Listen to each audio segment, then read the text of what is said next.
All right, I think that's better. Apologies for the sound earlier.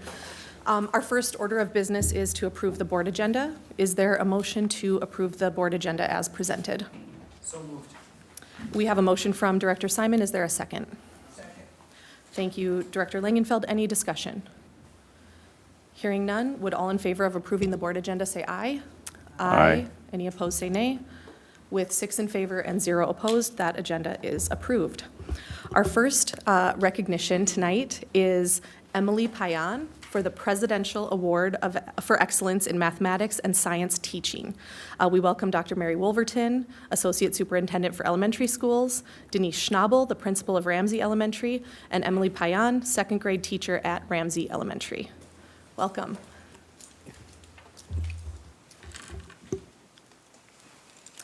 Good evening, Co-Chair DeShane, Zarko, board members, and Superintendent McIntyre. We are very honored tonight to be able to recognize Emily Payan, who has been awarded a Presidential Award for Excellence in Science, Mathematics, Engineering, and Science Teaching, which recognizes outstanding teachers from across the nation. This award is a very rigorous process, and it involves, as noted, all teachers that are interested in this process in all 50 states. The nominees for this go through an exceptionally rigorous application process, and within that process, they have to demonstrate their deep content knowledge and how that is applied to a wide range of learners in a variety of teaching environments. In this process, a panel of distinguished mathematicians, scientists, and educators at the state level and at the national level review those applications and engage those teachers in a very rigorous process in relation to being considered, moved forward, and awarded this honor. This year, in the United States, 336 teachers were awarded this presidential award. We're very honored to have Emily as one of the teachers in the state of Minnesota that was awarded this. At this time, I'll turn it over to Principal Denise Schnabel at Ramsey Elementary, who will talk about Emily's great work as a second grade teacher at Ramsey Elementary. Thank you. Thank you, co-chairs Arco and DeShane and school board and Superintendent Corey McIntyre. It is such a privilege to be here to talk about Emily. Emily Payan has served the families in this district for over 11 years, and I've had the privilege to be part of 5 years of those. In that time, I've grown to know her as a dedicated educator, focused on meeting the needs of all of her learners. Her expertise in identifying the needs and providing instruction and engaging ways that stands out about Emily. She is a natural, quiet leader, not only in science and mathematics, but also within our building culture. And Emily is absolutely so deserving of this recognition. I'm happy to introduce to you Ms. Emily Payan.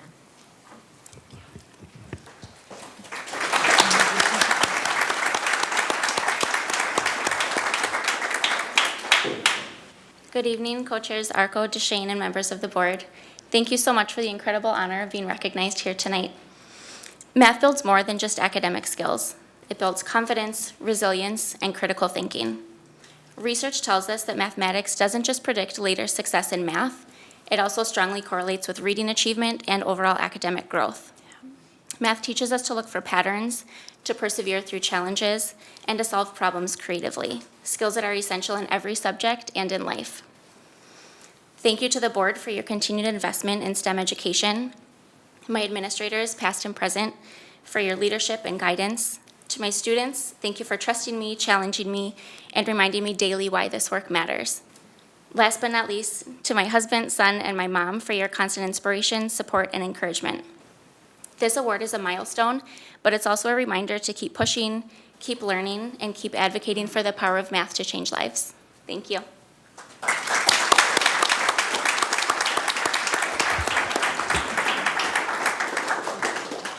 Congratulations on your award. We'll do a district photo with you.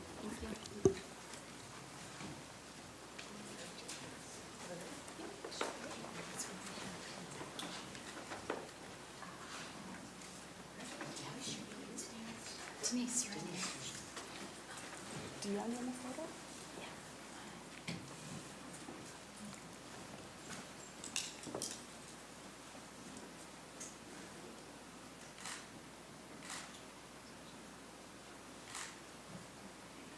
Okay, we are going to include one other person in this photo, and that is Emily's mother, Margaret, who received this award when she was a teacher in our district.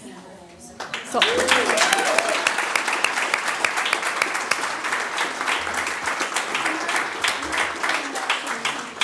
while they're taking the photo, I'll just repeat that so everyone can hear. So we welcomed Emily's mother to join in the photograph, who also received this same award when she was a teacher.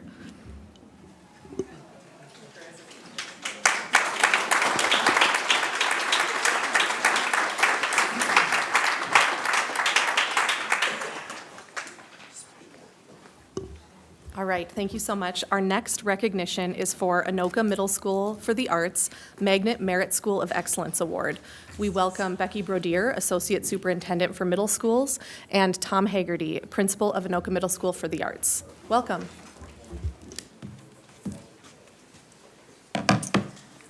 Good evening, co-chairs Arco and DeShane, Superintendent McIntyre, members of the board. I'm here tonight to share celebrations from our middle schools and recognize staff and students for their excellence and achievements. We'll start with Anoka Middle School for the Arts. It has been named National Merit School of Excellence by the Magnet Schools of America, the National Association for Magnet and Theme-Based Schools. The Magnet Schools of Excellence is the top award category and is only awarded to a select group of magnet schools. Mr. Tom Haggerty, principal of AMSA, is with us tonight to give you a little more information. Hey, good evening, board and chairs. The National Merit School of Excellence is more than just a plaque on the wall. It's a validation of our AMSA staff collective commitments in arts integration in our classrooms and our school community. When we talk about what this award truly means, we have to acknowledge the multifaceted criteria by which it's judged, which includes student achievement, strong family and community partnerships, and teaching in and through the arts. Integrating arts into the curriculum is what we do at Anoka Middle School for the Arts, and not only enhances the learning, but integrates creativity and individual expression. Gives our students the opportunity to choose how they want to explore, how they want to create, how they want to express themselves in ways that resonates with them. The award belongs really to the people behind it, the students who inspire us, the teachers at AMSA who guide them, and then of course our family and community that rallies behind both of them. And of course our own curriculum integrator who couldn't be with us tonight, Dr. Yolanda Dranchak. We just completed a performance, our spring musical performance, Beauty and the Beast is what they performed this year. The courage and the confidence that these 11, 12, and 13-year-olds have is just a wonder and astonishment every time I see them perform, and this is the students and adults we're producing. It's just truly amazing.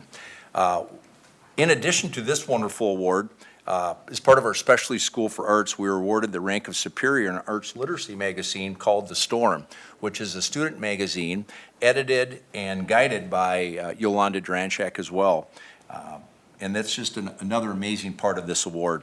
We do want to invite all the board members. We have our Arts Fest a week from Thursday the 15th from 5 to 7, and you're more than welcome. It's open to the community. We'd love to see you there. But I just want to tell you how proud I am to be the principal of Anoka Middle School for the Arts. This community is just a great community to represent, and I couldn't be happier. So thank you for this. Congratulations. Thanks.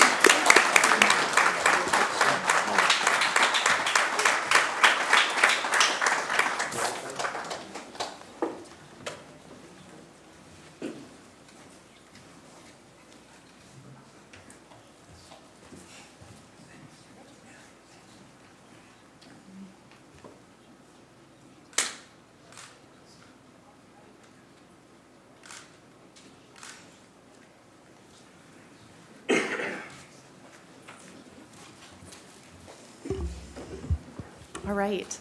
Our next recognition is Middle School Student Math and Choir Awards. So we keep Becky Brodier, Associate Superintendent for Middle Schools, and Tom Haggerty, Principal of Anoka Middle School for the Arts, and their team. Wonderful, thank you. Since 1968, the St. Cloud University Departments of Mathematics and Statistics and Computer Science and Information Technology have held annual mathematics contests for students in grades 7 through 12. On April 10th, top math students from each of our Anoka-Hennepin middle schools joined with 1,066 other student participants to compete for team and individual honors.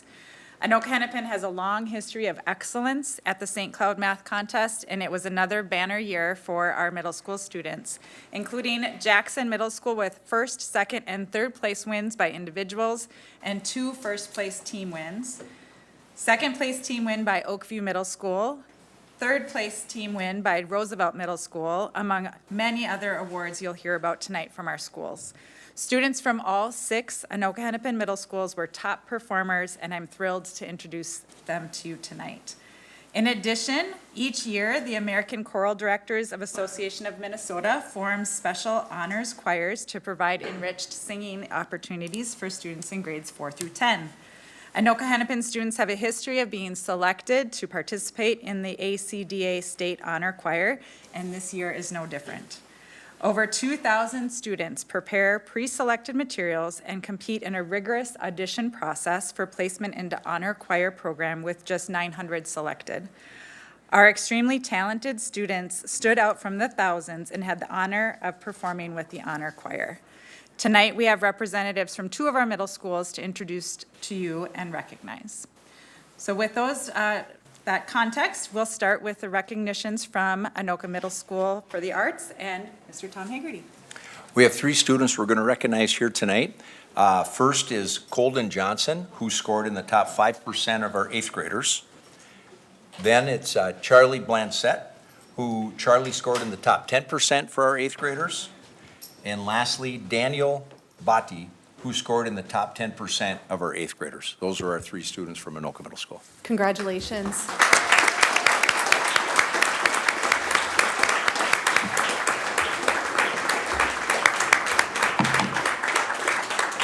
So we will do a district photo, and then we invite family members to come and take pictures as well of their students. Yeah, you let Heather tell you where to go for the picture. There we go.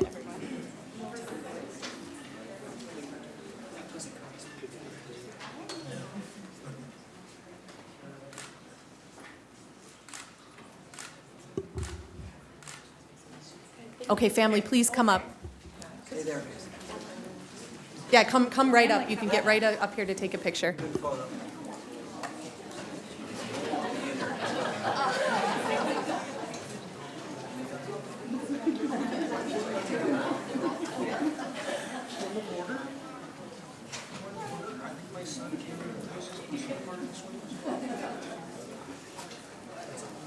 Is the Anoka Middle School?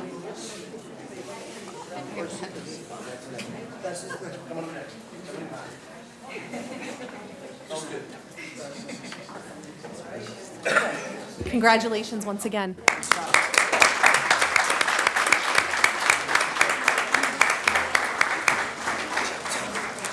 Oh, yeah. Thanks, Linda. Good to see you.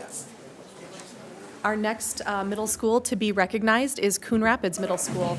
We keep Becky Brodier, and we welcome Demand Seals, principal for Coon Rapids Middle School.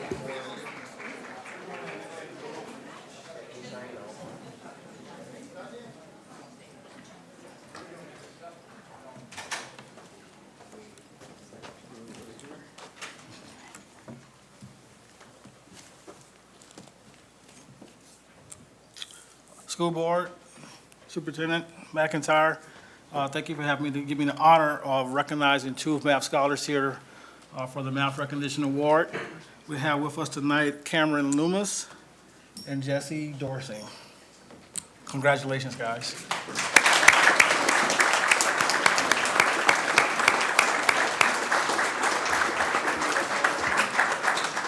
Congratulations, students. Again, we'll do the district photo, and then after that, families can come up and get their own photograph.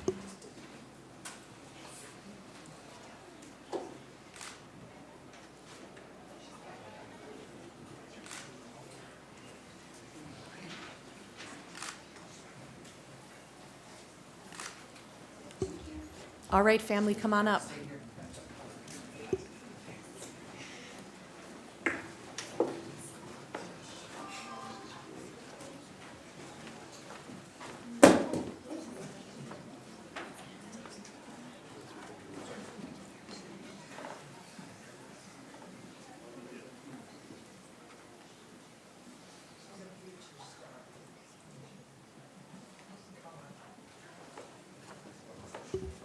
All right, congratulations again, students.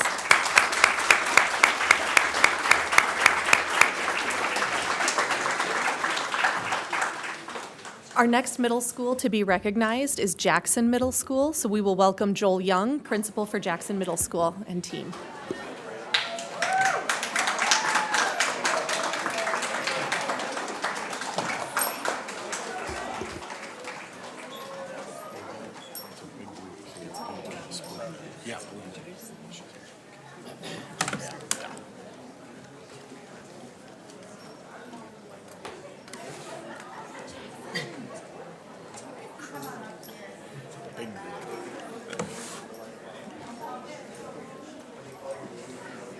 Are you going to introduce me or do I just go? I'll introduce you. Okay. I would like to introduce Ms. Belinda Erdmans for the math recognitions. Good evening, board and chairs. For seventh grade, we took first place out of 23 schools, and I have 6 students who scored in the top 10 and 5%. So we have Summit Wiley, Kimber Novett, Timothy Trenton, Delaney Collins, Griffin Dahlmeyer, and Isaac Sorens. And then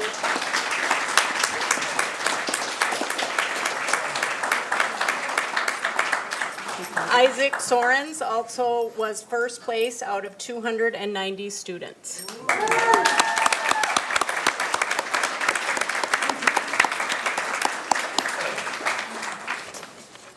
Okay, and then for eighth grade, the eighth grade team also took first place out of 27 schools. And I have 11 students who scored in the top 10% and 5%. So scoring in the top 10 was Brody Melberg, Caden Eden, Mason Parisian, Mia Dawes, and then in the top 5, Ivan Oldroyd, Andrew Cohen, Britta Mall, Evan Knutson, Eiley Samler, Jonathan Hennessy, and Patrick Navertil. And then Patrick Navertil was third out of 439 students.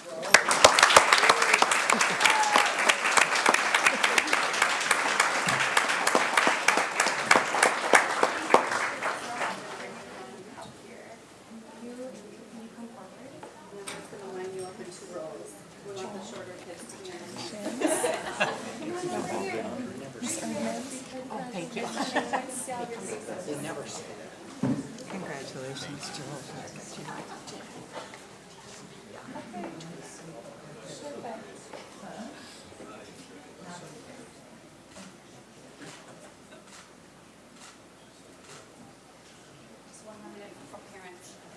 Parents? Parents, come on up.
All right, as we're getting some space in the room here, we will stay with Jackson Middle School and have choir honorees come up next.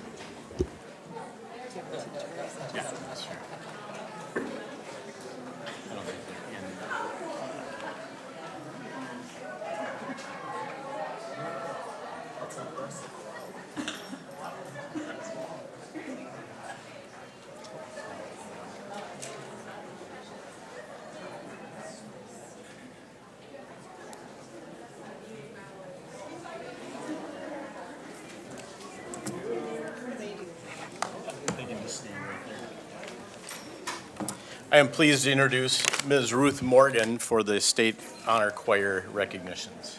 Good evening. It's a privilege to introduce you to the Jackson choir students who auditioned and were selected to perform with the 2025 Minnesota ACDA 7-8 honor choirs. The honor choir experience for these students is extraordinary. The growth they show as singers and musicians filters into each of their choirs at Jackson. Their leadership influences many others in choir at Jackson to work harder and grow as well. I would like to take this opportunity to thank the parents and families of these students for making this experience possible for their kids.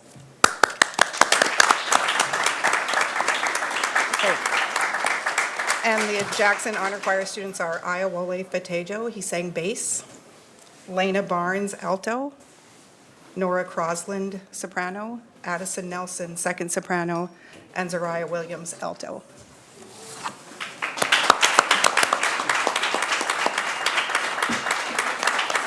Thank you so much.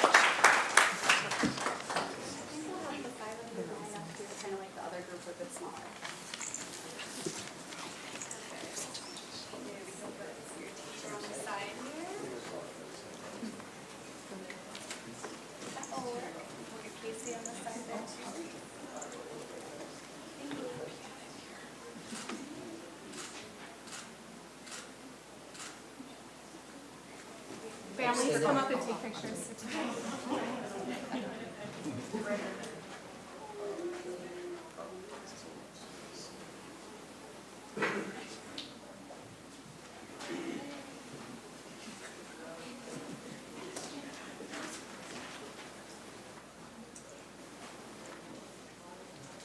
Congratulations.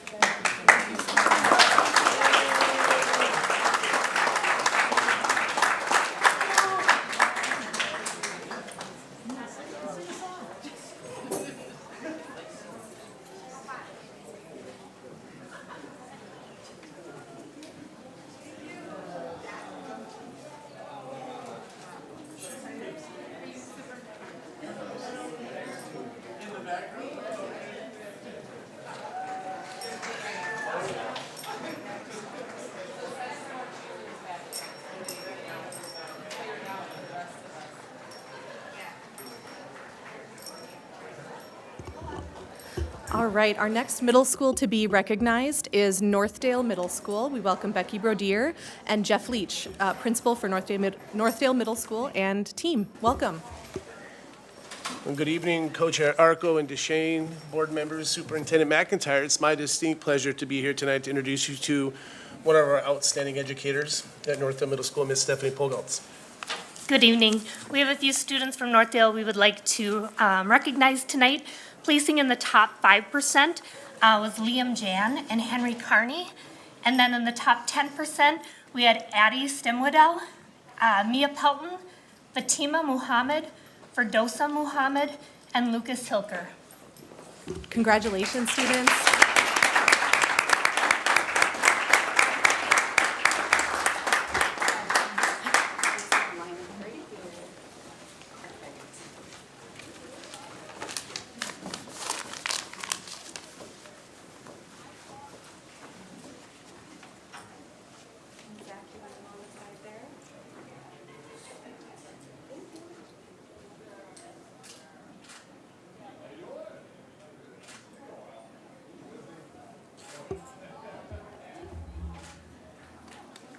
All right, families, please come ahead and take your own pictures.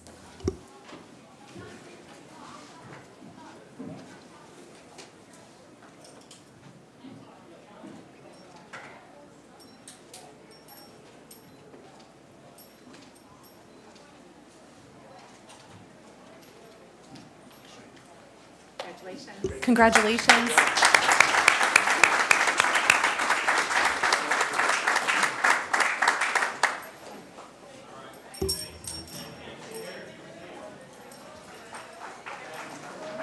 Our next middle school to be recognized is Oakview Middle School. We welcome Becky Brodier, Gary Lundeen, principal for Oakview Middle School, and team. Welcome.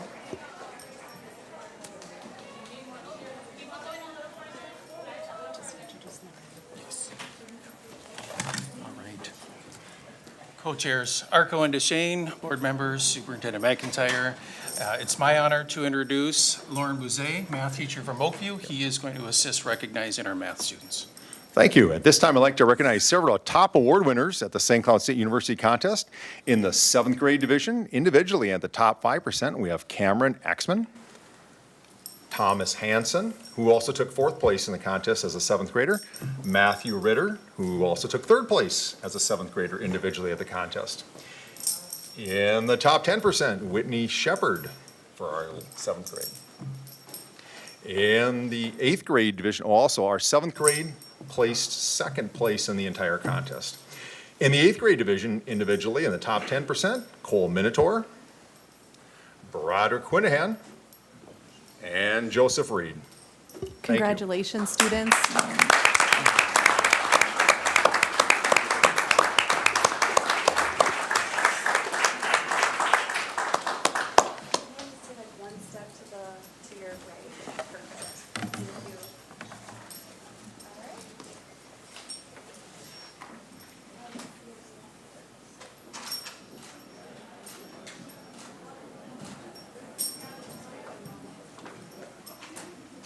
All right, parents and family members, please feel free to come take your own photos.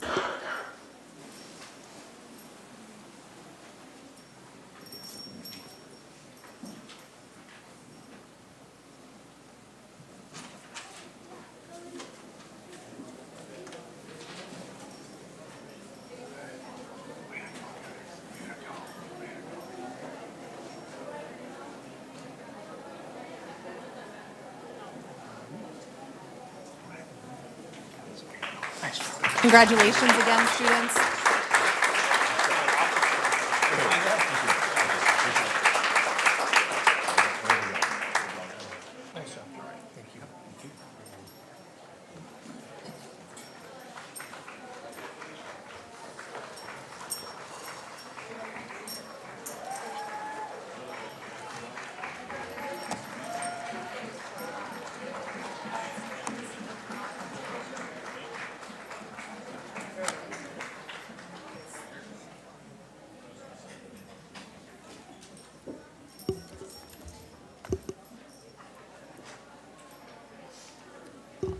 All right, our next recognition is Oakview Middle School choir students. All right. Board, it's my honor to introduce Jack Slavic as our choir teacher. So Jack joins us tonight to assist us recognizing our choir students. Thank you. We have 8 singers from Oakview who made the state honor choirs this year. In the 4, 5, 6 honor choir, Balin Uveris and Emma Soderlund. Adeline Stott could not be here tonight. In the 7th and 8th grade state honor choirs, Addison Curtis, Mila Liederman, Izzy Wood, Jacoby Jared, and Jenkins Thunberg. Congratulations, students.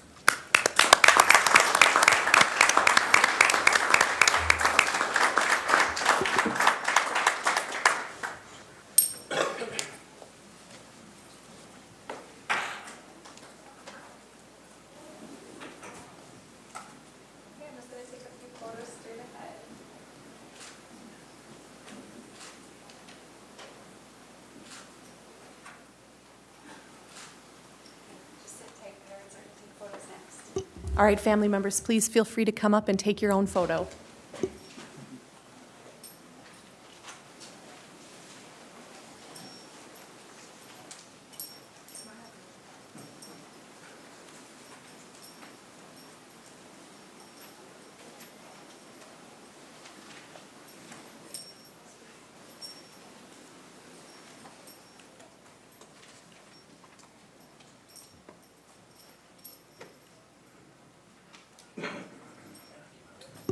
All right, congratulations again, students.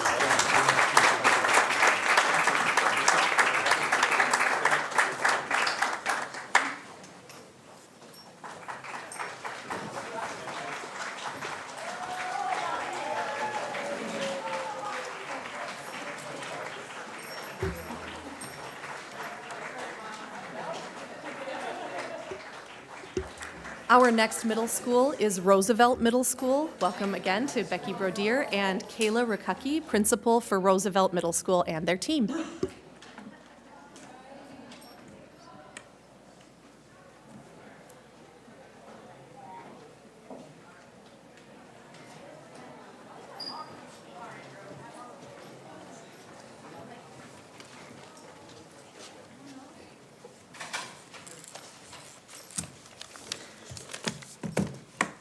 Good evening, Board, Co-Chair DeShane, Co-Chair Arco, and Superintendent McIntyre. So thrilled to be here this evening. I want to proudly introduce Mrs. Becky Defoe to honor our scholars tonight. Well, as you've heard, there were 439 eighth graders, and we came third out of 27 schools for our team. And I had Nico Awayo for top 5%, Finn Appel for top 5%, Brandon Carruthers, top 5%, Aiden Lavick, top 10%, and Landon Thomas, top 10%. Congratulations, Very proud. students.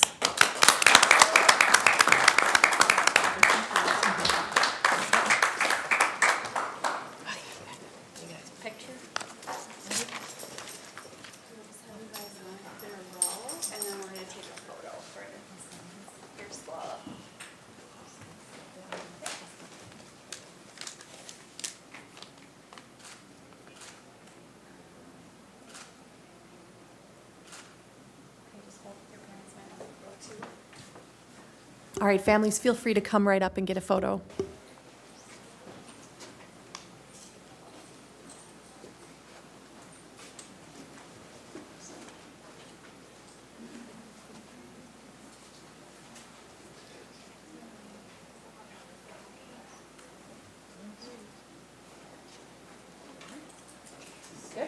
Congratulations again. Thank you.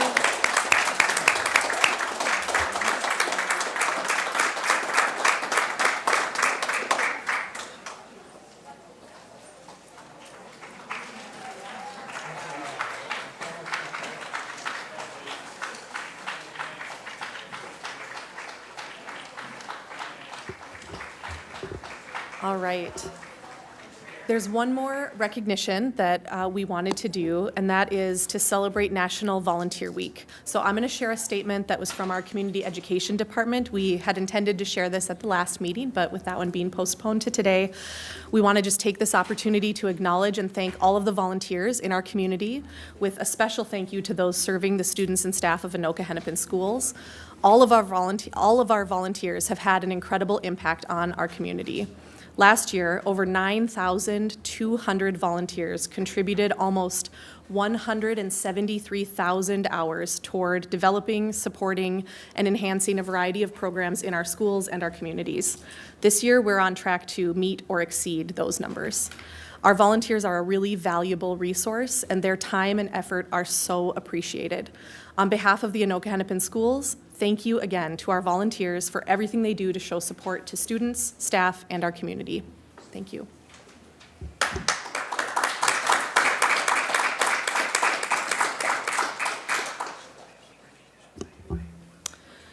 All right, members, the next item on our agenda is item 5, the consent agenda. As normal, members can remove items for separate consideration and discussion if that's their desire. Alternatively, is there a motion to accept the consent agenda as presented? So moved. Thank you, Co-Chair Arco. Is there a second? Second. Thank you, Director Simon. Any discussion? Okay, hearing none. Would all those in favor say aye? Aye. Any opposed say nay? With 6 in favor and 0 opposed, the consent agenda is approved. I'm going to hold for a second. And we're going to transition the room from our recognitions to the rest of the meeting. Be right back.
Okay. Board, our next agenda item is the Communications, Delegations, and Petitions section of our meeting. This is time for community members to provide input directly to the school board about issues that fall within the school board's authority. We plan this agenda item for 15 minutes, but our policy does allow for community members to have their time reduced in order to hear comments from all. So I think, given we have 18 cards to keep our, 20 cards, to keep our meeting on time, we'll ask individuals to keep their comments to 2 minutes, and I'll ask Co-Chair Arco to monitor a clock to help us stay on time. If you have written testimony, we would welcome you to provide it to Ms. Kofsky here so that that can be provided to the full board after the meeting. A couple of procedural reminders. Our meeting participation procedures are in place to assure open and orderly public comments, as well as to protect the due process and privacy rights of individuals under the law. If speakers use specific names of students, identifying information, names of staff or board members, I will need to interrupt and stop the speaker. Please remember to direct your comments to the school board co-chairs, and members of the audience, please listen respectfully so that we could hear all speakers. If we can't hear speakers, we may have to restart the timer to allow everyone a chance to be heard. Any audience members that disrupt this portion of the meeting may be asked to leave for the remainder of the meeting. With that, we will get started. Our first speaker is Val Holtis.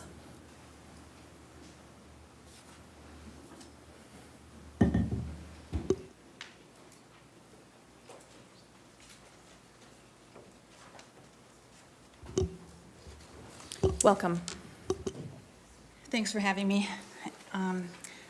Sometimes we hear that some of the board members question their role and why they're even necessary if they're just supposed to trust the experts. Your role is to govern. You have been elected as a nonpartisan official of a board, which is a unit of local government that specifically governs School District Number 11. Just like other nonpartisan elected officials, you must rely and trust that your local government responsibilities are carried out by trained professionals. A nonpartisan elected city council or county commissioner does not direct a highway engineer how to do his job or tell him what his tools should be, or tell a social worker how to work with families. An elected, nonpartisan city council person does not determine what a water treatment plant engineer does, or tell the planning engineer how to plan for the next housing development.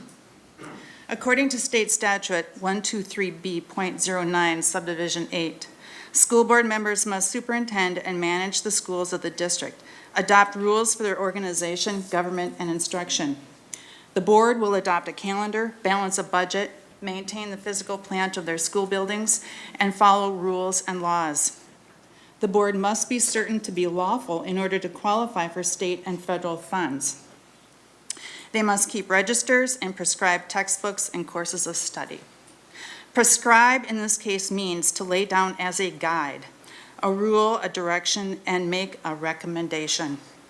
It does not mean to micromanage the teachers, creating a feeling that they're not trusted, under suspicion, and that you are skeptical of their abilities, despite the fact that many of them have years of education and experience.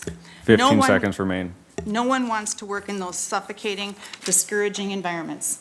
The board needs to keep their partisan ideology away from the classroom.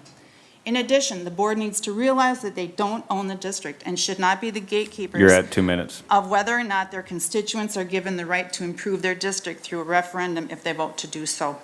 I ask you to respect the teachers and other employees in this district and trust their expertise, and realize your unfounded assumptions of best instructional practice is detrimental to our students. I ask you to stop the dysfunction this board is becoming known for. Thank you.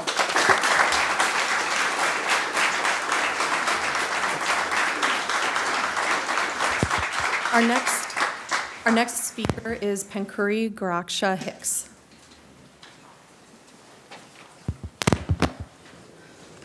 Welcome. Thank you.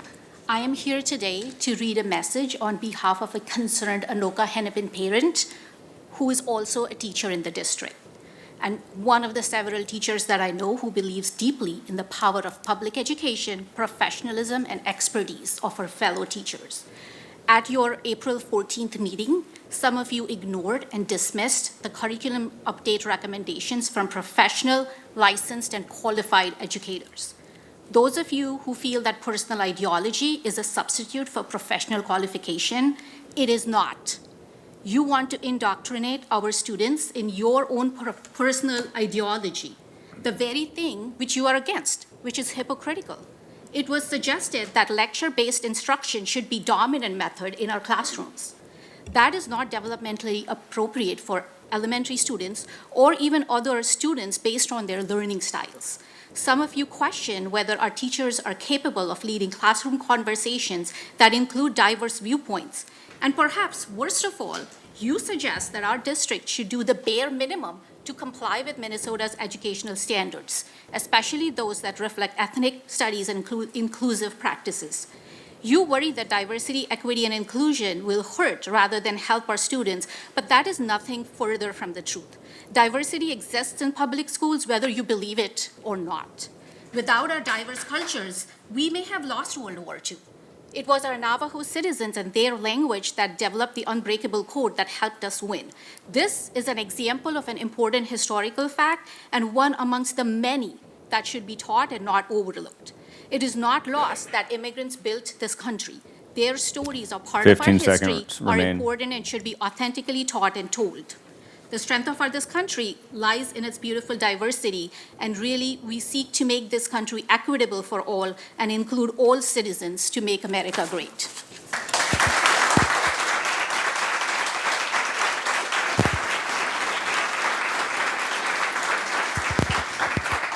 Our next speaker is Steve Nelson.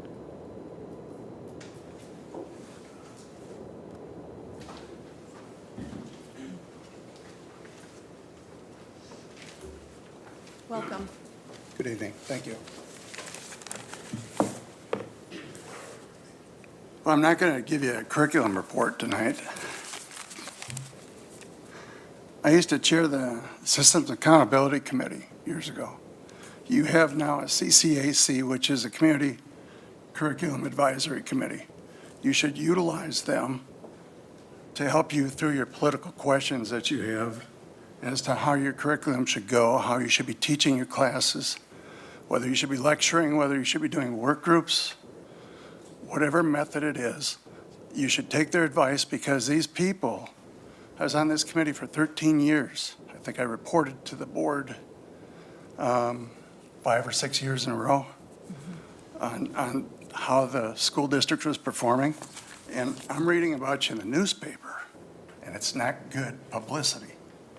So the point is, utilize the professionals that you have so that you can go ahead and move ahead without making this a political issue for anything that you're doing. It doesn't have to be that way. She was there years and years ago. Sorry, old age comes at a bad time, you know? But I'm just saying that it's not that hard to do this and get rid of the politic part and just take the advice of the people you've hired, you've paid, trust them, because they are curriculum writers. They're educated people. They understand what they should be doing. How much time do I have? 30 seconds. 30 seconds. I want to thank you for letting me have this time to talk to you about that, but this can be so much more of a positive thing for all of you if you trust the people you've hired and trust the knowledge that they have. 15 seconds. So let your human resources deal with the rest of it. But take the politics out and go with the process, you know, your curriculum mandates from the state. And then I think you'll be fine. Thank you.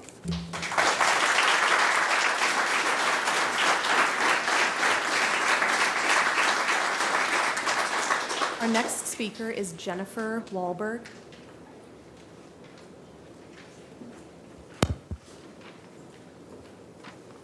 Welcome. Good evening, members of the school board. The Child Nutrition Site Supervisor Association stands before you tonight not only as district employees, but as individuals deeply committed to the well-being of our school communities, our staff, our students, and their families. Less than 2 weeks ago, we were informed of an 18 to 22% increase in our health insurance premiums. Let's be clear, this is not a small adjustment. For many of us across multiple bargaining units, this is a substantial hit to our take-home pay, with the cost of living rising and wages that haven't kept the pace, not to mention a similar increase just 8 months ago in September 2024. This added financial burden feels like a step backward and sends a painful message that the district is not prioritizing the well-being of its employees. We work hard every day because we believe in the work we do. We are dedicated to serving our school communities with compassion and professionalism. But when faced with another steep insurance hike, many of us are being forced into impossible choices between paying the mortgage or keeping our health insurance, between filling a prescription or putting food on the table. These are not abstract numbers. These are real people. Child nutrition site supervisors, CNA, building supervisors, custodian, paraprofessionals, office staff, teachers, and more. People who show up day in, day out because we care about our students. We deserve stability. We deserve fair treatment. We deserve a budgeting process that doesn't make us choose between our health and meeting our basic needs. We 15 ask seconds. you, no, we urge you to take a deeper look at the real-life consequences of this decision. The human cost must be part of the equation. We need solutions that reflect care, compassion, and common sense. Please don't just consider the numbers. Consider the people behind You're them. at time. Thank you for your time and for listening. Next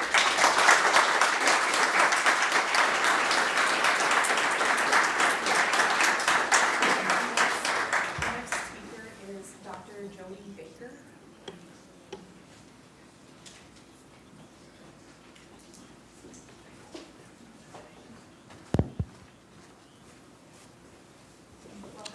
Thank you. Good evening, Superintendent McIntyre, Chairs DeShane and Arco, and the members of the board. My name is Dr. Jody Baker. I've been connected to Anoka-Hennepin most of my life. I was a student K-12, and I've been in multiple teaching roles for the past 33 years. I still live in the district, and I'm the literacy coach at Champlain Park High School.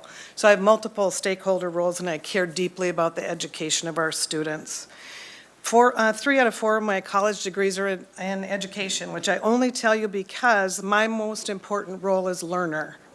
To be a teacher learner means being vulnerable, being reflective, to embrace new ideas based on brain science, learning science, and my experience as a teacher. The learning process involves being uncomfortable. So this evening, if you're uncomfortable or defensive, I invite you to notice that and lean into it and consider how you can learn from it. As I often tell my students who are experiencing discomfort, congratulations, you're about to learn something. Some members of the board have recently proposed the idea of mandating 30 minutes of lecture per class. Requiring teachers to lecture for 30 minutes a class ignores brain and learning science.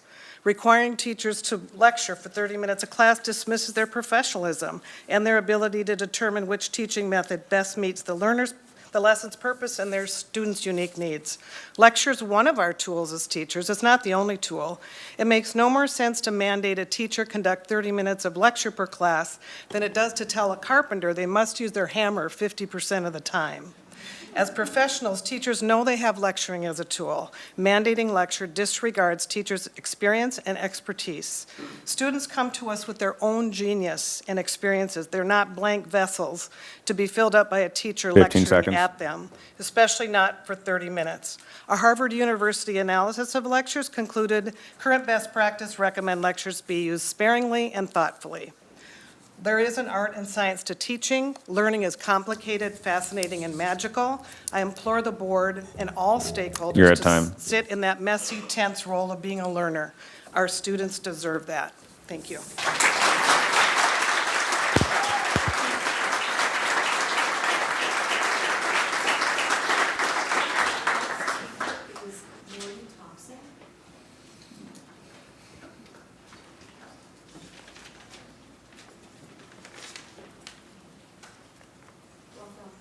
Thanks. I was shocked when I saw the health insurance rates for next year. If I stay in my current plan, my annual out-of-pocket premium will go from $9,060 to $14,400, a 23% increase. This amounts to 92% of my 2024 wages after taxes. Deductibles and co-insurance amounts are increasing as well. Meanwhile, the district contributes $18,600 to $22,300 to a flexible benefit account for employees in the fixed flex groups and an additional $840 to an HRA for those on the family plan. These contributions alone are more than the annual salary of a full-time para. If the board is looking for ways to cut the budget or increase the reserves, perhaps you could downsize benefits for these employees to what bottom feeders like me are receiving. After all, isn't this district all about equality? I confirmed with the district that they are the ones that set the premiums, not Medica. The coverage for the GLP-1 weight loss drug increases the premium amounts by 4 to 5%. I should not be forced to pay for this drug or any other specialty drug that I do not use. Just by removing this from the coverage altogether, the district will save $2.5 million. I think the increase in high-cost claimant severity, particularly among children, and the increase in the use of specialty drugs are the result of poor decision-making by district administrators over the last 5 to 10 years, which in turn has led to increased stress and anxiety levels for staff and students who are in the trenches day after day. Employees are retiring early and positions are difficult to fill. There's no hope for recruiting new employees if we are not able to retain the ones we have, especially with these astronomical 15 rate seconds. increases. Once again, the employees at the bottom of the totem pole continue to pay the price, one way or the other.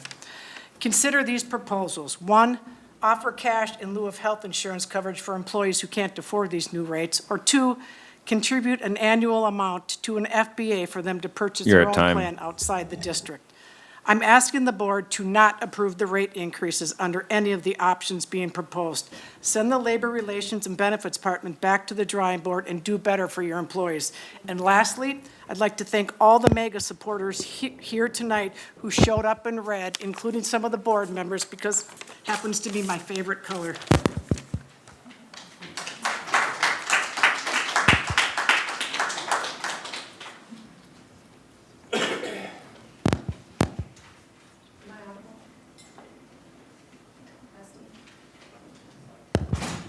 There we go. Our next speaker is Kate Walheim. Kate? Okay. We'll move to Trinette Langner, sorry. Thank you. Welcome.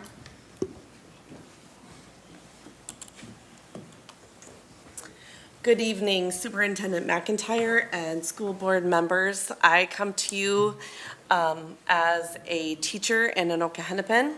I brought with me. My name's Jessica Leitrick. I am also a teacher in Anoka-Hennepin and a former graduate of Anoka-Hennepin. Yeah. So I am here today as a teacher, a mom, a member of the community who has a real concern with the issue of social emotional learning being taken away as a curriculum for us. I know we just found out recently through our principal that there were 3 options for you, and you were considering taking it away completely. We are here to speak about our need for SEL in our school. It connects each student, whether they are regulated or dysregulated. It brings us together as a community. Our principal has done an amazing job having monthly assemblies. These are words that focus on kindness, respect, responsibility. What were your favorites? Honesty, and courage. And to be here, I feel like I had to have the courage. My students, I teach 3rd grade. I've taught 1st grade at Sand Creek. And I know that these are students who come back, who need to feel connected to their community, to their school, to have some kind of compassion for each other. So I am asking you to consider keeping it, whether you make it shorter or let us keep it as it is. 15 seconds. Thank you. We will continue to connect, communicate, and make our community better. Thank you.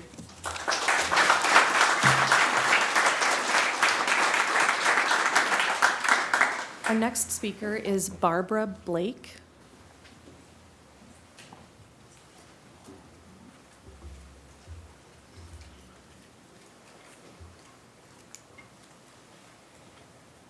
Welcome. Thank you. Thank you, school board members. I'm here to express my serious concern regarding several points that were emerged from the recent school board work session. As a teacher with over 25 years' experience, I hold a Bachelor of Science degree in biology, a chemistry minor, a master's degree in curriculum instruction, and have completed hundreds of hours of continuing education. This extensive background has provided me with deep understanding of subject matter, student development, and a wide range of instructional strategies. I and my colleagues are experts in our classroom. We possess firsthand knowledge of our students and are best positioned to determine the optimal balance of direct instruction, inquiry-based activities, and exploratory learning to maximize their engagement and comprehension. Imposing rigid, top-down mandates on instructional time and dictating specific pedagogical approaches risks undermining our professional judgment and expertise. Such policies can stifle creativity, limit our ability to respond to individual student needs, and ultimately hinder the developmental thinking, critical thinking skills. It is crucial that you trust us, the educators, to utilize our training and experience to create a dynamic and effective learning environments tailored to the diverse learning needs of our students. We are committed to fostering a love of learning and preparing students for success in an ever-changing world. Furthermore, the notion of intentionally stress testing Minnesota state law regarding state standards compliance is deeply troubling and misguided. Minnesota law requires that teachers teach state standards to all students. If a teacher fails to meet curriculum standards, it can lead to various consequences, including being put on a probationary license, suspension, or even termination of employment. Consequences of 15 seconds. of not teaching the standards would fall on the teachers. I urge the school board to reconsider these discussion points and to engage in a meaningful and collaborative dialogue with teachers before making any decisions that could negatively impact classroom instruction and student learning. Recognizing and valuing the You're at professional time. expertise of educators is not merely a matter of respect, it is a fundamental to the success of our schools and most importantly to the success of the students we serve. Thank you. Thank you.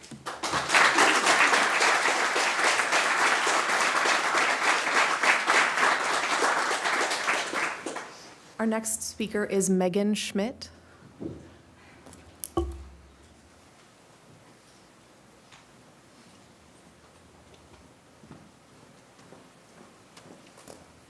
Welcome.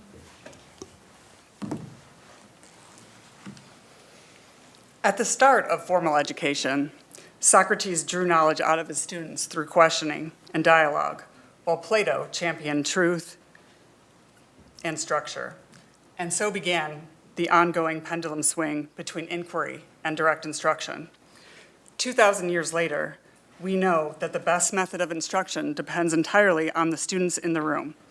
And no one knows those students better than the teacher that is leading them. My name is Dr. Megan Schmidt. I'm a mathematics instructional coach at Anoka High School. I hold a PhD in mathematics education from the University of Minnesota. And I have spent most of my career leading in mathematics education at the local, state, and national levels.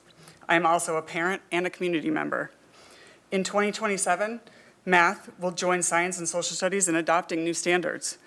And I'm concerned about a precedent of asking teachers to teach next generation standards with last generation's textbooks.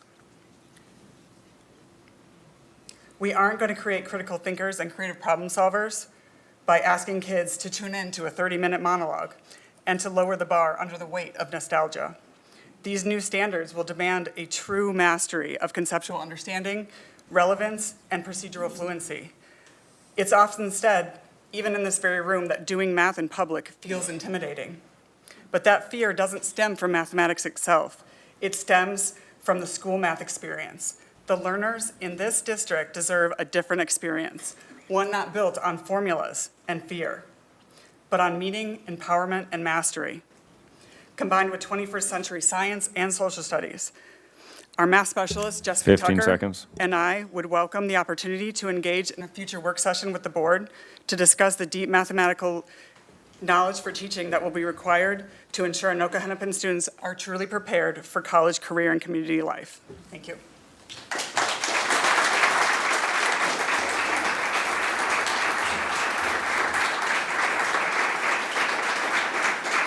Our next speaker is Laurel Moore.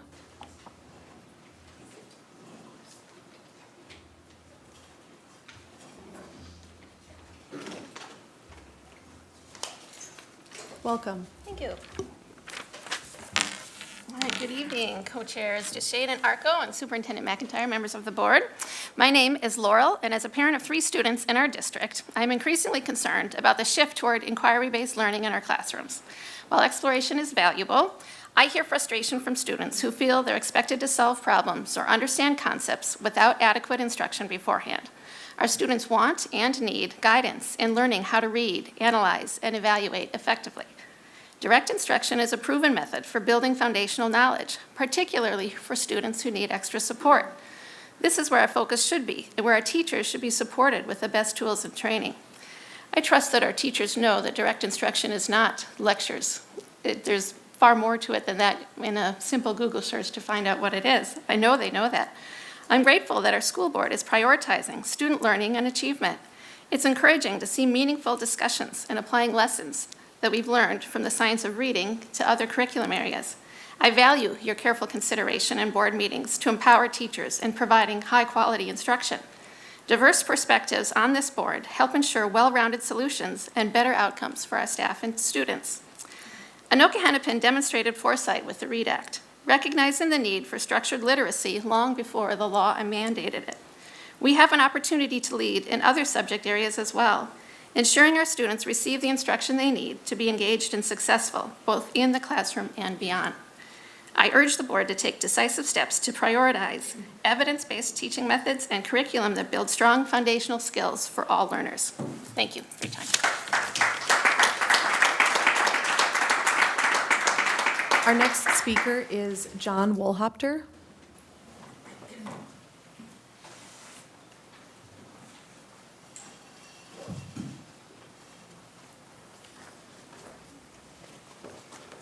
Welcome. Co-chairs DeShane and Arco, members of the board, Superintendent McIntyre. I want to start by saying that I believe every person in this room is here because they believe in providing a quality education to the students of Anoka-Hennepin, even though we may have different visions for what that looks like. I'm here tonight to ask all board members of this board to show trust in your over 3,000 educators that work in schools across the district every day. We are tired of the chaos caused by the actions and statements of some members of this board. We are tired of the uncertainty and constant changes in leadership brought on by this board-generated chaos. We are tired of having our expertise, experience, and dedication questioned. We are tired of being portrayed as some sort of other rather than the caring and compassionate advocates for education and students that we are. The teachers of Anoka-Hennepin are members of this community. We shop at the same stores, eat at the same restaurants, attend the same houses of worship, join in cheering at the same sporting events, and send our children to the same schools that we teach at. The educators of Anoka-Hennepin share with the board a vested interest in providing the best education for all students across the district. We want students to graduate from Anoka-Hennepin with the critical thinking skills and knowledge that they need to be successful beyond the district. To that end, we need the school board to trust the educators of Anoka-Hennepin. Trust the teachers to interpret and apply required state standards in a respectful and thoughtful way in our classrooms. Trust teachers to draw on our full repertoire of instructional methods and strategies based on recognized best practices in order to meet the needs of our students. Trust teachers to identify and recommend the materials that will best support the learning of the students in our classrooms. 15 seconds. And finally, trust teachers to do the work that we have been hired to do, to meet the needs of all of our students in our classrooms with care and compassion. Thank you.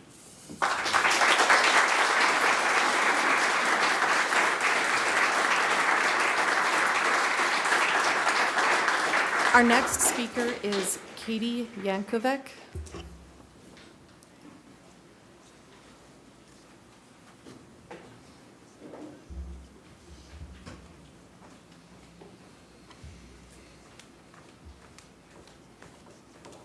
Welcome. Thank you. I am a teacher at Coon Rapids High School, and I have taught physical science before we had earth science standards. I teach chemistry, and I also teach biology and AP biology.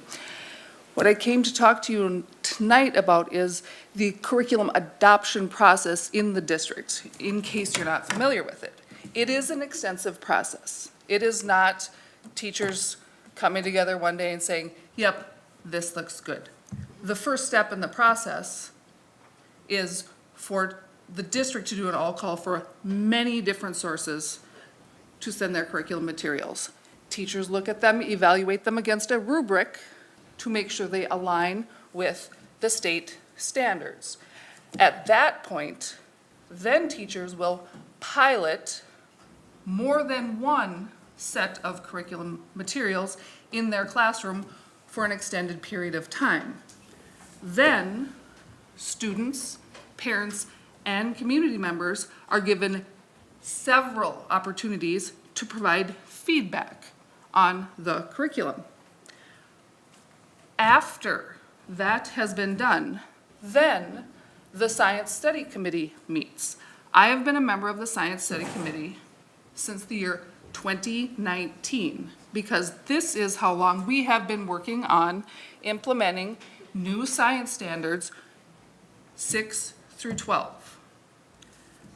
When you go to a Science Study Committee meeting, there are also representatives of the community, teachers, administrators, and teachers who don't normally 15 serve on the seconds. committee, but have piloted the curriculum. It is only then, when we work to build consensus, which you certainly know does not mean everybody agrees on everything 100%, it is only then that the recommendation comes to you. So, my You're at message time. is, when you dismiss or do not adopt curriculum after that process, you are not devaluing only the teacher's input. You are devaluing students, parents, and community members' input as well.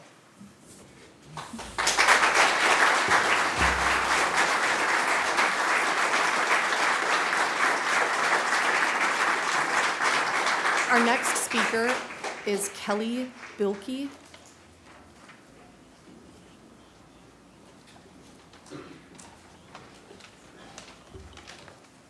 Welcome. Thank you. Thank you, school board, for letting me speak today. I have two kids that have gone through Anoka-Hennepin education, and I've been a science teacher at Coon Rapids High School for 25 years. We have used, in the past, when I started teaching, we used the Miller and Levine Dragonfly book. We had kids copy down overhead transparency notes, and we used worksheets from the CD-ROM that came with the book. A few years later, I was even able to display PowerPoints on our classroom's 25-inch screen. And if I planned ahead, we could go to the computer lab to use the internet. I was on curriculum writing teams at that time to make sure our biology classroom activities were aligned to the Minnesota state standards of the time, which were very heavy on vocabulary and memorization of scientific knowledge. I have seen a lot of changes since then, both in pedagogy and in our student needs. Since 2019, when the Minnesota legislature approved the updated science standards that are based on NGSS, we have shifted our teaching from how I used to teach in the year 2000 to the phenomena-based standards that NGSS is based on.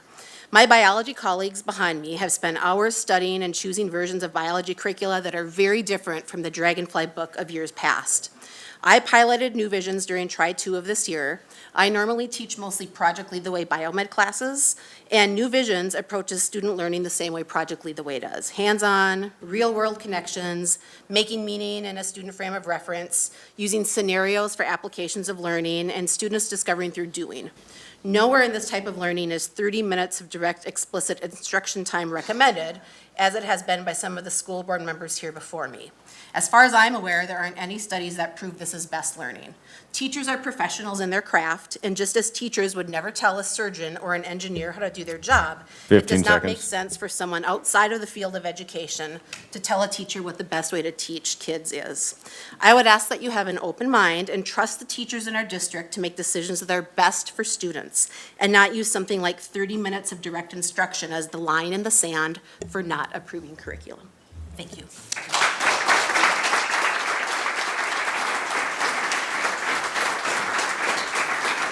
Our next speaker is Tricia Thorson.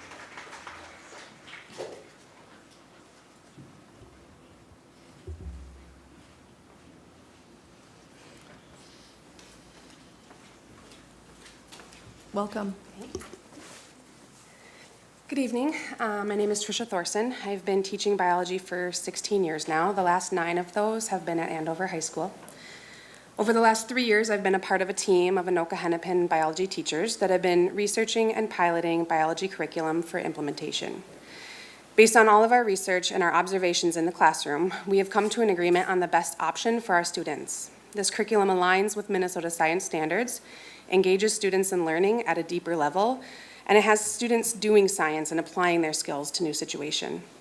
The board's refusal to move forward with our recommendation is insulting to our profession, and the longer that the process of curriculum adoption is drug out, the more detrimental it is to our students. We are asking you to trust and support our teachers and allow us to move forward with the curriculum that best fits our students' needs. Thank you.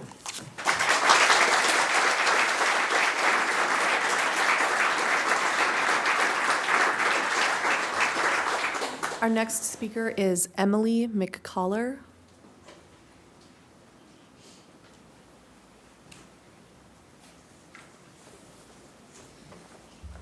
Welcome. Thank you. Hello, members of the board and our community. I'm here tonight as a student who is angry. Angry because during Teacher Appreciation Week, we've done nothing to truly appreciate our educators. Instead of celebrating them, we continue to disrespect and mistreat the very people who are the backbone to our schools. Our teachers deserve better, and so do we as students. What's even more frustrating is watching this board make decisions that are not rooted in what is best for all students, but instead, what is rooted in fear. Fear that is driving you to dismantle DEI efforts that are essential to creating safe, supportive schools. These decisions don't reflect the needs of the entire student body. They reflect the will of a loud few, the handful you have chosen to see, while the rest of us are left behind, silenced, and, most importantly, ignored. Specifically, we see this within the 30-minute lecture times. Research has proven that students only have 1 minute of attention span per their age, and all students max out at 15 minutes. This doesn't benefit educators, this doesn't benefit students, and it doesn't benefit real learning. I want to be clear. Our system is not perfect. But instead of working to fix what is broken, you are tearing down progress of countless educators, students, and families that have fought hard to build. That's not leadership. That is being a coward. As a student, I feel the consequences of your choices every day in my learning, in my classrooms, and in the way that my teachers are treated. While you undermine our educators and strip away DEI initiatives, you are telling me and 15 so seconds. many others that we do not matter, that we are not worth an investment. But we are. We deserve a district that embraces every student, not just the one who fits a narrow mold. Critical thinking, not political censorship, should guide our education system. We deserve a board that leads with courage and integrity, not fear and division. We do not deserve this treatment from some of our board members who have been nothing but inconsiderate and uneducated on education itself. Do better. We are watching and we are fighting for the future we have, not what we currently are being treated as.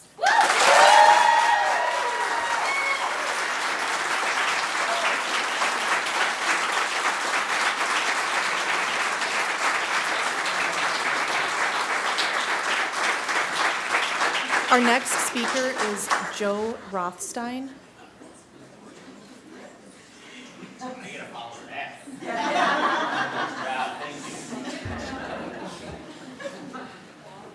Welcome. Thank you, Lord. So, you know what when you see it? We see ignorance and we see arrogance. We see a lack of respect and common sense. We see division and short-sightedness. We see conservatism and elitism, and we know it. You were all elected into this role, but none of you were put there to tear apart our educational system, which, if you were honest with yourselves, is exactly what the three of you are doing. Your ethical and moral duty is to have all students' best interests in mind, not your own interests or personal beliefs or those of the organization that helped to get you elected. You should not be trying to micromanage the curriculum development process. You shouldn't be arbitrarily trying to decide what books are a part of a student learning, nor should you be trying to make unilateral, ignorant decisions about how the district should deal with social and emotional learning, diversity, equality, and inclusion. You do not have that right, even if you believe that you do. You might not think that you feel that you are better than other people, but your actions certainly show us differently. One of the board members was quoted as saying, "Let's be really receptive to feedback, and let's make common sense decisions and back our teachers' ability to teach and our students' ability to learn." End quote. Listen to yourselves and work to justly and fairly serve your community. History is history. It happened. We all have the right to learn about any of it and all of it. Not talking about it and not learning about it does not keep it from having happened, nor does learning about it fully define who an individual becomes. It helps create better informed citizens and a healthier society. Science exists because of what is real and what happens in our world. It evolves when new things are learned. It does not exist because of what your beliefs are, what you want to have happen, or what you want to deny. With the over 3,300 teachers, that's 59,000 years of teaching experience that come into the doors every day. Let the teachers do what they need to do. Get out of our way so we can do our jobs, please.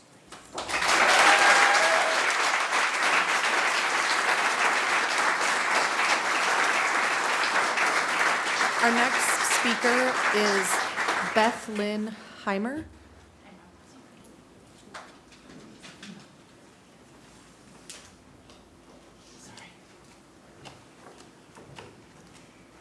Welcome. Oh, thank you. Good evening, everyone. Thank you for having me here. Dr. McIntyre, co-chairs Arco and Deshane, and the rest of the board members. My name is Beth Heimer, and I am a proud Anoka-Hennepin employee for 30 years. My very first class, I taught right behind that before they renovated this place, on the second floor up here. And in those 30 years that I've been in Anoka-Hennepin, I have done hours upon hours of professional development. And as an educator, we have learned to trust in what we see each and every student needs, right? There is not a playbook that works for every kid. If you were to come into my classroom, you would know that this student learns best when they have a small group setting. This student learns best when I give them something to read and for them to find their vocabulary words with. This student needs extra support in this. We have students that learn from their different intelligences. I know that's an older phrase, but like, we have kids who are artistically intelligent. We have kids who are musically intelligent, kids that are natural intelligent. If we switch to, and I know someone earlier, I heard them say something about direct instruction, but that idea of that everyone's gonna learn linguistically and only through auditory and is not gonna work for everyone. And if we all are here to believe in helping each and every one of our kids be the best they can be, we need to know that those hours that we did learning how to get kids to engage in conversation, no one would ever say that we don't get to teach them things. We have ideas that we share, but the way that we do that isn't through just our voice to them. It's getting them to understand it and to question it and to have conversations about it. And we need to make sure that we give our teachers the ability to do that. I ask that you trust the teachers with that. 15 seconds. Holy crikey, 20 goes fast. 2 minutes. What I will just end with this. Today, I understand budget cuts, and I understand we weren't able to have our 30-year service, our little dinner this year and everything. But my administrator came in, gave me my medallion, and I appreciated that. And the kids cheered, and it was fun. But the reality is, if you truly want to honor the teachers who've put in their time, that you listen to the things that we have been taught by this district in all of our PD, and let us teach the kids the best they can learn. Let them learn. Thank you for your time.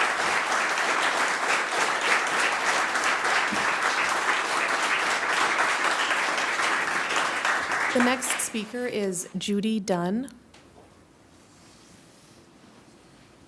Judy Dunn. Okay. Laura Olson.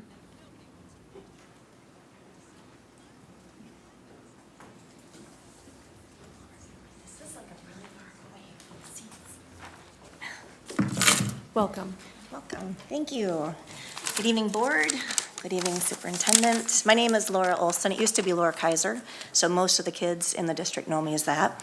I've been an educator for 29 years, 23 of which have been in this district. I'm a mom. I've raised 2 kids by myself as a single mother in Andover, and I recently just got married and moved to Ham Lake.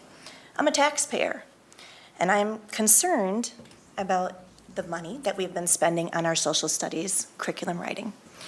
I'm here representing all of my colleagues in social studies, and especially my U.S. Studies teachers in 7th grade. I recently took part in a panel at a town hall meeting, and I got to spend the evening with a couple of members of the board. And I asked a couple questions. I wanted them to point out exactly where they didn't like what we had accomplished a year ago. I wanted to see, well, what part of that lesson or what part of that standard did you not understand? And I'm asking you, the board, to ask us. We are the professionals. I know everybody has their own soapboard and they're standing up on this box and they want to tell us what they think the standards say, but we know what they say, and we are the educators, and we are not trying to indoctrinate our children. Last year, we went through that ginormous process that the science teacher just explained for social studies. We looked at a new book. We agreed on a new book. We were like gung-ho going for that new book, and we were stoked. We were excited. And then it got derailed, and we do not have that book. I'm teaching with a book that is more than 12 years old. I no longer have access online. I'm no longer able to change any of the ability for reading levels for my students. 15 seconds. All right. In conclusion, this is what I want to ask. I'm here again. I'm in front of you. I want some answers. It's May. Am I writing this summer, or do I get to go on a vacation with my family? Because I still can't plan that. Am I getting a new book? This is the 7th year in a row, maybe, You're of at me time. doing something else. I need some answers, please. Thank you.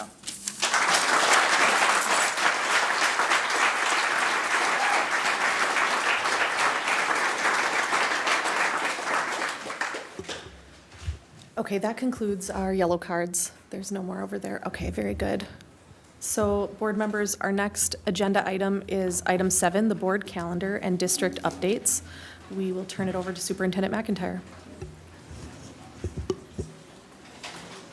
All right, good evening, board members. Is this on? Can you hear it okay?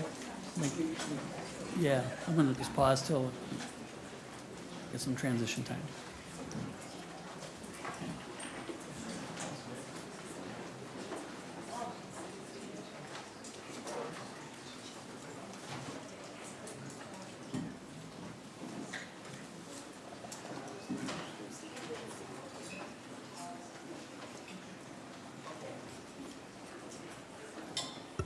All right, board members, I'm going to jump in here. And tonight, with the superintendent's report, I'll be presenting items of interest for the board and our community regarding activities and events, and it's a busy time of year, that we are proud of in our district. And we do this to celebrate students, staff, and community members who are contributing to the accomplishment of our mission, which is to effectively educate each of our students for success.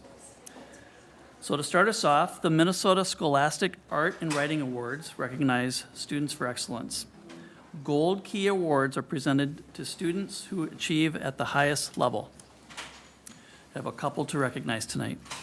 Andover High School freshman Marcy Karen was honored for her sculpture Jawbreaker. You can see that on the screen there. Blaine High School junior Haley Lavinka was honored for her painting Sisterly Boredom. With 3 girls, I know all about this. Great piece of work there. The Gold Art Key Award, again, both of them.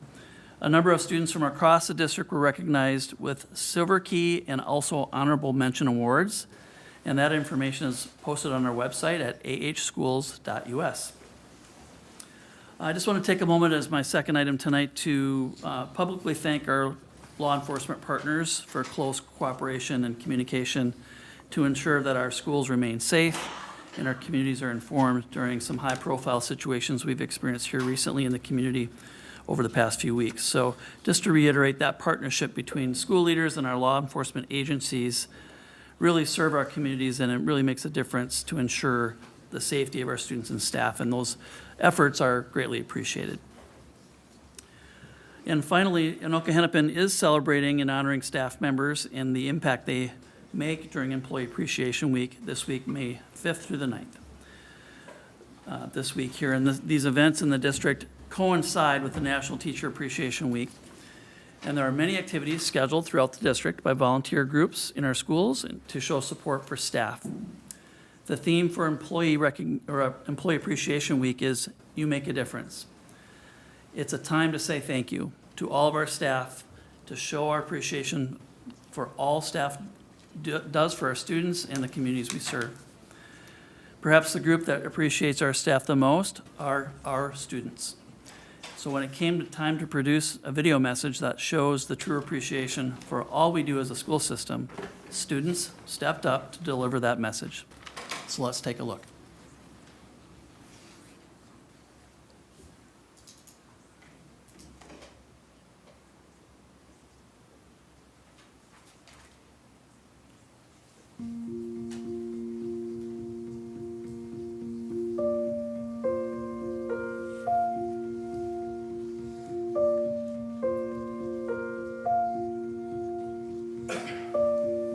Each day, our staff work to prepare students for life and inspire a future without limit. Some days that can be a challenge. But each day we come back to school seeking knowledge, inspiration, encouragement, and support. We show up ready to learn. We are capable, but we can't do it on our own. Our staff make a difference each day. At our school, they help us learn to read, how to take turns and understand routines. Our teachers help us learn about math and science, and how to work together, They teach us about the world around us. and how to think critically and solve problems, The staff at our school guide us. and help us feel safe and welcome, like we belong. Staff care and help us understand how to navigate our schedules. And plan for the next step in our educational journey. As students, we are the future. And what staff do today make a difference for us. It's here that we dream. And imagine what our future could be.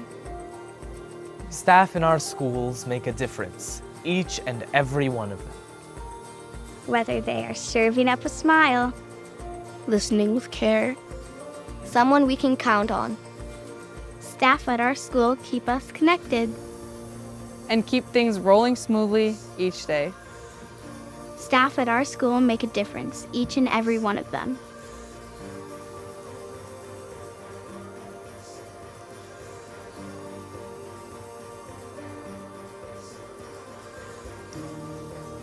You focus on your purpose, You give it your all. and each day we see how much you care. You may never know the difference that you make. But we want you to know it is valued. Thank you for all that you do to support students. Because in Anoka-Hennepin, you make a difference. You You. make a difference.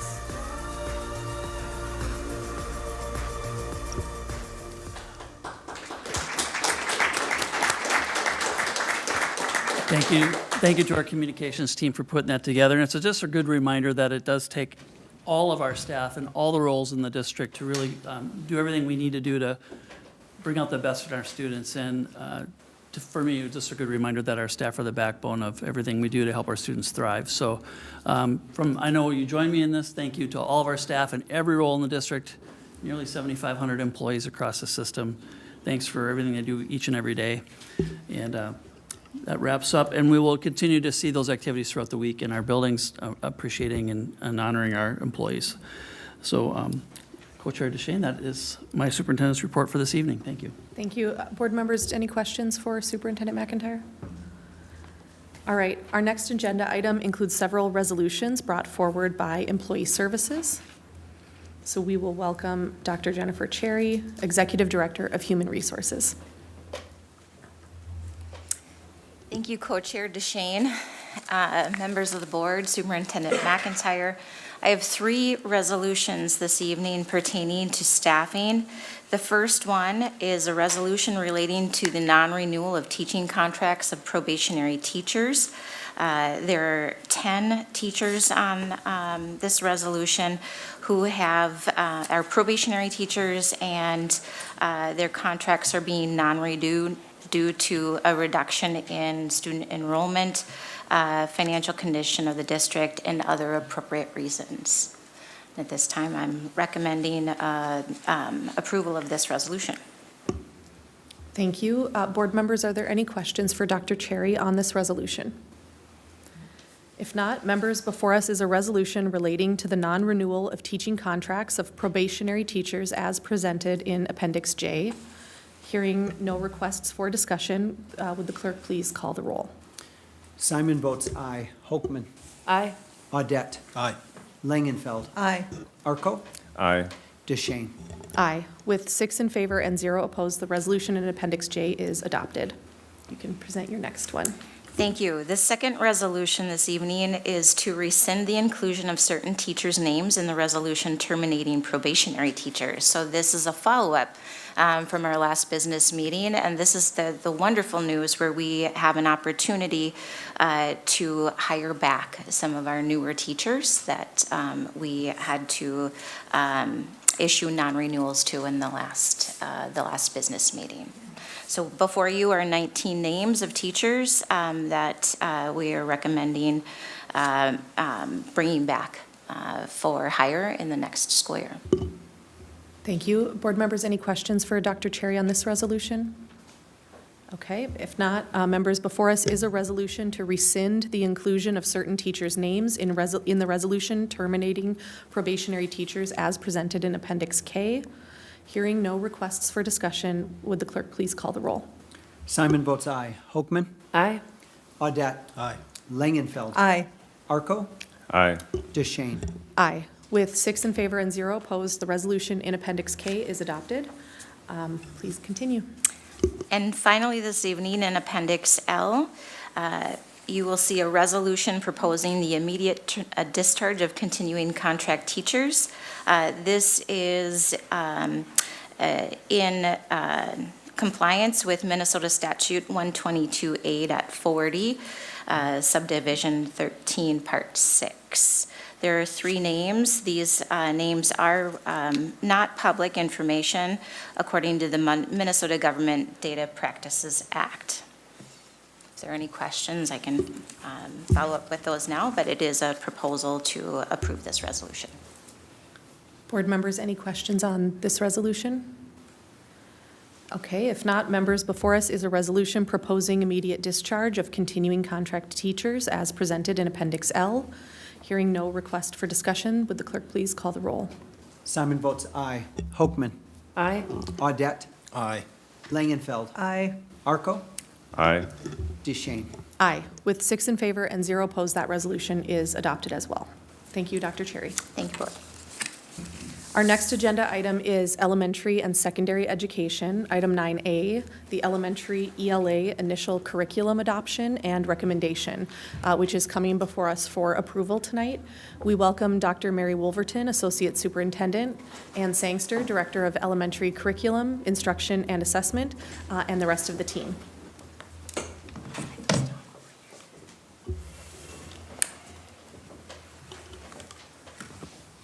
Welcome. Thank you all for being here.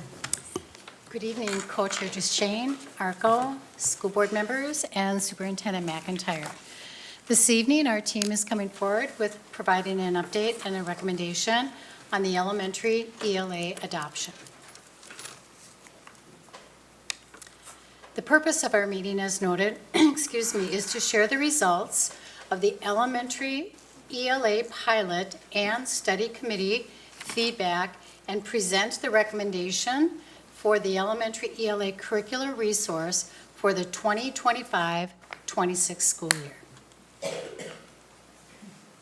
And we will first begin with reviewing the information from the ELA study committee. Good evening, co-chairs DeShane, Arco, members of the board, and Superintendent McIntyre.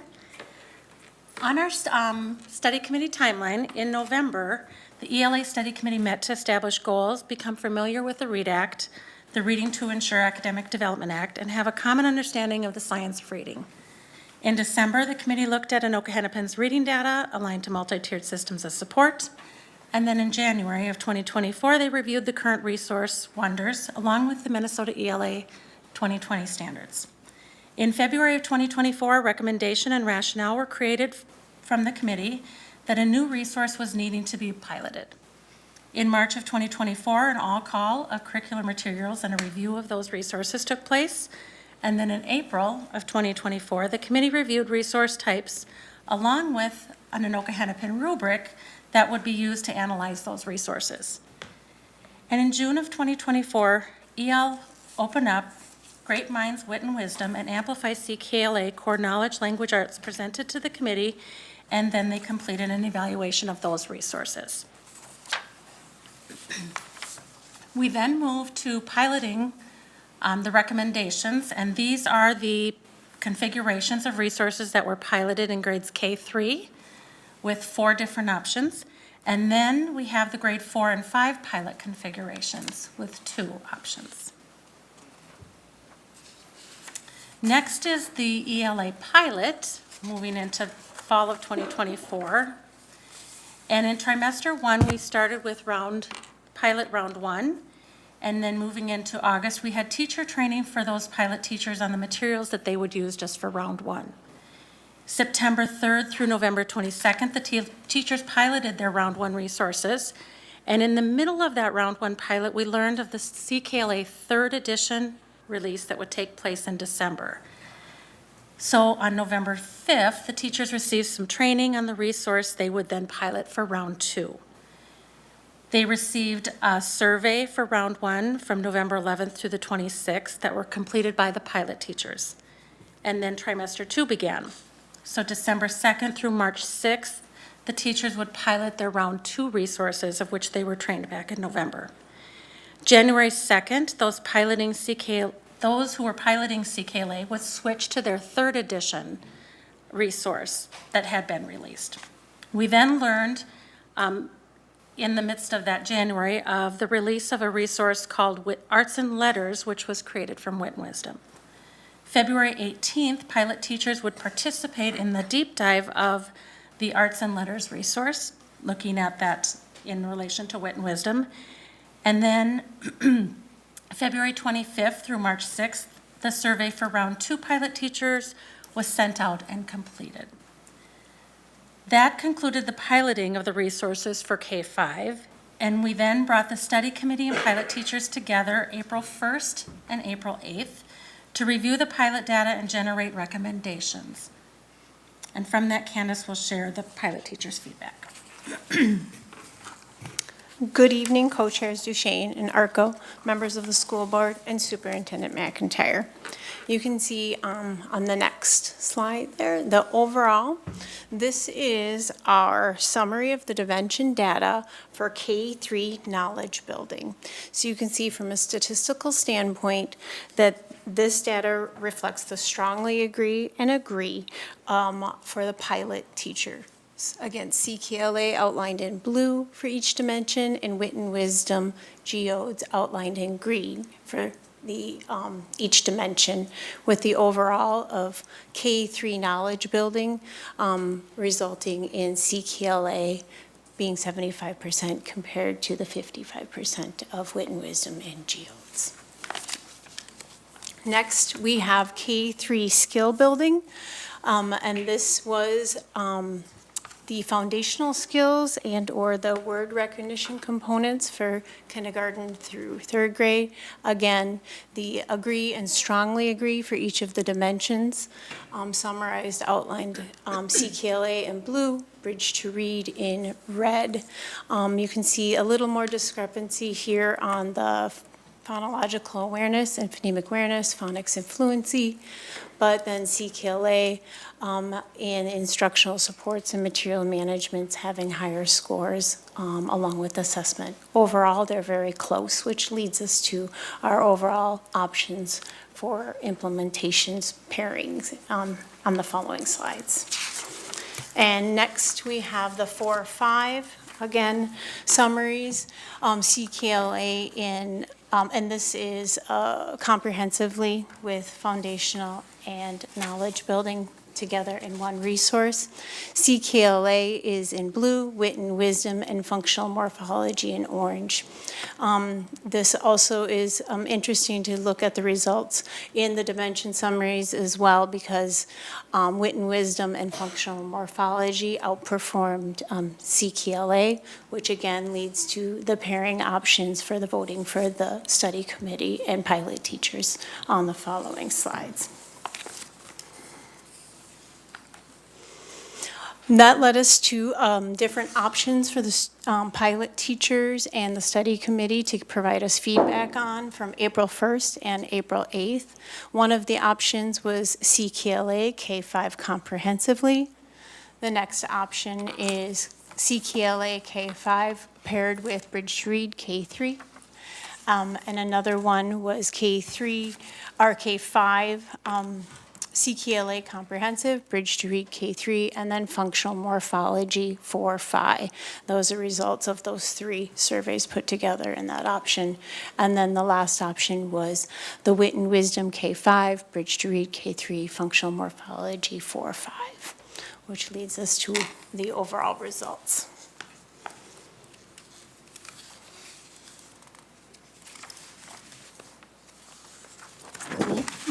Okay, sorry. Good evening, co-chairs Duchesne and Arco, members of the board, and Superintendent McIntyre. As you can see, these are our overall survey results, where we had 71% of our teachers that selected the CKLA K-5 and Bridge to Read for Skills K-3 and Functional Morphology 4-5. So the committee's recommendation offers an evidence-based curriculum rooted in the science of reading. And this option most closely adheres to the criteria previously defined by the ELA Study Committee in terms of content, word recognition, writing, and handwriting.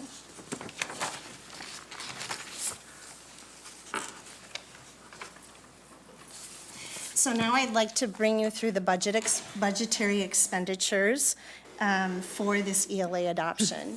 So if you look at the first line item, that is Bridge to Read. Oftentimes we are told that there is no cost associated with Bridge to Read, so you might be surprised to see that. But there is a printing cost of materials. And then also for professional development, those costs are estimated costs at this point. And the $15,000 for professional development reflects teacher salaries if we are to provide professional development in August outside of the duty days of the school year. And then, of course, the largest purchase here is CKLA, which is the comprehensive K-5. We're a little over $4.5 million for student materials, student licenses, and teacher licenses. And that is over a 7-year period. Then the professional development outline for $228,300 is for the first year of implementation. And the next slide, I'll go into more detail about what that looks like. And then finally, functional morphology, that is also a 7-year, over a 7-year span, and that is for teacher licenses. And then the professional development is for 1 year at $27,850. So when you look at materials, professional development, we're right around $5 million investment in our ELA adoption. So Bridge to Read, professional development, like I said, this is year 1. All teachers who do Bridge to Read have an initial 3-hour training. So most of our teachers have already been trained, but we have some teachers that did not participate in the Bridge to Read pilot, and we will have new teachers.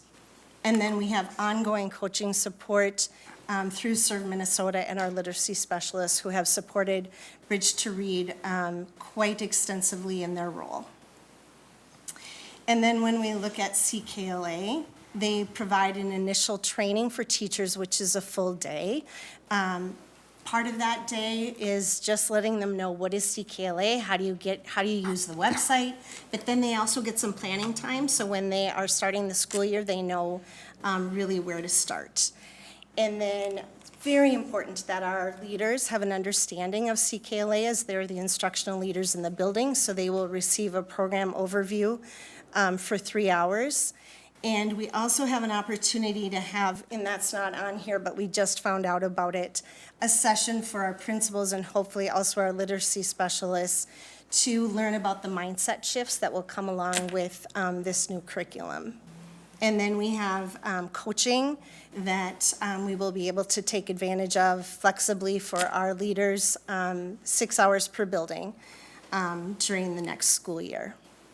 And then finally, functional morphology, that has an initial 6-hour training for our teachers, and then an ongoing implementation support and consulting for our district level team, so they can support the teachers at the building. And so now we're going to talk about implementation for year 1 and then beyond, and I will turn that back over to Michelle. So implementation for year 1, this spring, we will work with the communications department to develop a communication plan for our principals, for the teachers and families and our community members. Hosting an open house for the staff to come and preview the materials, as well as then our literacy specialists are working in aligning those Minnesota 2020 new ELA academic standards, along with Bridge to Read, the functional morphology, and CKLA, and getting all those pieces aligned together. And then providing a CKLA program overview for leaders in this spring as well, in that plan. Then in June, our curriculum writing teams are working on adjusting the report card to reflect those new standards, reviewing and finalizing the alignment of the standards with Bridge to Read, functional morphology, and CKLA, as our literacy specialists won't have that completed before then, and so we'll need to finalize that. In August, then, will be the launch of CKLA initial training for teachers, that full day, and then Bridge to Read initial training for staff as well. In October, we have the functional morphology initial training for grades 4 and 5, so they can attend that CKLA launch in August training, then have that later introduce that functional morphology piece. Here we have for year one a table kind of outlining the implementation support for our teachers, our literacy specialists, and our administrators and district leaders. So you can see all the different types of support and who the people will be having that support over the year. And then we will continue to monitor and adjust, determining any additional supports that might be needed to refine to sustain that implementation over the life of the adoption by receiving stakeholder feedback and ongoing review and student achievement data as well. All right, and that brings us to year two. Again, we would have to provide that training for new teachers and teachers, again, switching grade levels because the components are different per grade levels.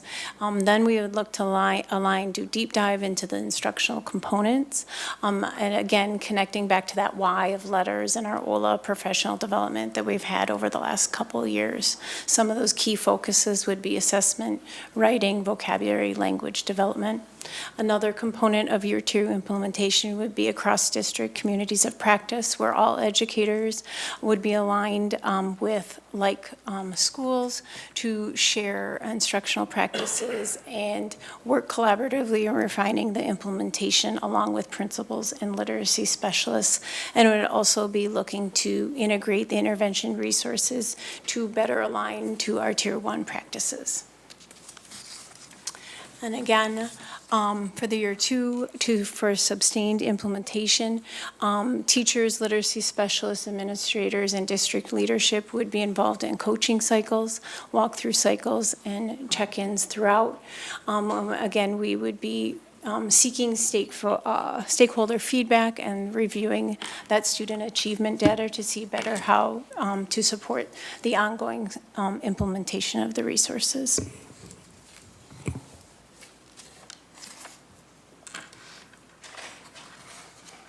And our recommendation at this time is that the board consider and approve CKLA Comprehensive K-5, Bridge to Read for grades K through 3, and Functional Morphology, grades 4 through 5, which best meet the needs of the Anoka-Hennepin elementary students. We would implement this in all grade levels, K-5, and our recommendation is to adopt and purchase CKLA Comprehensive K-5, Bridge to Read K-3, and Functional Morphology 4-5 for the 25-26 school year. And at this time, we would like to thank the board for your support during this process and open it up for questions and comments. Thank you very much for the presentation. Board members, do we have any questions or comments at this time? Director Langenfeld. Thank you. First of all, thank you. I can't tell you how important this work is to me personally. I believe that it's vitally important that every child in our district can read. And so I've been engaging in it as much as I can throughout this process. I think one of the things as I've looked at this and reflected on my own experience, starting with really getting involved in understanding Bridge to Read, and then looking at letters, did not go through the training, actually watched the Bridge to Read training as well, and I have been in many classrooms. This ELA adoption process has been a journey and a really important journey. I know that the curriculum that we are looking to purchase has empirical data to support it. I spent a lot of time just looking at Wit and Wisdom and CKLA. I had the privilege before we even went into the final chapter, so to speak, to meet with all of you. They were all available and answered all my questions, went through all the units to understand what was there, and I know there were some changes. And I left there feeling very informed and felt that if I had additional questions, I could reach out to you as well. Then when we got into, I was not a member of the selection committee. I know Co-Chair DeShane and Director Audette were, but I was able to join the 2 evening debriefing pilots, and in that process really heard back from what our piloting teachers as well as administrators had and gave us that feedback, which I think was so very important. And to have, it was during those critical conversations, sitting there really listening to our teachers talk about their experiences. I was actually invited to a 4th grade classroom then to observe functional morphology, and I went as quickly as I could and really got as informed as I could. So I think as we look to all of these pieces, and I know that just a curious question about where we are with letters training and OLA training. That would be the other piece of this. And then also we did receive a concern from 2 community members who are concerned about a couple of the topics in the units. And I know that we talked briefly about that. I looked at all the units as well during that time and shared those with. So maybe we could talk about if there are concerns about units where just a few, in terms of not so much content, thinking they might not be at an age, they might be too much for a little one. They're worried about the topics aren't really right for age groups, and that would be American independence and those kinds of things. But I know they aren't a major part. I just wanted to make sure that was there. So just thinking through just an update where we are with letters and OLA, and then also talking about as we look at the units and you start doing the writing and aligning of standards, how that would look in our 2-step process. And I know you're fully aware that the board is supportive of a 2-step process. We'll purchase the curriculum and approve that, and then next step would be to go through those units, correct? Is that what we're thinking? Okay. So again, sincere gratitude. I know that many teachers are looking forward to this and really want the best for our kids to be able to read. So I really am excited about it. Looking forward to, I just talked and had an important conversation earlier today about what Mississippi did and invested in the incredible increases that they've seen with their students. And it was a full hands-on, full investment to move it forward. So anyway, I want to thank you for all of that. And I don't know if you want to answer the ELA questions. Anne, maybe I could have Anne give an letters. update in relation to letters. As we've been mapping out and looking at our professional development calendars for next year, specifically in relation to building PD and district PD, Anne has been monitoring staff at the elementary level that have completed letters or going into letters, as well as OLA. So I'll let you kind of speak to that. I'll start with OLA. This year we had about 400 4th and 5th grade teachers, talent development teachers, and special education teachers at the elementary level who took OLA. It's 53 hours of professional development, and all but 3 completed with 80% accuracy, which is what the state is requiring. So that is a huge feat for all of those teachers. And then in terms of letters, we've been working on letters since 2022, and we have approximately 400 teachers, K-3 plus literacy specialists, literacy intervention teachers, ML teachers who have completed that training. And it's about a 3-year training just because it takes longer. So when we think about who is left, we have about 160 teachers who are enrolled in it now who still need to finish. And then we are working on the numbers of new teachers. We're working with principals to determine how many. But at last count, we had about 40 that would need to go through OLA and about the same amount that would need to go through letters. And of course, new teachers coming in, that's always a variable that we account for as well. I would add one more variable to that, in addition to your question. At the elementary level, all 25 elementary principals, the directors, and myself went through 2 years of letters for administrators' professional development. And I think we're one of the few districts in the state of Minnesota that have completed that. I think maybe one of two.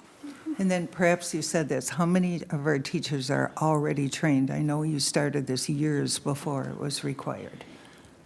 So I think if we look at both OLA and letters, and I'm trying to, like, we have so many charts with all of these numbers on them, so we will for sure tell you the exact number, but I think we're probably right around 700 teachers that have completed the work. That's so excellent. Thank you.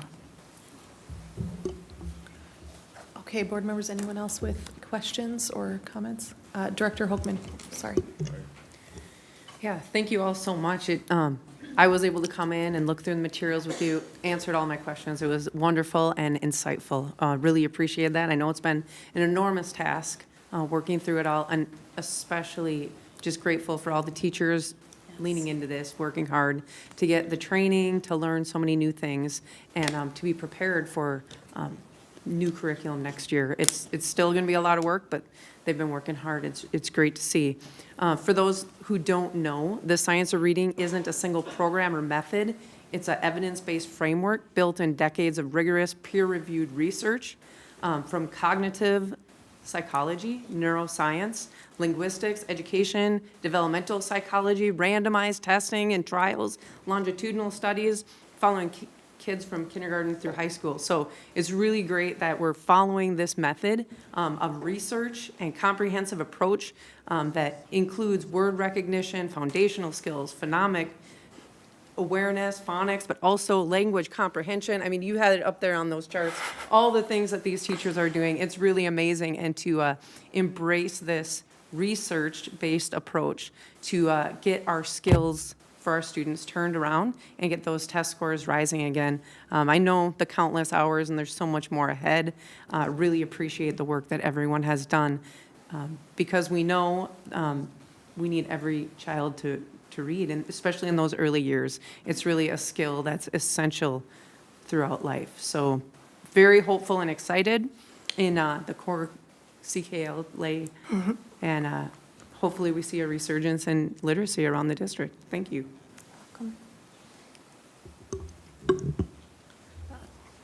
Okay. Director Arco. Okay. Thank you, Co-Chair DeShane. Okay. So the board is about to take a vote on whether or not to adopt a new or perhaps old in principle curriculum for reading instruction in the Anoka-Hennepin schools. And while I love to hear all the research behind it, I also love context. So I think it's worth taking a moment to reflect on how we, kind of as a nation, more so than just the district, got here and why this vote is necessary in the first place. So it goes back to in around the 1980s and 1990s, new ideas about how children should learn to read became popular in American schools. Instead of focusing on teaching kids how to sound out words through letters and sounds, called phonics, many schools adopted methods that relied on students guessing words using pictures, sentence structure, and context clues. These approaches over time proved to be ineffective and harmful to reading development. A major influence on these practices was the reading recovery method first developed in the 1970s by Mari Clay, a teacher and researcher from New Zealand. Her approach emphasized the 3 cueing strategy, encouraging children to guess words based on multiple clues rather than decoding words through systematic phonics. Influential educators, including Gesu Pinnell and Irene Fountas, and later Lucy Calkins, helped to popularize these methods. Their programs became widely adopted across the U.S., despite lacking strong foundations in the science of reading. In 2000, the National Reading Panel, after reviewing decades of research, issued a clear report. Children need systematic phonics instruction to learn to read successfully. Teaching them to guess words based on context does not work for most students, especially for those who struggle. Despite this scientific consensus, cueing-based methods remain widespread and popular. Programs under the label of balanced literacy, which often included very little structured phonics, continue to be trusted by many schools, experts, and teachers. At its peak, the Teachers College Reading and Writing Program, curriculum developed by Lucy Calkins, was used in about 1 of 4 elementary schools in America, with over 170,000 teachers attending Calkins Training Institute in New York to learn these methods. By 2018, as criticism grew louder, Lucy Calkins made updates to her curriculum by adding phonics units. However, the program still leaned heavily on the 3 cueing and guessing strategies, not full systematic phonics instruction. Despite all this, the research is clear. Guessing is not reading. Children must be explicitly taught to decode words through phonics. Decades of cognitive science prove it, yet millions of children were taught using methods that ignored this research.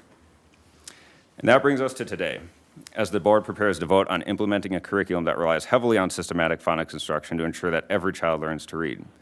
So just to add further context, it certainly is the case that the Anoka-Hennepin district never fully removed the use of phonics from literacy.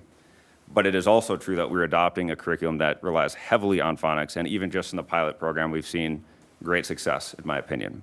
So I'd like to thank the district and all the teachers for recognizing the need for phonics well in advance of the state requiring it, and for doing the hard work necessary to pilot and implement a new reading curriculum. I'd also like to just take a minute to acknowledge just some of the things that were said earlier. There was one message that was overwhelming from all of the community comment, which is trust the teachers. Well, I do trust the teachers. That's why I'm going to be voting on this curriculum. The real question that wasn't asked is, which teachers should I trust? Because the reality is there is not broad consensus on a lot of the things that were discussed. And the reason that I'm mentioning that now is because it's, I guess, ironic to me that what we're doing with the reading curriculum is we're putting direct instruction back into how to teach kids how to read, and then simultaneously removing it from every other subject. So I do trust the teachers. There's not broad consensus on this. The question is which one. I certainly hold Director Hochman's opinion in high regard, and other teachers in the district who have voiced concerns about a lack of direct instruction. So I'm very happy to see it returned here. And yeah, that concludes my comments. Director Audette. Thank you. As we've been sitting here, a brief comment came through when you were explaining some of the curriculum related to handwriting and just writing. And I wondered if you could give us any insight into the material we'll be using and just what components of writing or handwriting are either in it or not in it. Because I do get that question from time to time, and I'm just curious what it will include. I'm going to maybe ask a few more clarifying questions, because there's lots of layers to it. Yeah. So CKLA has that comprehensive piece, because it has all the components of our Scarsbro's rope and evidence-based practices. We've been piloting Bridge to Read, which is also a highly aligned curriculum as well, but it is not intended to hit all those other components of reading instruction. So it is for decoding words, so phonics and phonemic awareness. However, when it comes to handwriting and handwriting development, CKLA has those components in it as well. That's why we felt it was best, based on the feedback from the pilot teachers, to have not just CKLA knowledge and not just Bridge to Read by itself, but partnered together, that it made it more comprehensive for our students. Does that kind of want more into the handwriting? So the foundational components of that, and then beyond that, third grade, we move more into the composition side of writing, and then that's where CKLA is more robust, where Bridge to Read was never intended to support the composition side of writing. Really good. Okay, good. Thank you. I appreciate that. Yep. Okay, board members, any other comments? All right, I will just say and echo a thanks as well. Appreciate the work that you and the team did. I think we can see, and as Director Langenfeld pointed out, I was able to participate in the ELA curriculum committee along with Director Audette. We both really appreciated that opportunity and the participation that we were able to have as a part of that movement. And I think we could see firsthand something that sort of maybe lends itself to an answer to the question that you asked about, like, which teachers to trust. I think the process builds the trust, right? It builds consensus. There's a variety of stakeholders, a variety of participants in that body of work. So it's not just a singular voice, a singular teacher perspective. It's consensus building, and it's informed by the many. So I appreciated that. Thank you. Superintendent McIntyre. I would be remiss if I didn't also just weigh in and say thank you. This has been an 18-month process. So I just want to say thank you to Dr. Wolverton, to Michelle, Candace, and Ann for guiding us through some uncertainty as the state rolls out new expectations, keeping us focused, as the board members pointed out, on what instructional outcomes we're aiming for. And to the board members, you have many decisions you make. This maybe is one of the most important ones you make, is picking and selecting and investing. I know we saw lots of big dollar signs. That's an investment. It's an investment in one of the most primary things we do as a school district around literacy. So I just want to say thank you to the board for supporting the process and really diving in. Many of you were immersed in it and really trying to understand and learn the ins and outs of the process and trying to understand the outcomes of the hard work of our team. And then lastly, just to say thanks to the teachers who put hours and months and days into piloting and giving us that critical feedback and measurement to bring back to you to make a decision. So we're excited. We're excited to get this in place and see, like Director Hopeman said, the results come from that. So thank you. Okay, members, any further discussion? All right, hearing none, before us is the elementary ELA initial curriculum adoption and recommendation as presented in Appendix N. Is there a motion to approve the elementary ELA initial curriculum adoption and recommendation as presented? So moved. Thank you, Director Langenfeld. Is there a second? Second. Thank you, Director Simon. Any further discussion? Would all those in favor say aye? Aye. Aye. Any opposed say nay? The motion passes 6-0. Thank you. Thank you. Okay, Board, our next agenda item is the SEL Review and Recommendation for approval tonight. We welcome again Dr. Mary Wolverton, Associate Superintendent, and Becky Brodier, Associate Superintendent, as well as Dr. Jonna Romahert, our Research and Evaluation Team Lead. Thank you for being here. Welcome. Thank you. Good evening, co-chairs Arco and DeShane, members of the board, Superintendent McIntyre. Tonight we are here to share with you again our update with social emotional learning curriculum review. So the purpose of our presentation tonight is to provide to you a summary of our social emotional learning committee's work and share with you the recommendation from that committee on the K-8 SEL curriculum based on the community input and committee feedback. We currently have 2 different curricula that are being implemented in our schools. At the elementary level, we've been using Character Strong and Leader and Me, and at middle school, we are using Character Strong. It should be noted that research indicates overwhelmingly that there is a positive and significant link between social emotional learning and academic achievement, which is why we selected these evidence-based curriculum materials. At board direction this fall, we conducted a review of our social emotional learning curriculum. We gathered a social emotional learning curriculum committee that consisted of 2 representatives from each cluster, an elementary parent or community member and a middle school parent or community member, along with board members, teachers, principals, and the school board approved members of the Community Curriculum Advisory Committee. That large group gathered in October and November. We also conducted parent, guardian, and teacher surveys and brought all of that information forward to the committee for review.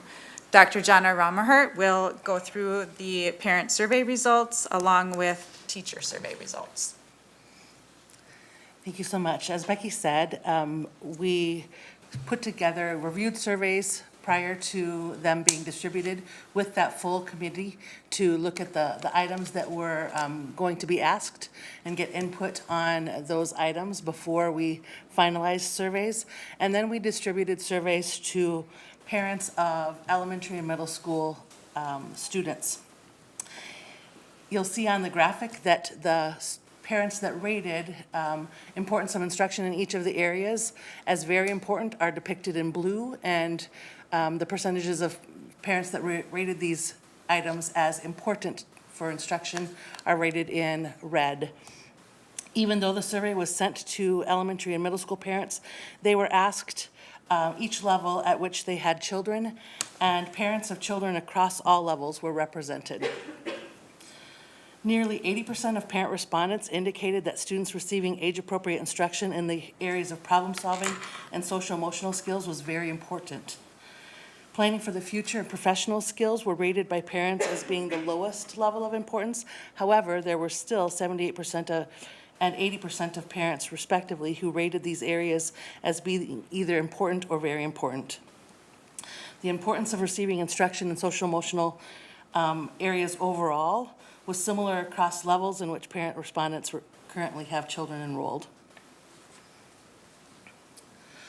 We also wanted to present to you or show you, conversely, the percentage of parents that rated these items as not important to instruct. So in contrast, 5% or less of parent respondents reported that instruction in each of the social-emotional areas was not important, with the highest levels reported in planning for the future, which was rated at 5%, followed by teaching professional skills, which was rated as 4% of parents saying that was not important, with instruction in all of the other areas at 2% or less of parents reporting that the instruction in these areas is not important. When we looked at the teacher survey, we asked more about the implementation and the use of the materials. The reported values included strongly agree and agree, as you're seeing on the screen. Teachers and students across all elementary and middle school grade levels were represented in the data that was submitted. The survey was sent to all elementary and middle school teachers. The majority of teachers indicated that they were able to teach most or all of the intended lessons at 55%, with an additional 43% saying that they were able to teach some of the lessons. Nearly 90% of teachers reported that the SEL materials were easy to use, and teachers agree that the materials are age appropriate at 86% overall. Although there was a higher level of agreement at the elementary level than at the middle level for that item. In addition, student engagement was reported at higher levels at the elementary than it was at the middle school as well. And some of the common themes and feedback from the surveys was at the elementary level. Some of the benefits are common theme of teaching social skills, community building, and that the school-wide monthly themes with common vocabulary, which helps students apply those skills. Additional feedback that we received from the committee was to factor in some potential elementary adjustments and considerations, revisit the instructional time allocated, increase family communication, and determine ways to lessen preparation time. At the middle level, the feedback from the committee around the benefits included teaching and problem solving and social skills, community building and making connections, and then finally, opportunities for discussion leading to skill application after those skills have been taught. Some adjustments that were recommended from the committee were to increase family communication regarding the character strong lessons, seek ways to increase student engagement, and provide additional training to improve the teacher understanding of the curriculum material tools. At the conclusion of the committee's work, an administrative recommendation was developed. So that is what you're seeing here as option 1 is the recommendation from that committee. The recommendation is to continue to utilize the school board approved SEL materials and implement modifications as noted by Dr. Wolverton and myself with the curriculum and delivery model. A note here in option 1, based on some questions and concerns from the board, we wanted to provide you an additional layer of flexibility within option 1 to change instructional time by reducing the frequency of lesson delivery from potentially weekly to monthly at the elementary level. Some of the buildings, I believe, are doing it more than just weekly, but we would be able to revisit the time allotted. Is that an accurate representation? Yes. And with that, we also had two other options that are being brought forward. The second option is to continue using the current materials with modifications, as noted, as Becky had noted, and enter into a curriculum materials adoption process during the 2025-26 school year for new SEL curriculum materials to be implemented in the 26-27 school year. And then option 3 would be to eliminate purchase SEL curriculum materials for the 25-26 school year and have a district team create lessons based on the Anoka-Hennepin core values, Portrait of a Graduate, to focus on school-ready character development. And at this time, we are seeking board action on the recommendation for SEL materials for the 2025-26 school year and beyond. Thank you for the presentation. Board members, any discussion? Director Simon. Thank you. Just a quick, thanks for the presentation. Just a quick question first. On option 1, and maybe I'm not remembering it correctly, but when you talk about the reduced time from weekly to potentially monthly, was that based on the committee feedback or based on board concerns that you brought that forward? That was not based on the committee's recommendation. Okay. So that's just an option for the board to consider if majority of the board has a concern about the timing? Correct. Okay, thank you.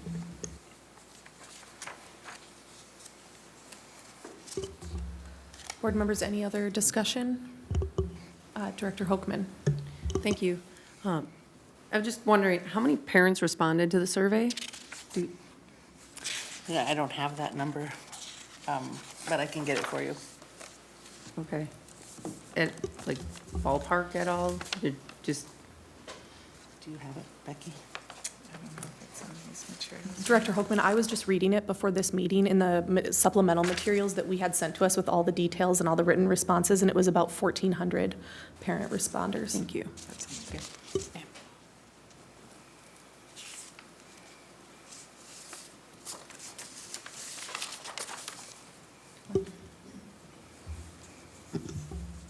Director Audette. Yeah, if I may, I just wanted to say that I really appreciated the option 3 solution that was put forward, where we can create our own program that centers on the values that we have in the Portrait of a Graduate, which to me has, I guess, an additional benefit of just consistency between our different programs and things. You know, we'll gain more consistency by building around those values. And I think this option also proposes to give teachers in the classroom a lot, you know, more flexibility to flex lessons plans in and out of SEL, you know, when they feel the class, you know, that they're in front of it needs it. So for example, if you had a class that just needed more time working on reading, this option gives great flexibility to do that. And, you know, which I think is actually a real benefit of what we're talking about here, is the ability to say, hey, right now the focus on our room needs to be on math or on reading, as we put all this energy and effort into, you know, right now into the new reading program. I think it makes sense. So for myself, I'm personally convinced that that homegrown option is what's best for our kids, which is why it has my support. So thanks. Thanks for putting that together. Director Langenfeld. Thank you. I had the opportunity to serve on the committee and sat with parents throughout this conversation, and go deeper into the data, and we looked at it all and had those conversations. I think one of the things that my question that I would ponder, I did not hear when we looked at the results of the parent surveys that there were parents who had concerns about our existing curriculum. I did hear and see from teachers that I've talked to, and it came out in the survey as well, that the time commitments and some of those opportunities to address all that is on their plates, and I appreciate your comment, Director Audette, in terms of what's on their plates each and every day. I would be certainly very much in support of looking at the time. I also did a lot of research on the particular curriculum that we are using. I think one of the important things always is to make sure, and it came out in actually, Zach, you and I were talking about looking into this author and writer and expert in a lot of things, and he's got a podcast out there that talks about the importance of making sure that you have empirical evidence when you're having conversations and having kind of different perspectives on things and disagreement, or just bringing in the empirical data. And so I went, and we had received an email, of course, from Character Strong folks, and talking about, from their founder, I think it was John Norland. Does that sound right?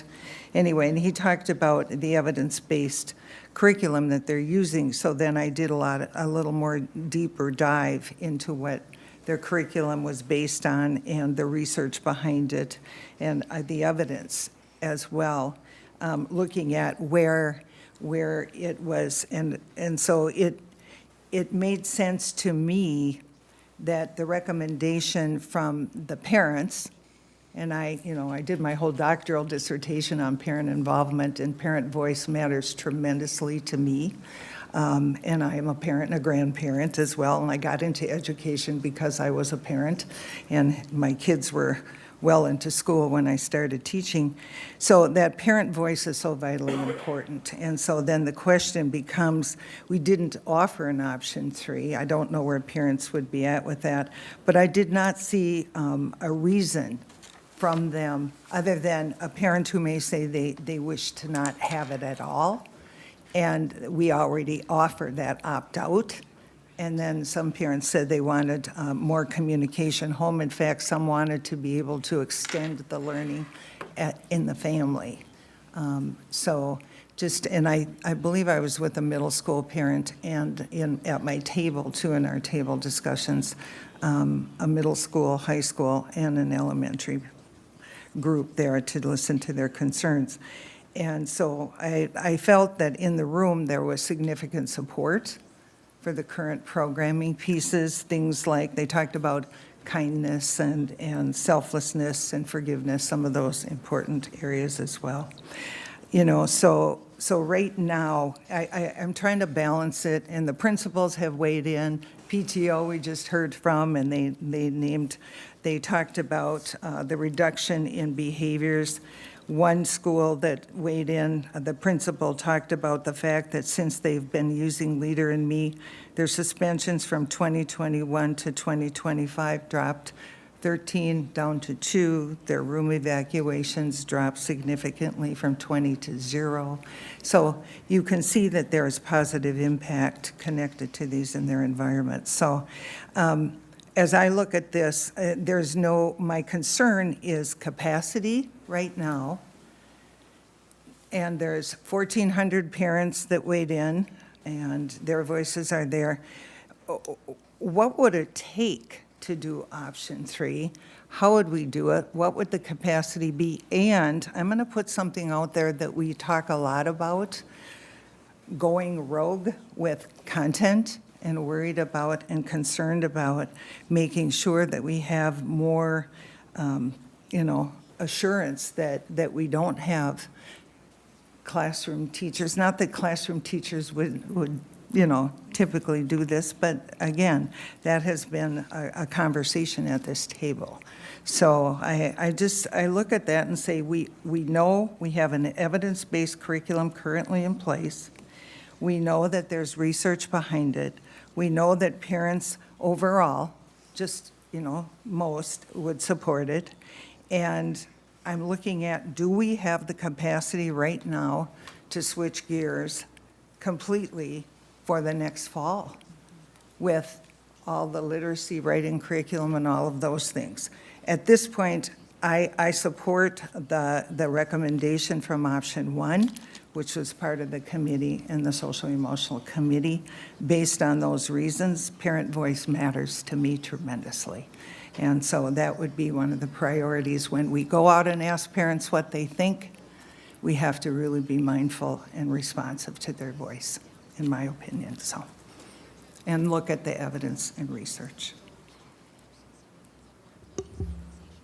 Thank you. Members, any other discussion or comments? Director Simon. Thanks, Casey. Thanks, I'm back again, sorry. Asked a question before and I'll give comments. So we, the board and we all talked about this at the work session, so I know most of the public doesn't get to hear that, so at least I'll recap my position and my comments there. So I have, in my time here, reviewed every elementary SEL lesson. And I think all board members were given access to that. I didn't see anything controversial in there, so I'm not concerned that there's something in our SEL current curriculum that is controversial. So I do not have a concern about elementary option 1 continuing forward with that.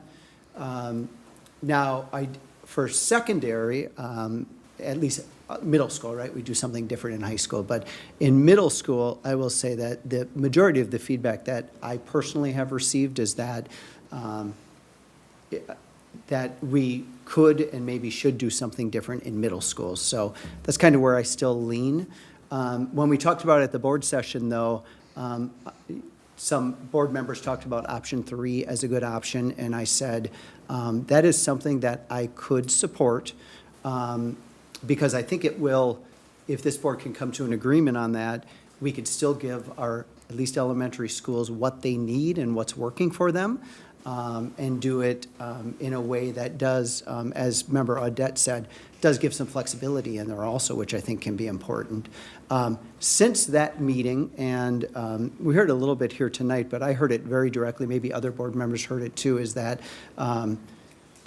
for courses that we've adopted late, such as the 2 social studies courses, the psychology course, and SEL specifically, I'll talk about SEL since those others aren't on the agenda, that we will not get curriculum writers, teachers volunteering to do curriculum writing for that. So if that's the case, option 3 is not something that will go forward. So I believe that's the case. I've been told that's the case, so I'm going to believe it. So I'm not sure, even though I could support it if we have curriculum writers, I don't think we'll have that. So I'm not sure that voting on it really makes a difference at all tonight.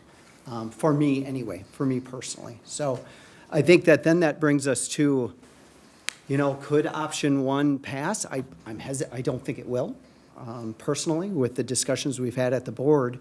So what do we do for next year to meet state standard then, state statutes if we don't, right? We have to have something in SEL, what that something is up to the district. But if option 3, at least for me, it's a no-go because I don't think we'll get curriculum writers. I'm not going to give false hope to the public at this moment.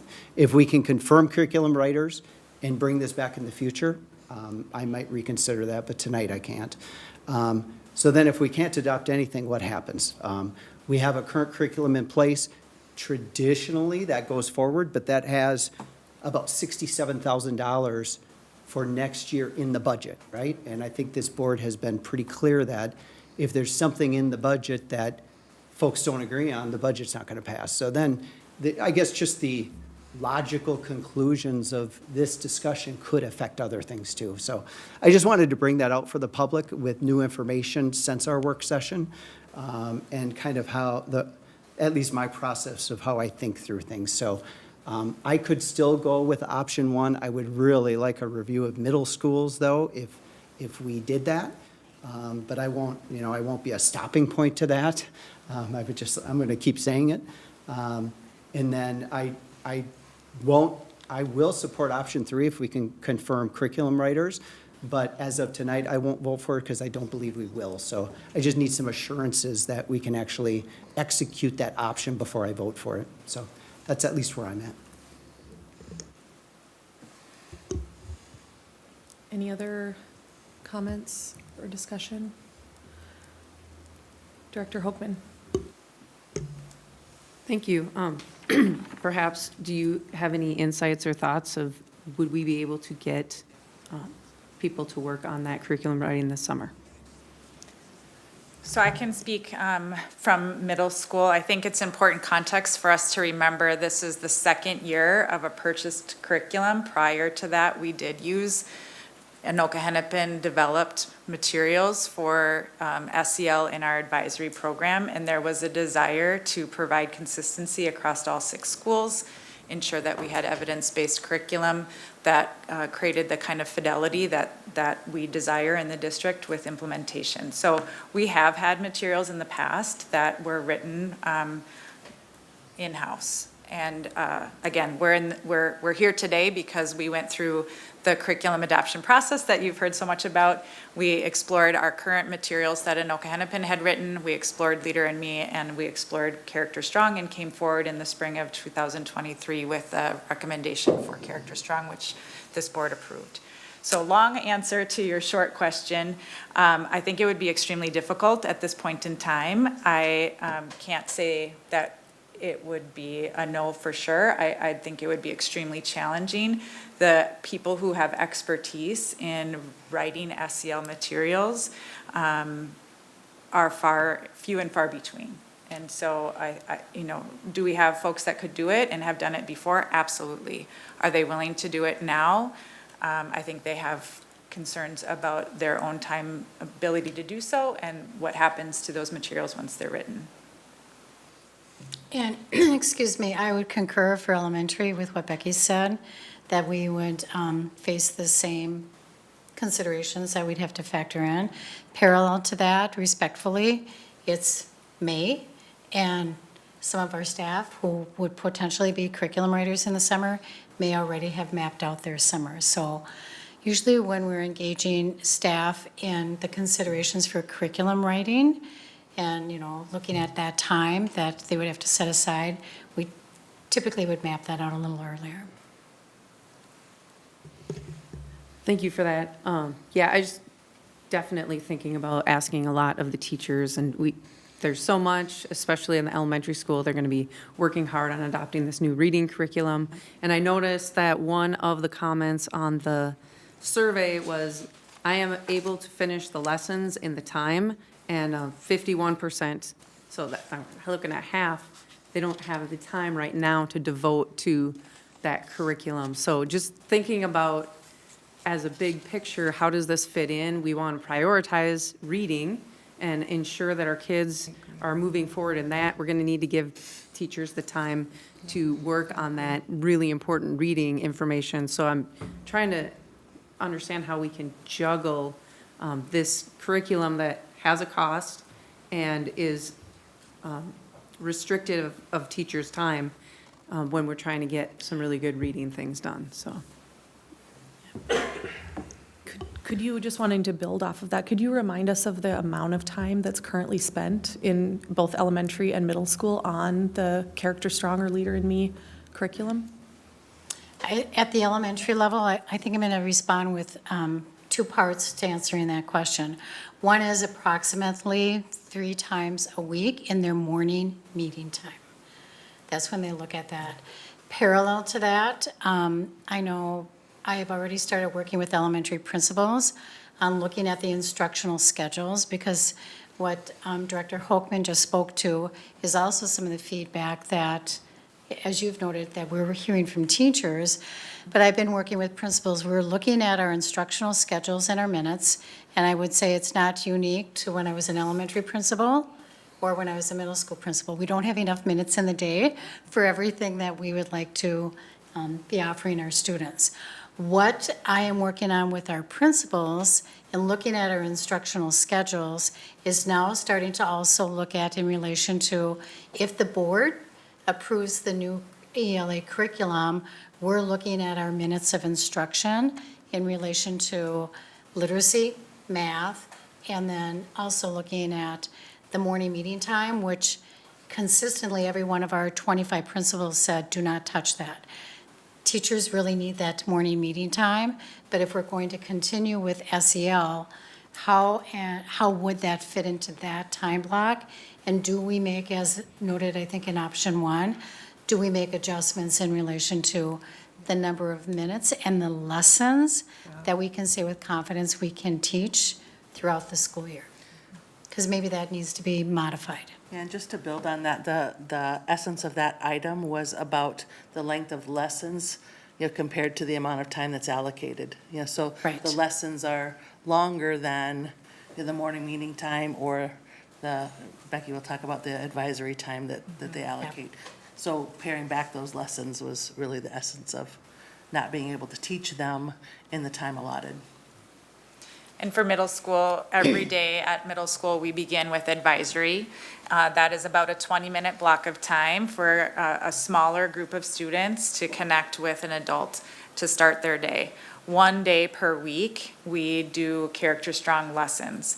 Those lessons are intended to be in a longer block of time than 20 minutes. So I don't know the breakdown of elementary to middle school in the response to that particular question, but it would be, it is a challenge for them to do the lesson as designed in those 20 minutes. Correct. So the options that teachers have is some of them shorten those lessons, some of them carry it over to the next day and span a lesson over 2 days. They have some of that flexibility, as Director Audette had referenced earlier, to match with what the needs are of their particular classroom. But that connection time in the morning is designated for those types of activities within our middle school schedule. But 1 day per week is the expectation for a character strong lesson.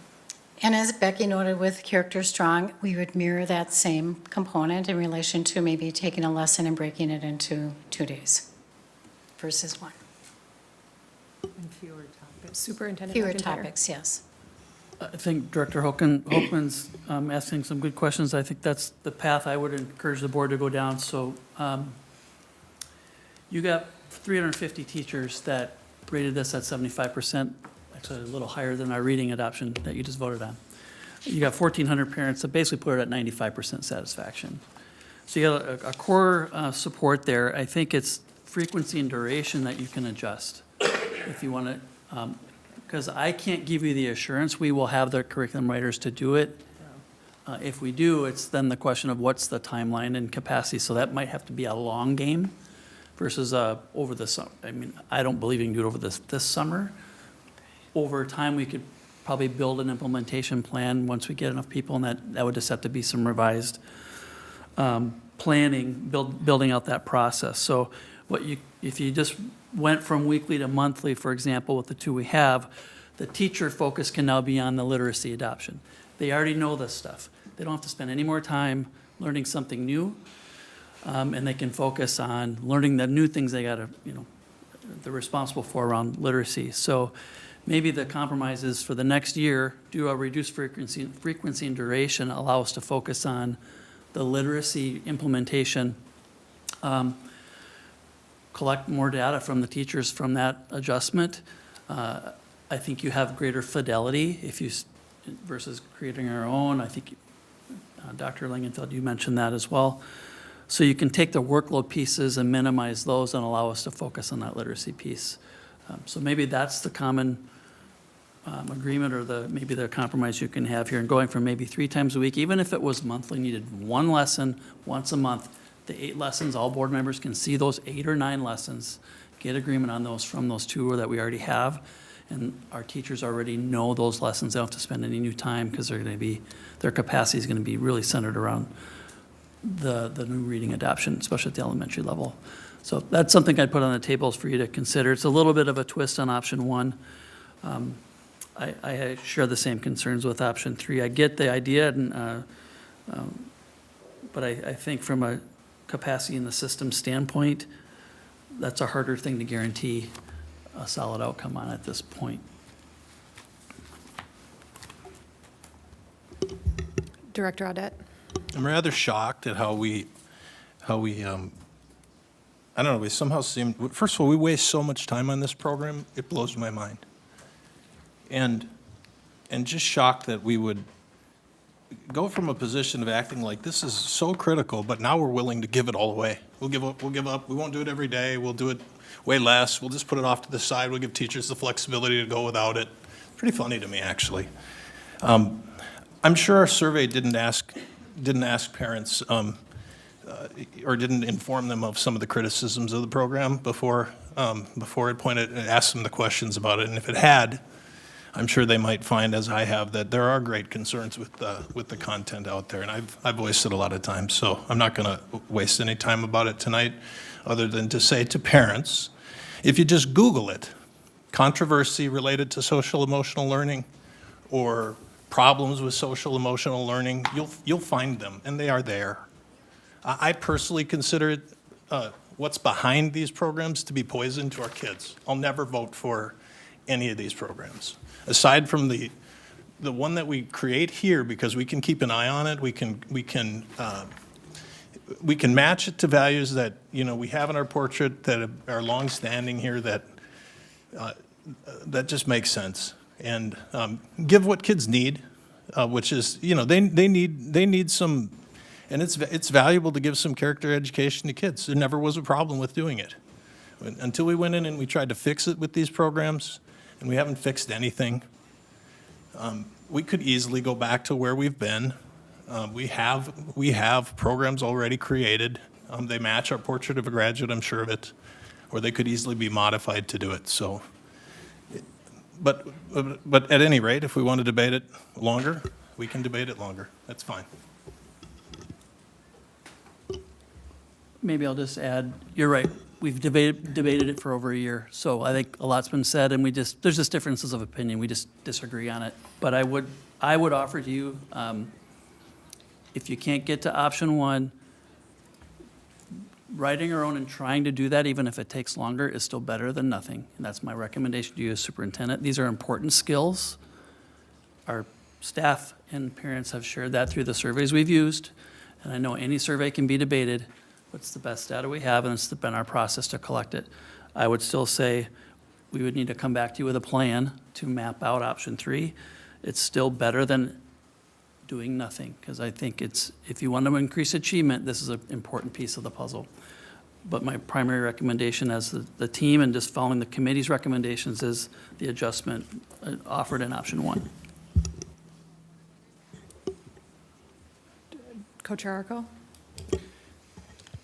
I do think that they are valuable skills, but I pair that with the fact that disruptive behaviors have never been worse, it seems. So regardless of what we think about the skills, it's not working.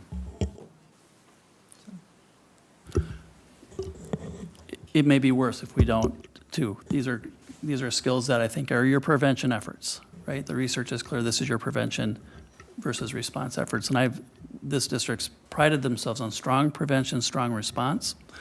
And I know we've debated that a lot as well. So I would just advise against, I still think it's an important component to what our students need to achieve, not just in literacy, but math and the other academic core areas. Director Lingenfeld. Thank you. A question. As we think about this, and to your point, Director Audette, I think that one of the things for writing your own, you can customize it. We talked about that. Capacity is a huge issue right now. We have a curriculum that is important to our schools. They already know what to do. And I don't want to lose sight of the middle school. That engagement is a concern and a question. So then my wonderment is what kind of runway or ramp would we need? So if the process were to continue, at least at the elementary, this coming year, what we have, knowing that they already know what this curriculum looks like, it wouldn't require a huge reset. And knowing that because they have the literacy already in need to do the learning, as superintendent said. But to start this conversation around Portrait of a Graduate, some are much more familiar with what Portrait of a Graduate is. There are people who can do writing It depends what their capacity is. Is there opportunity to move forward because we are required by state law with what we know, and then at the same, and be responsive to our parents and our community at this time, but then also take into account that we would, look to continue that process to move and do writing through the school year to be able to have that in place. I just think the capacity piece and going out for today, this is what we know, but I believe that there could be some input, certainly in middle school, and move that forward. So I guess what I'm looking at is can we amend an option that would continue elementary and possibly secondary as well for this moment, but then engage with an agreement that we would move forward with this writing during the next school year to be in place for the following school year. I just think that this is an important conversation and the writing is going to matter, but we have to give our team time, our staff time.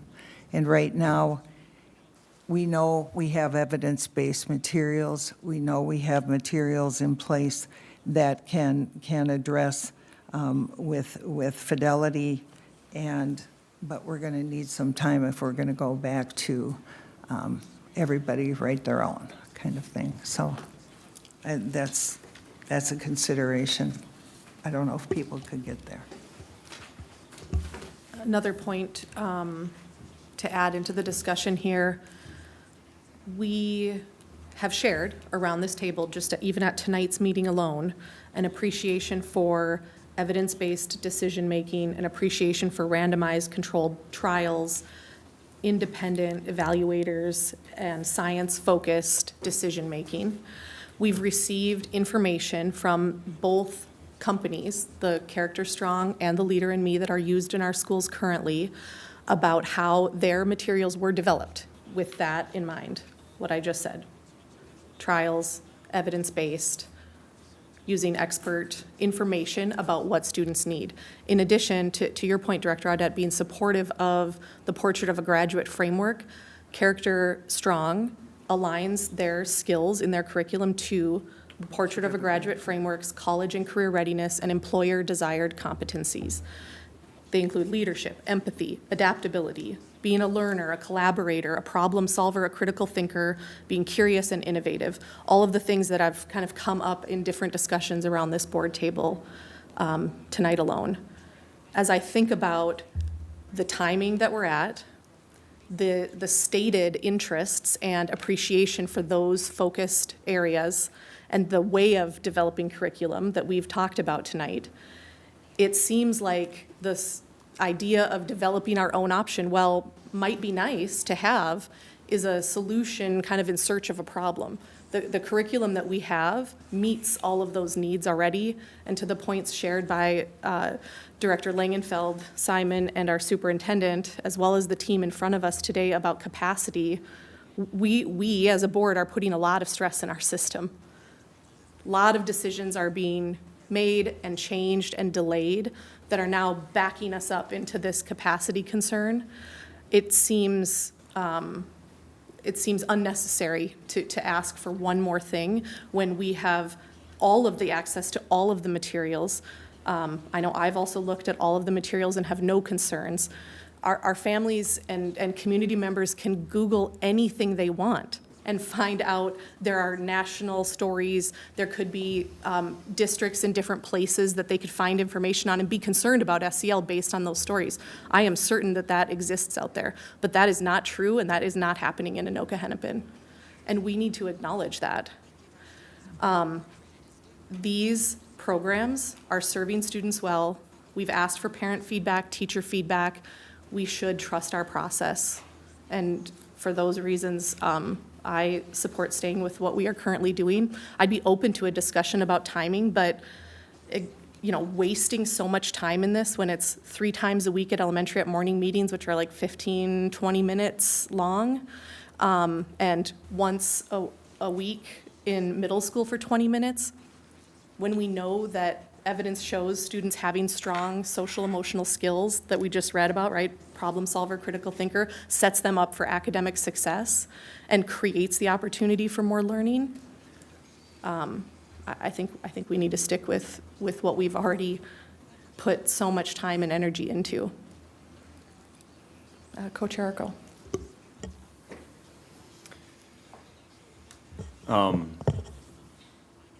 Sorry, I totally lost my train of thought. Well, give me a second. So I had the opportunity to attend the social emotional learning committee that was discussing this. The reality of the situation is that I was more, well, I think Director Langenfeld and I were more observers than anything, which is great. Got to see a lot, but most of the parents and the adults that showed up to participate didn't have a real familiarity with SEL, and which is fine. Everybody, they know what they know. If you don't know what it is, that's totally fine. So part of the committee was to tell them essentially what it is, introduce it to them. And I think Director Audette alluded to this, but I certainly witnessed it. It's just the reality of how it played out is if you put a group of adults in a room that don't know anything and then tell them how to think about something and then ask for their opinion, there's really only one opinion they can offer, and that's the opinion we got. Second thing, just to respond to something else you said, you had mentioned that the companies had given us feedback on their curriculum. Well, sure, they did, but if you ask any company that sells any product if we should buy their product, you're only ever going to get one answer. And then the third inconsistency that isn't adding up to me is at the last work session, we had discussed, the idea of purchasing several other textbooks and writing curriculum for a lot of other classes. Presumably, if we were going to do that, all the resources would be there to write the curriculum. I find it impossible to believe that if we have the resources for that now, had we just voted on it, that they're not there to write SEL. While it might be true that maybe there's certain teachers or staff who have a specialty in SEL, I'm certain that our curriculum writers are talented enough to write a homegrown SEL program, even if that's not necessarily their specialty. So we certainly do have the staff, we have the resources, and yeah, I don't see any reason why we're not doing option 3. Director Langenfeld. I will completely disagree that the parents in the room had no idea what SEL was. I was in the same room with you, and the discussion was around, they were identifying the skill sets that their children were learning in the classes. So the people that were sitting at my table were very engaged and could participate fully. So my takeaway was extremely different and experience in that room that night, those 2 meetings. So I just want to, if parents are listening, for those who had attended, please know that I felt you had a significant understanding of what your children are learning and understood the curriculum. In fact, again, families had asked specifically if they could even have it sent to their homes because they felt it would be so important to, and shared anecdotal stories about their children coming home and talking about different core values that they had learned and talked about. And they wanted to, at home, continue and ensure that the language and the same terminology was used and definition. So that was my experience in the same room. So I'll just leave it at that. I just think if parents hear that, I want to acknowledge that the people that I heard knew what social emotional learning was. Just to reiterate, the survey itself went out to all elementary and middle school parents, not just the people in the room as well. Thank you. Director Simon. Thanks, Casey. So again, just speaking for myself here, but I don't, and I'm gonna, I guess, call out or maybe agree with one board member here, but I don't think that what Member Audette said is unreasonable. I think it's a reasonable position. You've been completely clear on this. You're absolutely right. And I think that the discussion prior, at least what I heard, I'm not putting words in your mouth, but what I heard was the curriculum we have is tied to a national company that gives agreement or standards or what have you for this, whether they asked for it or not. they were linked to it. And I think that if the public Googles that, they'll probably find exactly what Member Audette said. So I don't think that's unreasonable. As a matter of fact, maybe I don't find it unreasonable because I've been in the same position in years past when things have been brought forward that have been tied to national groups, if you will, and I voted against them. So I don't think that's unreasonable. What I did in this, and Mary, you'll remember, on Curriculum Instruction Assessment Committee when this was first brought forward, I think I was maybe the only one at the time, but I was like, I need to see all the lessons. And you gave access to it, right? Not just for me, but everyone on that Curriculum Instruction and Assessment Committee, because I wanted to, at least for my own personal, my own knowledge, understand that what we were bringing forward was not, that I don't think anyone in the public would consider controversial. So specifically what we're doing in Anoka-Hennepin, I reviewed that and I did not feel that way. And then I just want to clarify. So a lot was talked about capacity, and I agree with all of it, right? I think capacity is an issue. What I was referring to on the specific feedback I received since our work session was what we heard tonight from the teachers that came, that they have gone through, our robust curriculum adoption process, have brought forward recommendations, not just on SEL, but on social studies and all these others, and that our board as a group does not agree to that and give them direction of, okay, now write an option for this case SEL, or go back and meet the past standards with the new book. What I have heard specifically is that we will not get cooperation because of that. So at least for me at this moment, I mean, I would propose, I'm not going to because I don't think it would go forward, but I would be okay with option 3 if we said, we amend it and say, if we don't get curriculum writer teachers, we'll continue doing what we do. I don't think that will pass, so I'm not going to suggest it, but so I think that voting for something that I do not believe has any realistic possibility of going forward just doesn't make sense. So in the future, if we find from our leaders that, hey, we have some great experts who are willing to write curriculum, I'm fine bringing it back. But tonight, I don't believe that's the case. Co-Chair Arco. All right, fine. How about we do an amended version of option 3? And if no one can be found, then we will do, I believe it's option 2, which is minimizing the amount of time, because one of the biggest complaints brought forward by teachers is they don't have the time. That was like number one thing I heard from teachers at the SEL committee. So how about that? Something like that I would propose, not necessarily make a motion at this time, but I'd just offer that.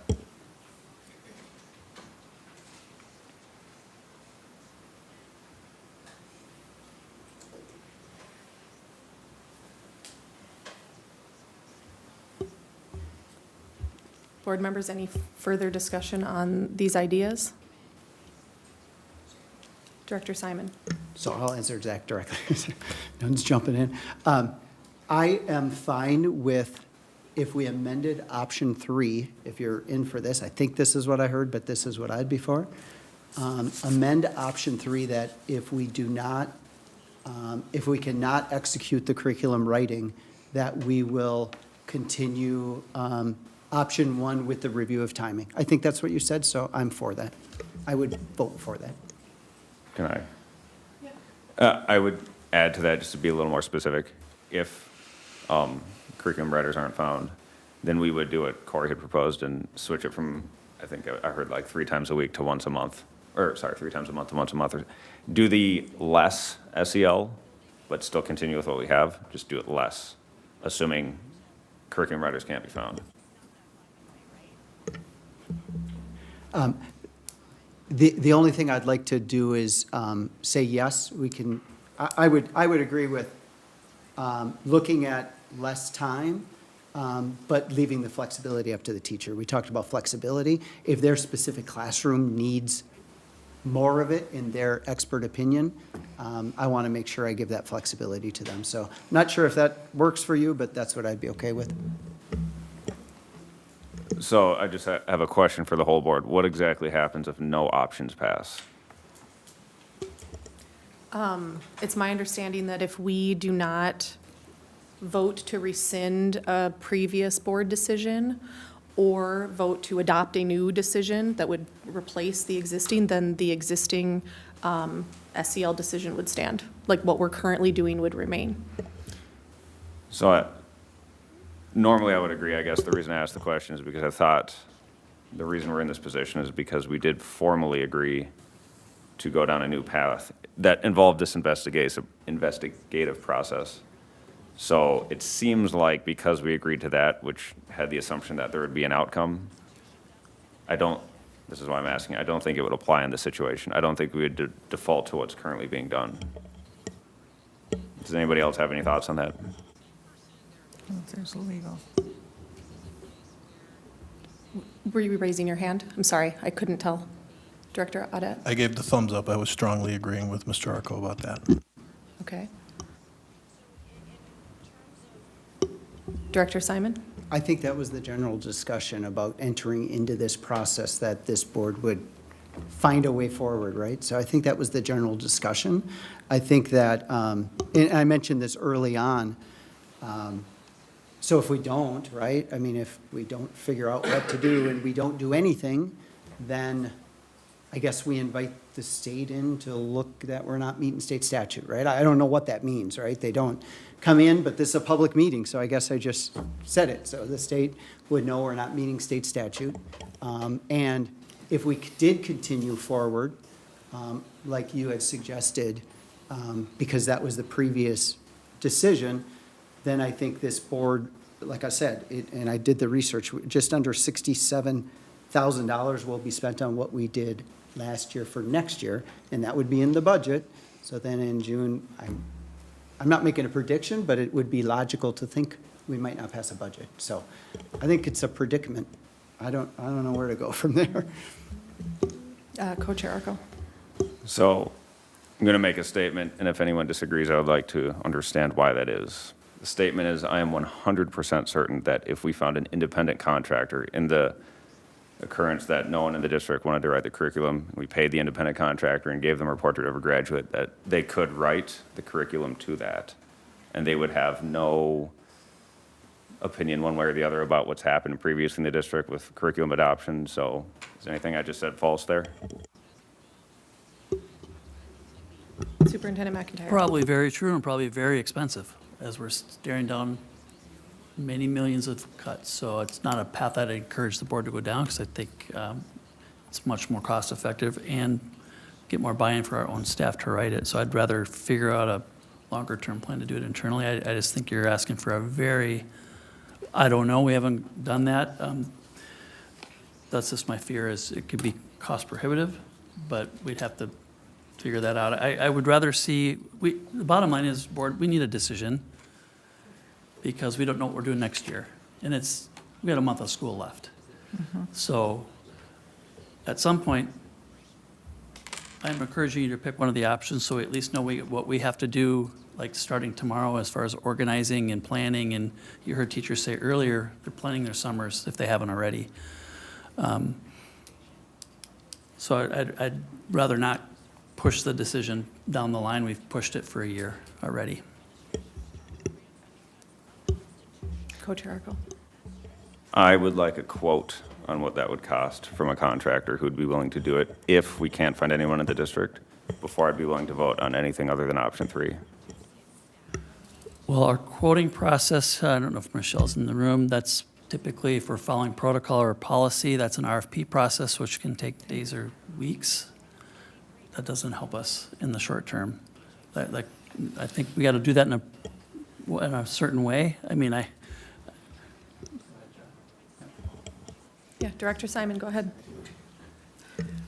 I don't mean to, I'm not jumping on what you said. I'm just going to add to it. I think that you don't have to do a formal quote. You can figure out, is this possible and about how much it would cost, instead of like, I think that would be reasonable for a board member asking for that. I think you could get, without a formal quote, you could probably get something. And then, Corey, your comment about vote on something, I don't know, I don't feel good about voting for an option that I think we cannot execute. That doesn't make sense to me. So I agree with you. I would love to vote on something, but I don't want to vote on something with a hope and a prayer. I want to vote on something I know we can execute, and tonight I don't think we can. So I'm just not going to vote on that tonight. In the future, if you can guarantee me, or we can find that we're going to do it, I can reconsider. I would just offer the board, Mary, you can correct me if I'm wrong, our contracts are expiring if they haven't already. I think pushing our board meeting back a week not that they It's can't be different. renegotiated, but they It's different are at the expiring. 2 levels. At the elementary level, for Character Strong, we're locked in until August. For the 3 schools that are Leader in Me, their contracts are up in May.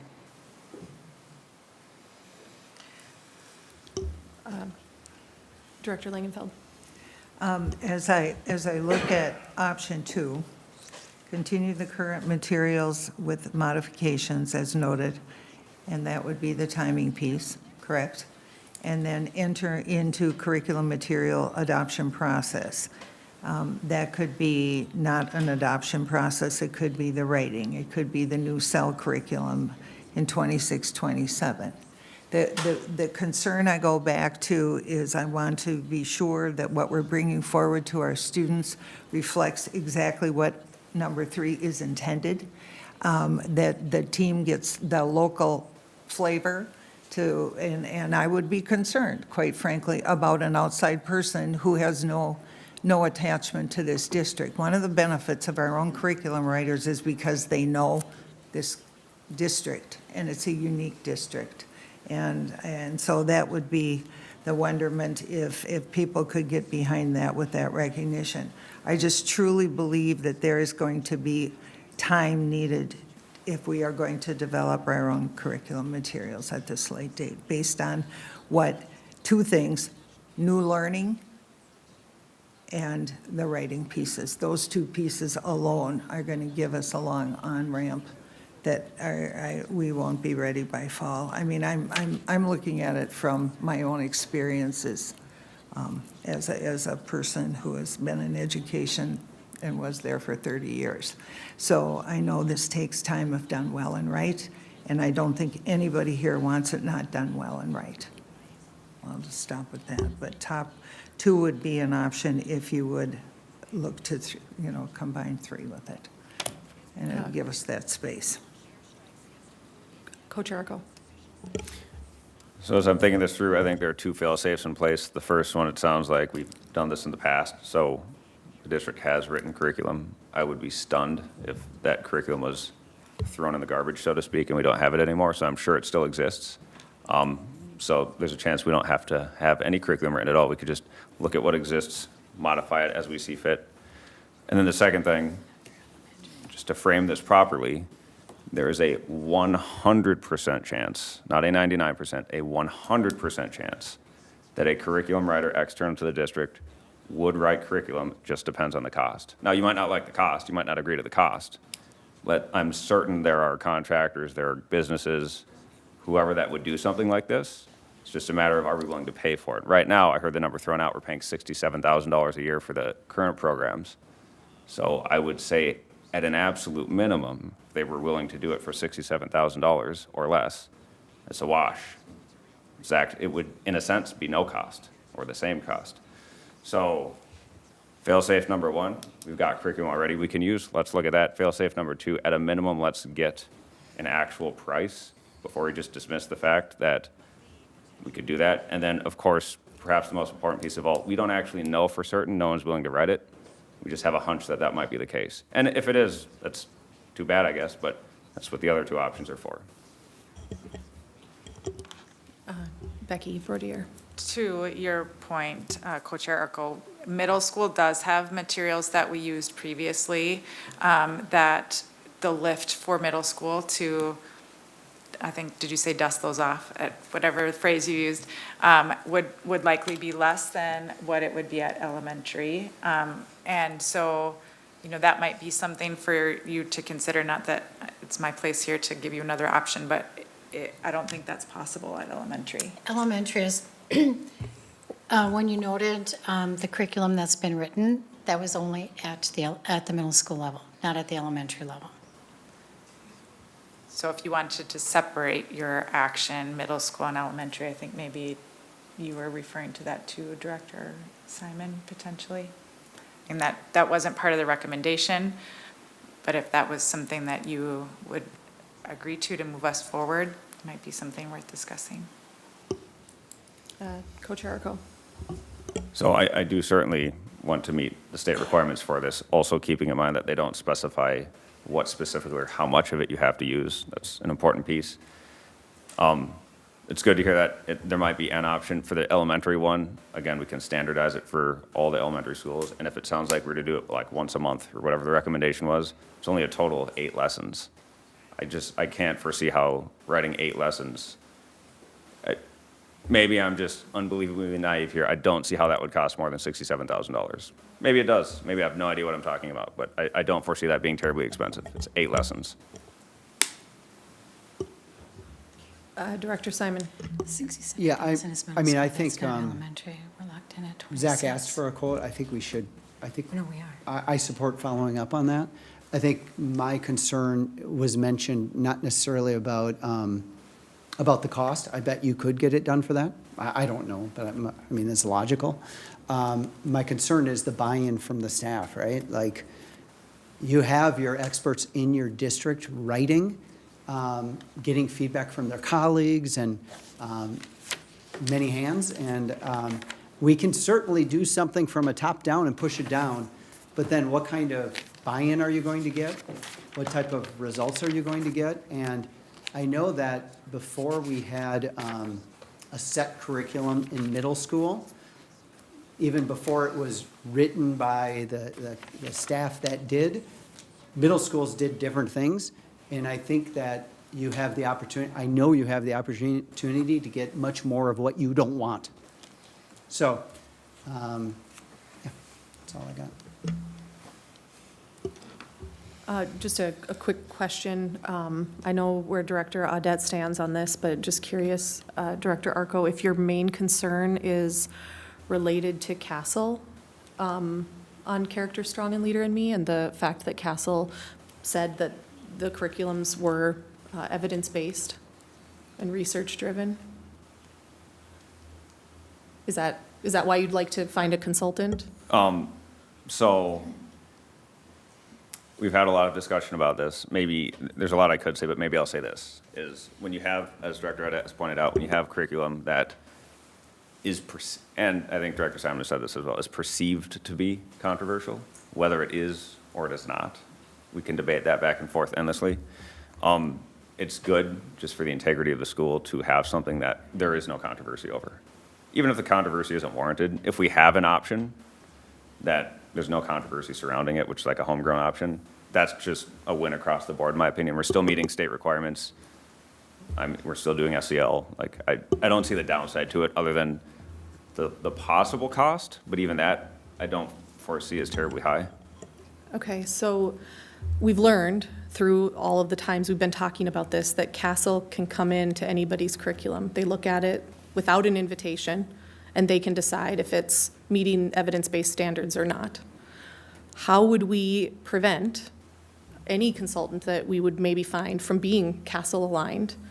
How would we prevent Castle from coming in and looking at a homegrown, self-written curriculum and saying, yeah, that's evidence-based and research-driven? Because, you know, the folks that we would have to write that operate that way. That's like the natural way to operate when you're writing a curriculum or developing something, is to use evidence-based, research-focused practices.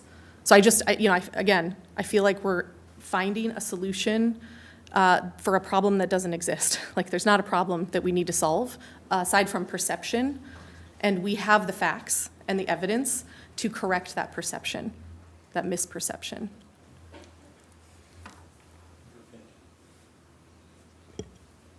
Co-Chair Arco. So again, just going back to how any kind of business works, anyone who we're paying to do a job is going to do the job according to the criteria we specify to them, so I'm not really concerned about that. We don't want Castle standards to just say, hey, here are the standards we do want, don't use these over here. I don't even think you need to say that second part, just say only do these standards, and that's what they'll produce. And there's an interesting conundrum, though, like the idea of because it's a fair concern, the idea of getting more of what you don't want. There's an implication buried in there that what's happening in the classroom is not what we think it is.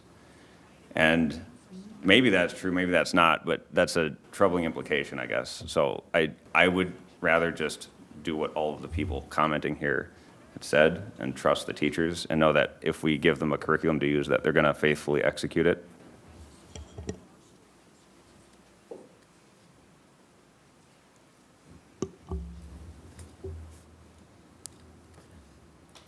Director Simon. Oh, wow, my mic's still on. So I think, I mean, we're going around and around and around. I think people are where they are, and I don't think I think we've always been where we are, right? So I don't think it's going to change. So I wonder just how we move forward, right? So is it possible to table I know Superintendent does not love that, but is it possible to table this until we have not a official quote, but at least an idea on, is there an outside person, about how much might that cost? If we can get feedback on, will we have folks who are qualified, our teachers and our staff who are qualified and can write this if they're willing to write it? I think if we get those two answers, it may help direct us. So I'm just going to suggest that, and then a few options were sent out. I guess I'll just speak for myself. I'm okay with Michelle's option of, I might be misquoting you, but option 2, which is continue what we do for 1 year and then look at it potentially writing or an adoption, right? So I'm fine with that. I'm also fine with a revised option 3 of if we can find writers, great. If not, we'll continue doing what we did this year. So at least that's where I'm at right now. I'm fine with either of those or tabling to get more information. Thanks. Does anyone else have a perspective they would like to share to close us out, to decide if we're going to make a motion or if we're going to table? Director I'm ready to make a Audette. motion to table. I make a motion. I move to table. Okay, we have a motion to table from Director Audette and a second from Director Simon. Is there any discussion? Co-Chair Arco. Yeah, and at the risk of sounding ignorant and naive, I really don't think, I'm just putting this out there, I really don't think asking a contractor or a group to write 8 lessons should cost $100,000. Could be way off base there, but it seems like it shouldn't cost that much. So I'm looking forward to seeing the quote. I just sense it will be reasonable compared to what we're currently paying. Just want to throw that out there. Director Lingenfeld. Just a point of clarification. To table it would mean that more information would be found that could change some minds. That's what it sounds like. That's what it sounds like, and then there's a belief that there would be 4 votes, is that? Well, I maybe mean, yeah. I mean, Superintendent McIntyre. Well, maybe let's set a target then. Try to bring you back something for the May 19th board meeting. I'll see what we can find for information between 2 weeks from now on what getting you all to agree on the contractor might be tricky as well, but we'll see who's out there. And we'll also be able to poll our staff to see, can we do it internally? Like, we should be able to get a sense for that and bring it back to you on the 19th and more information. right, and with that information, if I could, I'm sorry. I would really like to know how much learning then would be required for our teachers and their capacity to take on new learning at the same time, especially at elementary. I have grave concerns. That is a huge concern right now for me, is to take on a new curriculum at this time. That's why option 2 seemed to be a reasonable situation right now, to give that on-ramp of people to be able to do the writing. I really am concerned about that. And again, we have the support right now to move with the current curriculum for another year. I feel we have it. and if this is the route that people wish to go, we really, really need to be mindful of the teacher's time. I look at that, and so I would not be in favor of tabling it right now. Coach Arco? Do you- okay. Any further discussion on the motion to table? All right. I'll second. Director Simon Oh, already you got seconded, so thank you. Okay, would all those in favor of tabling say aye? Aye. Those opposed say no. No. With 4 in favor of tabling and 2 opposed, this is tabled till May 19th. Okay. Thank you.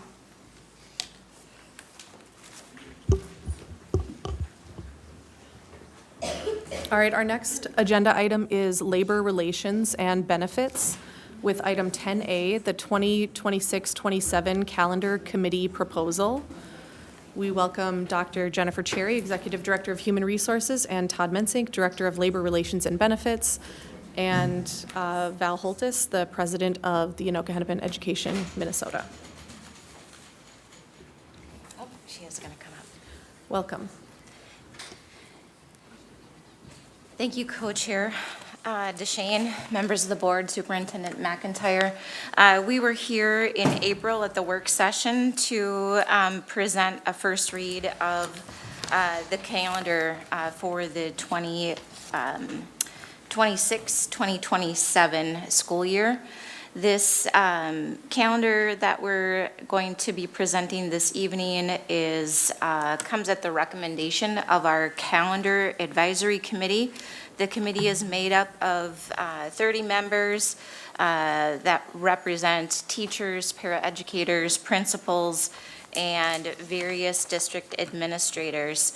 The committee works under a set of parameters in establishing a proposed calendar each school year. Some of the particular items are related to state statute for the number of hours of instruction that are required each school year, the length of the school year, the time of the school that the school year can start, our state holidays when school cannot be held, as well as state holidays where a district must be closed. We also are considerate of our employment contracts, specifically our teachers work 187 days each school year. This includes 4 days for conferences with families.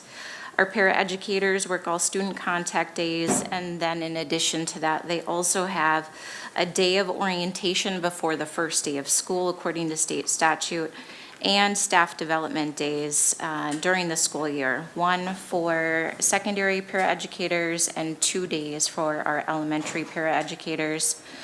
We also are cognizant of multiple employee groups who have other contract dates, such as multiple employee groups have 2 days off during spring break for designated holidays.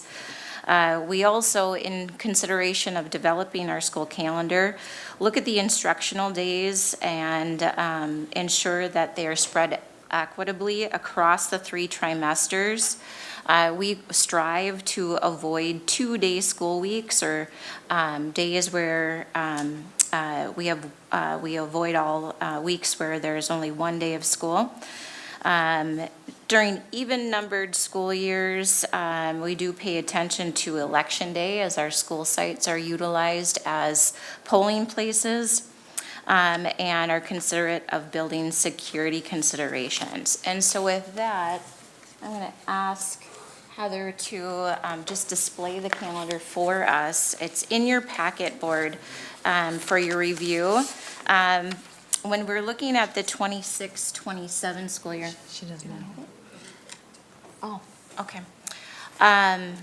Board, it is in your packet.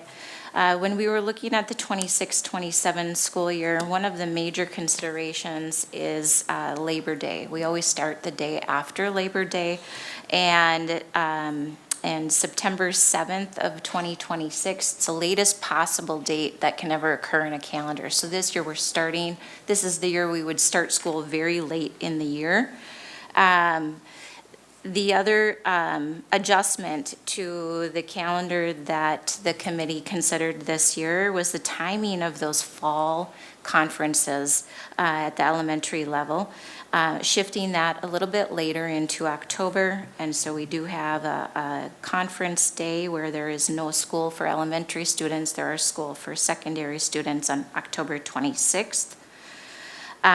Moving into the timing of spring break and the timing of winter break and the timing of spring break are generally the next two big considerations. For us, because the school year is starting so late into September, our trimester ends on December 3rd. That's after Thanksgiving during this calendar year, which pushes the whole calendar just a little bit later into the year. During winter break, it begins on December 24th, which is a holiday, and goes through January 1st. So that means that winter break would start on a Thursday in December, and school would resume on January 4th, which is a Monday of this year. There are holidays in January for Martin Luther King Day, and in February for President's Holiday. Another consideration, which was a large consideration for us this year, was the timing of the end of the second trimester, and a date that we were cognizant there were very large concerns about attendance for a group of our students recognizing the Eid holiday. And so March 10th is listed as a non-school day. That would be a professional development day for teachers. And that would leave us a day in the middle of the week with the trimester ending on March 12th. Spring break would occur at the end of March, similar to what is on the schedule for the 25-26 school year. So it would occur the last week of March into the first week of April. And then this results in the last day of the school year on June 10th. The rest of the teachers with their last work day on June 11th, the Friday of that week. So again, the calendar that is being proposed is in your packet. It has been presented to the board previously at a work session. We have made multiple considerations for, again, balancing the number of school days throughout the trimesters. And this evening, we're open to any questions you might have, but before I do that, I'm just going to look at my table mates here and see if there were some other additional items that I missed or that you wanted to make sure were covered. I think you covered it. Okay. Thank you for that presentation. Board members, any questions or discussion about this calendar committee proposal? Okay, Director Simon. No questions, just a thank you. This is, it's work that you don't often get thanked for, right? Because everyone, or many people will have a concern with it, but I think what you brought forward is just very reasonable and logical, so thank you for all the work. Can I just make a quick comment, Of Director course. Simon? Thank you for that comment. That is something that we definitely acknowledge within the committee. I think that is mentioned as we consider contemplating moving days around. This is a hard committee for our staff to be on because they know that the decisions that are made here will be criticized. There is never going to be 100% agreement about any of these choices. So thank you for the acknowledgement. Thank you. Members, any other questions or discussion? All right, if not, before us is the 2026-27 Calendar Committee proposal as presented in Appendix Q. Is there a motion to approve the calendar proposal as presented? So moved. Thank you, Director Langenfeld. Is there a second? Second. Thank you, Co-Chair Arco. Any further discussion? Hearing none, would all those in favor say aye? Aye. Aye. Any opposed, say nay. With 6 in favor and 0 opposed, this passes. Thank you. Thank you, Board. All right, Board, our next discussion is the 2025-26 health insurance rates, first read. We welcome Dr. Jennifer Cherry and Todd Mensing to stay with us and bring up the rest of the team. Welcome.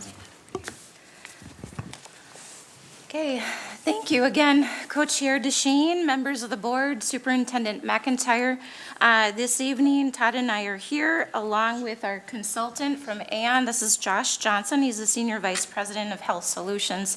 Throughout the presentation tonight, we're going to be very focused on trying to create some awareness about our self-insured district plans for health and dental. And we also are going to share information around the health of our health plan as we are charged with setting the premiums that continue to fund the plan that's offered by the district. So with that, I am going to hand it over to Todd, and he'll set this up for us. All right, great. So as a self-insured employer, we set our own insurance, we pay our own insurance claims, and then we have to set rates to ensure we have, our premiums are high enough to cover the claims and other expenses that are involved in administering our plan. If we were to just purchase insurance as other employers do, we would be given a rate by the insurer. Because we're self-funded, it's the job of the board to approve the rate based on those considerations every year. So we established the premiums again to cover claims and medical expenses. We have our consultants from AON, Josh is representing AON today, providing analysis to establish a rate recommendation for the board. And in that analysis, they look at claims projections, administrative fees, stop-loss insurance, which is insurance that we hold in the background that covers anyone who has claims over $500,000 in a year. So last year, we had 11 individuals who had more than $500,000 worth of claims, which is why you're gonna see large increases this year, one of the major reasons. And so we do have additional insurance to cover that cost and that we do have to pay for. We also have aggregate stop loss, which covers if all of our claims exceed 125% of what's expected, although we've never been in a situation where we've actually had to use the aggregate insurance, but we have it just in case. So, and then any other discounts or other costs associated with the administering of the plan are included there. So with that, we're gonna start with dental rates, because they're quite a bit similar. And we'll move to Josh as he goes through the actuarial information about, and the underwriting information. Okay, thanks. What you see here is an underwriting projection for dental claims, projecting historical claims from the most recent 24 months. So you have two 12-month periods. Trended forward at the prevailing market rate in dental health insurance is 4%. So you take these two, we take these two historical periods, trend them forward to the projection period that would start in September, and then come up with a weighted average, essentially, these two experience periods. The result of that is $93.45 per employee per month.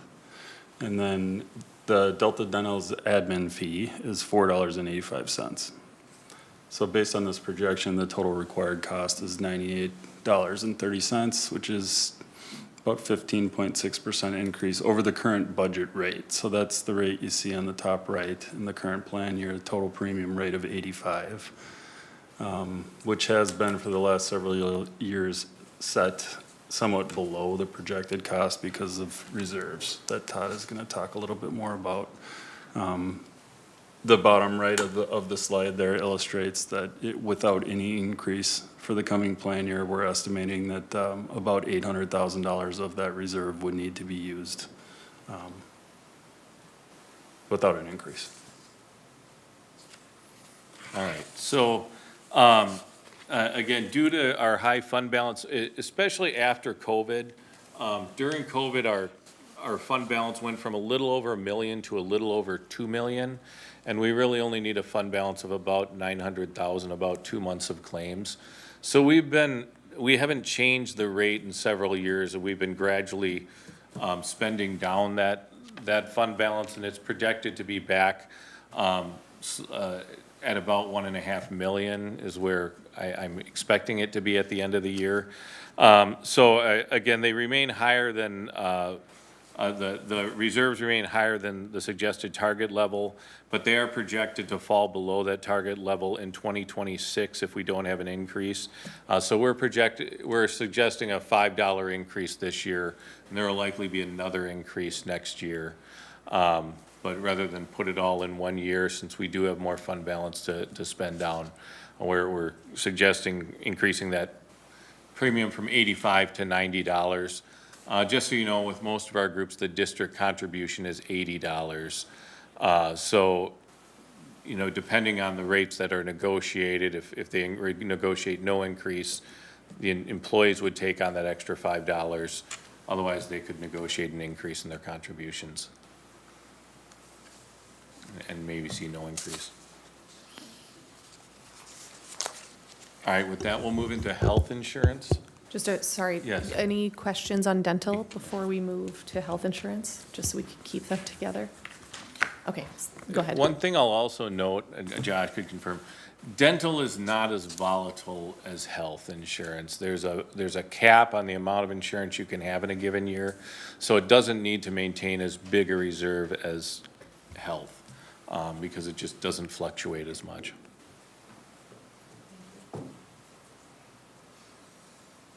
All right, so moving on to health insurance, and actually I have the first slide here. So this first slide just shows our current health insurance plans, just to remind you, because I know you haven't dealt with this since last year at this time, but we do have a copay plan, which is kind of our old plan design. You know, if you go back 15 years, all of our plans had no deductible, co-payments between $25 and $100. They were probably 20 to 100 back then.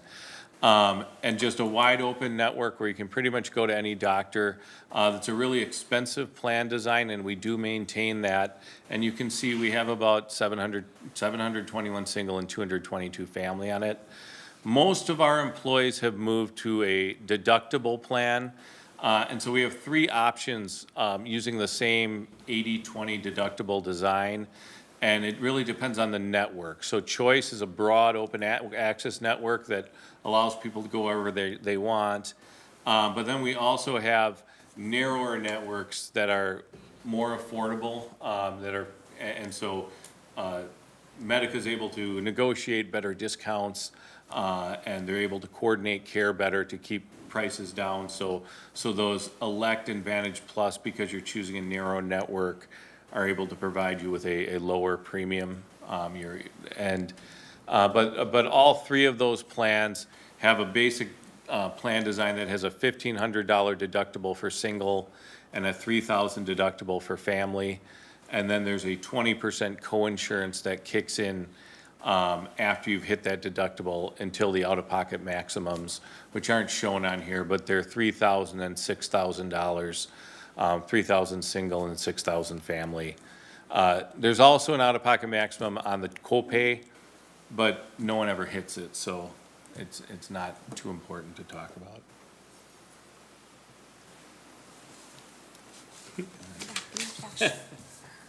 Todd leaves it to me to read to tear the Band-Aid off here. So the projected increase for 25 to 26 is 22%. So, and that also, we'll talk about this more, but that includes somewhat of a load to get the reserve level back to where it needs to be or start moving in that direction. So 22% total increase, which equates to about $295 per employee per month, or $15.3 million annually. The underlying market trend assumptions that are baked into those projections are 8% medical, 13% pharmacy, which is a weighted average of 9.3%. So essentially what you have is, and we'll look at this more on the next slide, but very high drug trends due to specialty medications and GLP-1s that I'm sure everyone's heard about. And then some just very poor experience that we'll look at in the next slide in the second half, like immediately after rates were set for this current plan year. So larger, like higher market trends on top of already over budget in the current year is leading to this required large increase. Director Simon? Thanks. Thanks, Casey. I don't know if we could just jump in, but it might be easier just to jump in. So to clarify, because we did receive some emails from employees, so that 22% is kind of looking at the overall plan, that's what we need to be able to have enough money to pay claims, right, in general. But an individual's experience is going to be different, right? So like an individual on a certain plan is not going to necessarily be a 22% increase in what they're paying. In some cases, it's up to like 50%, or I don't know the exact numbers, but it's much higher than 22. That is correct, right? I want to make sure that the folks listening to us don't think my insurance is only going up. What my experience will be is 22%. Yeah, that's correct, and we'll cover that in later slides, but the reality is that the district covers the majority of the insurance right now, and for some plans, for one of the plans, we currently cover 100% of it. So ultimately, the employee is going to, since the district contribution is not currently budgeted to go up as much as, the premiums expected to go up, the employee share is going to go up by more than that. And I know you'll get into all of that in detail. I just want to make sure on this specific slide, if folks who are on the healthcare plans look at your individual experience, your individual increase will not necessarily be 22%. It could be higher than that. That's correct. Thank you. Director Langenfeld? I'm looking at the key observations, drug trends, and I'm hoping I'm asking this question accurately. Looking at the formulary, I'm not sure I understand where we're at in terms of specialty medications and what the district does in that space. So I probably need something side to tell me where we're performing and how that works in Anoka-Hennepin. I haven't had that conversation here, so just wondering about the last time we looked at that and what kind of results. Are you asking about like the prescription options? The prescription options and how broad and. Okay. Yeah. And if that's the all. district has had a hand in like deciding what's in or out of the list? Right, exactly, and looking at the GLP, Yeah. that kind of thing. I know it shows up later, but I just wondered about the specialty medications. I mean, I know that some of them are extremely expensive, and I'm not suggesting we should change it. I'm just wondering when it was looked at last and if there's any relief there as well, or consideration.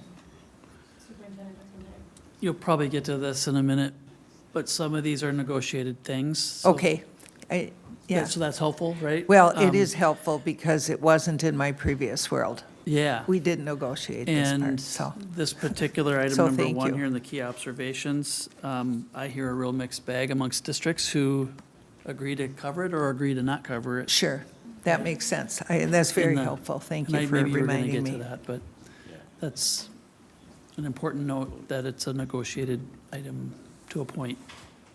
Is that By right? Yeah. statute, we can't reduce the aggregate value of benefits without negotiations. Well, and, yeah, I understand what you're saying now. I appreciate the clarification. Having come from a state where we didn't negotiate them, it makes sense. Just saying. Please carry on. Thank you. I think we can go to the next slide. So as I mentioned on the previous slide, what we're illustrating here is this is per employee per month claims levels by month for the last several years. So really what you look at, the red arrows is what we're highlighting in this past year, about this time, setting rates for this current plan year. We were at that red arrow, February 2024. In UHC year 2, so that red arrow. And then you see what happened to the claims after that month, right? So that's really what we're dealing with here, is that it just really ramped up right after kind of the period where we're using the most current available claims at the time, and then claims just really ramped up and it didn't really level off until January, February this year. So about a 20% trend over that period. So as I mentioned before, it's because of this, we're running, or you're running over budget during the current year, and then you have to apply the future trend into the next plan year. And that's where we're getting to the 22% projected required increase. Superintendent McIntyre. Could you try to clarify, is this volume of claims and/or, I think of volume and I think of just higher costing claims? It's more severity than volume. Okay, thank you. Director Simon? That was my exact question. Okay. That's where the large claims and the specialty medications come in. It's higher cost, not necessarily higher units. Co-Chair Arco. Okay, so since it's severity of claims, other than just doing statistics and assuming the trend continues based on those claims, is there a reason to think that we'd have a similar year next year? Or, like, again, other than statistics? There's reasons to support that it was an unusually poor year at the end of the last year. Saying that's not going to happen, continue at the current levels is really difficult to say, especially with the large claims being a really large portion or key cost driver for the district. It's unpredictable. The claim levels in the last experience year were higher than what would statistically be predicted. You know, we can't guarantee that it's gonna, I mean, over a long period of time, it should revert to the norm, to the mean, but. And then if a quick follow-up question, if that's okay. Hypothetically, if the trends were to go back to what they were the year prior, without the large increase, what would then need, and I know this would be a ballpark at best, but I think I saw the number 22% increase on there. What would be the increase to cover only that, rather than continuing these trends? I'm not sure I'm following. Yeah, I don't know if this answers your question, but in a normal year right now, we would say that your rates should need to go up 9.3%. That's the market average. That's the trend we're using to project forward for 1 year. So that's what I would say. What was the 22% then? Is that something different, distinct from the 9%? Because you're currently running well above what the budget rates are now. So you're at 10% above budget. We're projecting plus another 9% for the next year to get to approximately 20%. So if we had stayed within budget, nothing unusual happened, we'd only be raising them by, say, 10%? Correct. Okay, that's what I was looking for. Thank you. Mm-hmm. Director Simon. Todd and I visited on this before the presentation, and you mentioned it tonight. So I think what you're talking about, I'm going to get a little more specific, is that in a typical year, we would have 3 to 4 individuals with claims over $500,000, and last year we had 11. So that's where you're talking about the severity with specific folks. And then we also had multiple people who approached that almost like $3 million level. So that's what you're talking about with the severity of claims, correct? Yeah. Those situations. And then in addition, I know you're going to talk about like the high cost of specific medications and those increasing too. That's in addition to. So that just might help, those details might help the public understand of those, of our specific experience. Thanks, Jay. If you go to the next slide, so we have the internal service fund is where we pay all the claims out of. So premiums fund the internal service fund, and then we pay claims out of it. On this graph, you'll see the blue and red lines there show our expenses and revenue over time. And so you can see they both kind of trend upwards, and there's years where our revenue exceeds our expenses and vice versa. But it ran pretty evenly until this last year. And so, these are numbers based on year end. So I'm looking at July 1st numbers, fiscal year end. And then in green, you can see our balance, which Aon suggests should be between 24 and 30% of claims. So you can see that alley where Aon is suggesting that our fund balance should be. So you can see we were kind of above that amount. And if you get to 2023, you can see we'd fall into sort of the middle of that range. And the rates we set, you know, at this point in May of 2024, given the data we had through February, we're supposed to keep us in that middle of that range, but our experience just, you know, between this time and the end of the fiscal year brought us to the bottom of that range. And now as we project forward, and so that 2025 number is still projected, it's what we think July 1's going to look like based on our current claims experience. We're really falling far too low, far below that amount. The reality is you need about 10% just to cover claims that are incurred but not yet paid. And we're projected to be at about 5%. So we really need to increase the reserve just to get to the point where, you know, we can cover all the claims that we have incurred but we haven't yet paid, not even to get to dealing with the, you know, the variation in claims in the future. Any questions on that?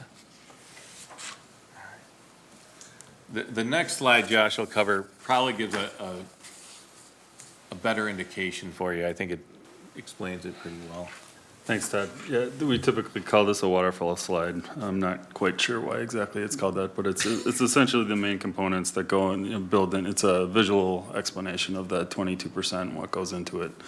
So the 8.7% on the left side, that's based on the trend assumptions that I talked about, the 9.3% average. That equates to 8.7% in premium because some of the other costs are fixed, don't increase. So the cost next to that stop loss, 0.5% of a cost component there in the total. And then admin fees are flat. And then there's one negative that's a decrease due to credits. Now the admin fee and the credits came from the RFP from last year. So Medica quoted those favorable terms in order to secure the business. And then the big one there is the 9.7%. Now that's based on the essentially over budget currently. That's the shortfall in the current budget rates. And then we included 4% reserve load. So that's to contribute towards and try to regain the reserve that's running below target. And that rolls all up to the 22% that we've been discussing and the required increase without any, so that's status quo, without any other plan design changes or changes to the program. Any questions?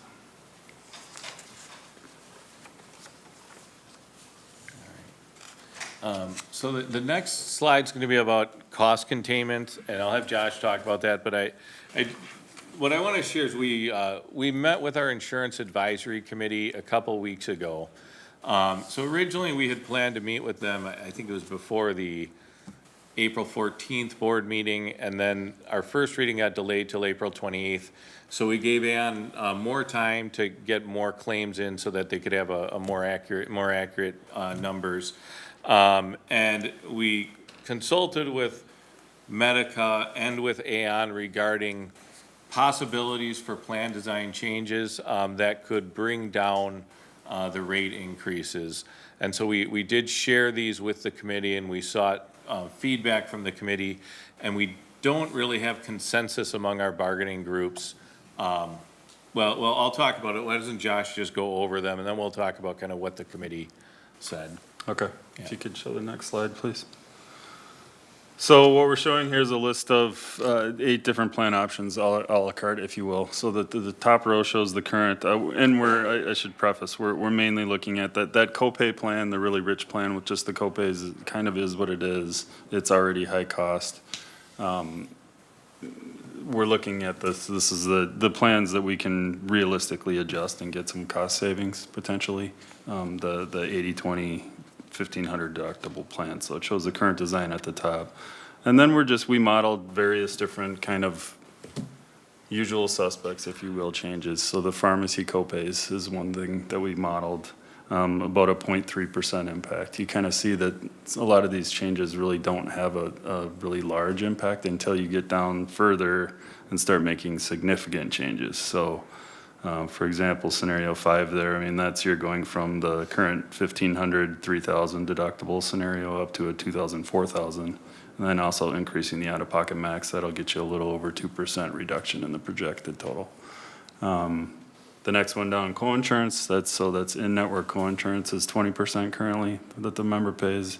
If you moved that to all the way to 30%, it's only 0.3% impact.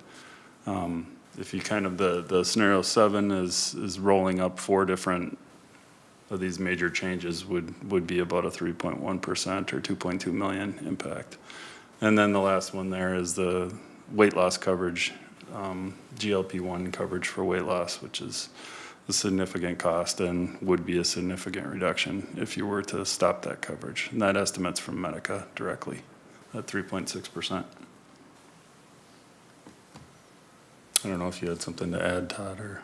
No, well, I guess what we'd add is we did meet with the insurance committee, and they weren't prepared to necessarily speak for their bargaining units at that point. So we had them go back and get more input from their members, and then we put out a survey that basically asked 3 questions. One was about how they want the increases to go, whether they're uniform across the board, and we'll talk about that next, or we're increasing the more expensive plans a little more than the less expensive. And then we asked about the plan design changes and the GLP-1 coverage change. And there was, there was, all of them were mixed. The plan design changes was pretty much overwhelmingly people saying we would rather stick with the same plan design. We don't necessarily want to pass the costs on to people, you know, in the form of higher out-of-pocket costs. The GLP-1 coverage was more mixed, but the GLP-1 coverage, there's a couple concerns we had about it. One is that with that statutory language about aggregate value of benefits, in the past, when that has gone to court, it has been situations where networks are narrowing and coverages are being reduced. I don't think there's as much a concern about increasing co-insurance or increasing out-of-pockets as taking a benefit people currently have and getting rid of it. And so we've always provided coverage for weight loss. Now, it's not for people who just want to look better. You have to meet a certain BMI and for health reasons need to lose weight. So we've always covered that. It's just in the past, the drugs weren't as expensive and weren't as effective. And now we have a really effective drug that's expensive, and so more people are using it than have in the past. So like I said, the committee was mixed, and even within bargaining units, Education Minnesota surveyed all of their people, and they said it was kind of a third, with people who said, get rid of the GLP-1s, keep the GLP-1s, and we're not sure what to do. You know, when we get to our recommendation, we didn't end up recommending plan design changes because of that feedback we got from the committee. And so I think I've covered this slide probably. I wasn't looking at it, I was just talking. Okay, so moving on to our rate recommendation. First, this slide shows our current rates with the current standard district contribution. So all of our bargaining groups right now have negotiated the same contribution. We have a few who have fixed flex contributions, but you know, over 90% of our employees have an $810 district contribution negotiated and a $15.15 family contribution negotiated for this year. And there you can see the current monthly premiums range from $810 to $1,020 for single, and from $2,105 to $2,780 for family. And there next to it, you can see, so the employee share is the difference between those two. So for singles, it ranges from $0 to $210 a month, and for families from $590 to $1,265. The next column shows the per check amount employees are paying, and that's, I think, the what we really like to show the board, because I think it gives you the best idea of how this is impacting people on an every other week basis during those school year, those 20 checks that we take contributions out of. So there you can see it's $0 to $126 coming out of people's checks right now if they're on single, and for families, it's between $354 and $756. And also next to that, you can see what percent of insurance is paid by the district. So the district's covering 80 to 100% of single insurance, depending on the plan people choose, and between 54 and 72% of family insurance, depending on the plan. So that's to give you a base of where we're at right now. Okay, we have currently groups that have contracts negotiated for this year, agreed to a 5% increase to health insurance premiums, to the health insurance premium contributions by the district. So those groups, we're looking at an 850 single, 1590 family contribution. And then when two employees that are both insurance eligible are married, they get a dual spouse contribution that's equal to the single and family together. So we're not charging any more than if one of them held family and the other decided to hold single, not as part of the family. It is sort of the logic behind that. We have 8 bargaining groups who are currently have open contracts. So right now they're at that 815, 810, and 1515. But for demonstration purposes, 5% is what's budgeted. And so if we assume that these groups settle at that 5%, the upcoming slides show the employee share with these contributions. Okay. So these are the 2 options we're asking the board to consider. One is in order to get that $15.3 million, it's a 22% increase on overall premiums. So if we increase the overall premium on all plans by 22%, that would do it.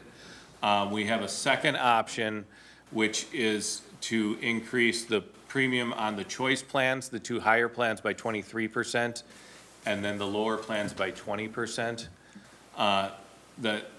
The reason behind the second, I'll just mention it, is when we set our rates, there's a decrement that Medica suggests that we have between plans. So they say that the elect plan should be about 93 to 94% as expensive as the choice plan, and the Vantage Plus should be about 91%.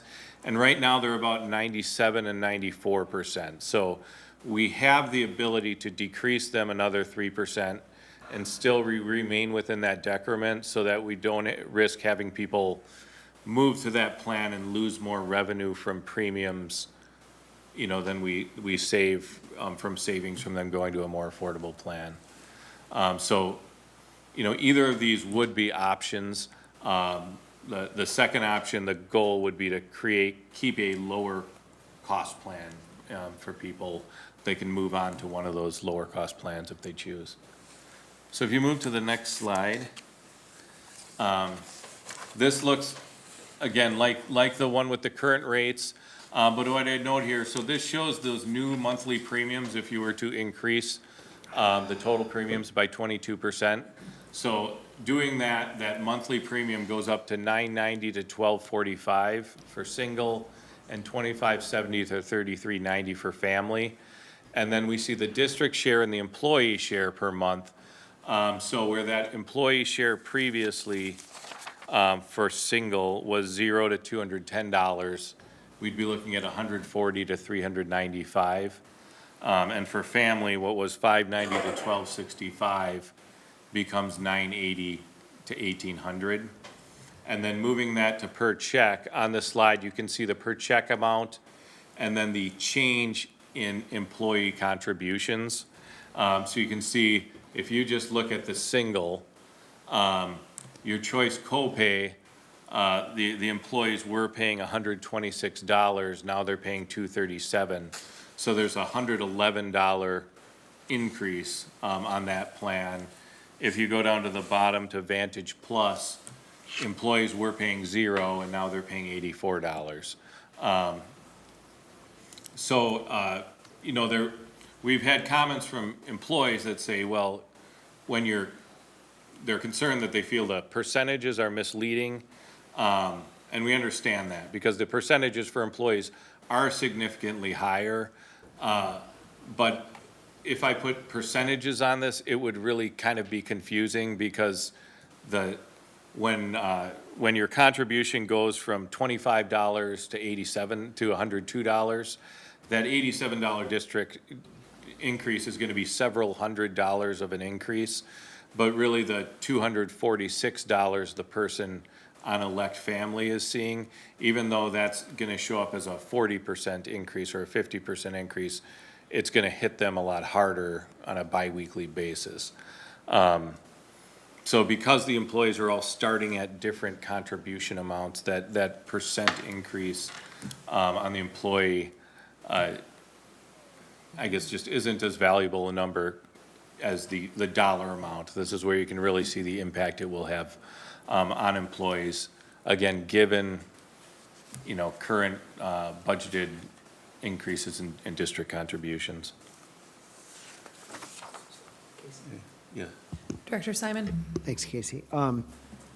So I don't know if I understood not giving the percentages. So as I calculate it, and I'll only use family, right? Because, Yeah. so we talk about a 22% increase. We understand that's on total premium, not on an individual case. Yeah. We talked about that. But if I use the monthly employee share, and tell me if this is invalid, but looking at current to option one, right, just on family, it's a 42 to a 66% increase for the employee. Correct. That's correct, right? I Yeah. mean, No, that's that's correct. valid, right? I mean, Yeah. so when employees look at that and they say, wow, my insurance is going up 42 to 66%, that's true in this option. Yeah. Okay, thanks. I think what I'd say, though, is if you were looking at, first of all, the Vantage Plus 80/20 that goes from $0 to $72, it's impossible to calculate the percent increase, because they're going from a $0 to a dollar amount for single. And if you were to go to elect 80/20, you're going from a $25 to $102, so that's a 400% increase. And so that's what I'm saying, the 400% increase on the single for elect 80/20 makes it seem like it's worse than the $246 increase for families. Okay, so for single. For single, it creates because you're using different denominators, it can be a little misleading. If we move to option two, so this is the second option where we increase the Elect and Vantage Plus by a slightly smaller percent than the choice plans. And so here you can see this creates an increase of $72 to $117 for single, and $204 to $339 per paycheck for family in employee contributions. Yes. Quick question. Says change per check. I guess how often do they get paid? What's the frequency? So insurance deductions come out of 20 paychecks. So we don't take them out over the summer. Teachers and paras generally get 21 to 22 paychecks per year. And so it comes out of 20 for most people. And then if someone goes on a leave, we might extend it by a paycheck rather than recalculating. And then we have, you know, our year-round employees do get 26 checks. But because the vast majority of the employees are school year only, we still take it out of 20 for all employees.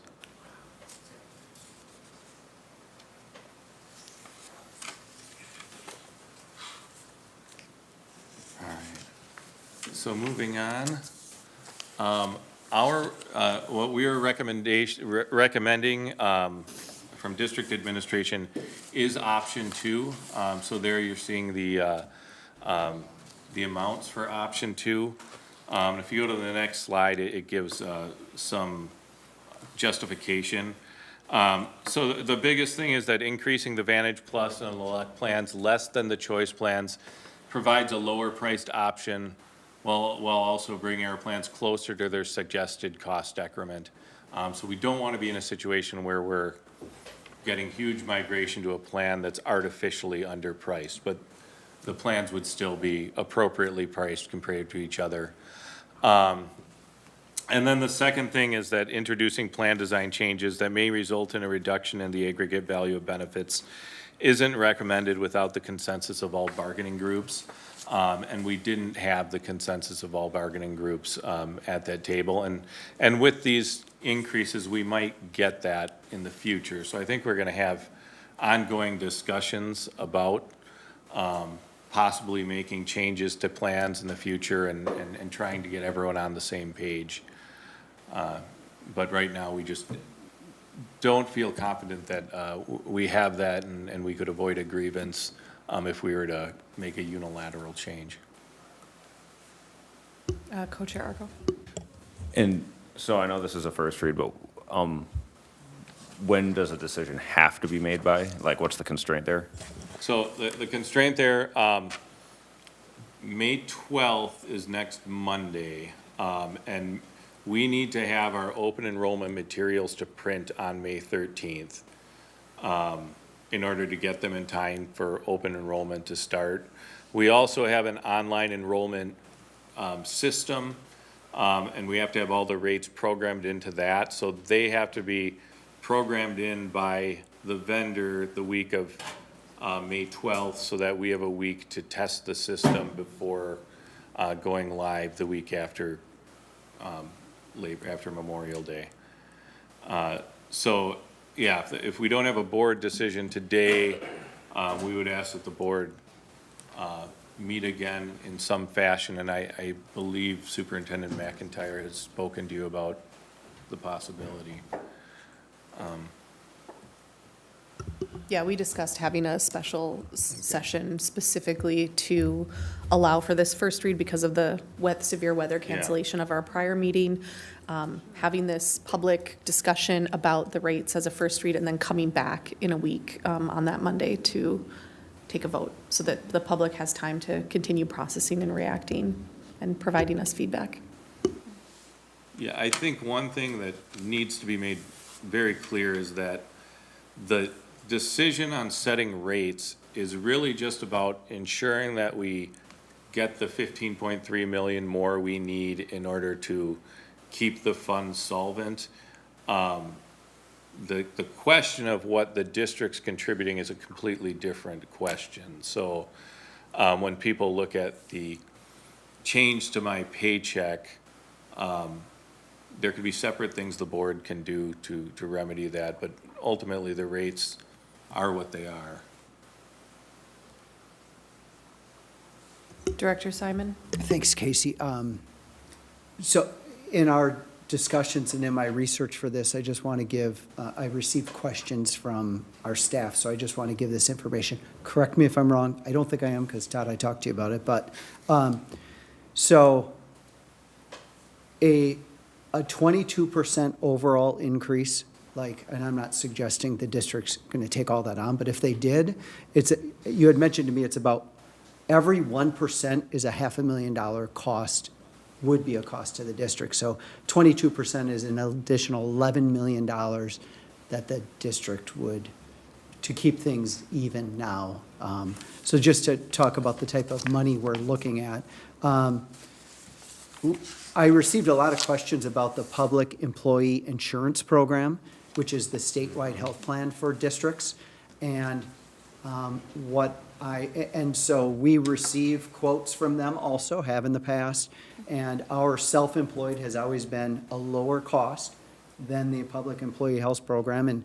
And people ask me, well, how can that be? Because you're in a pool with the entire state, and it should, your pool shouldn't matter as much. But that, my understanding is that's been changed, that the public employee health insurance now sets rates for each district, right? So they would look at our pool as opposed to everyone in the state.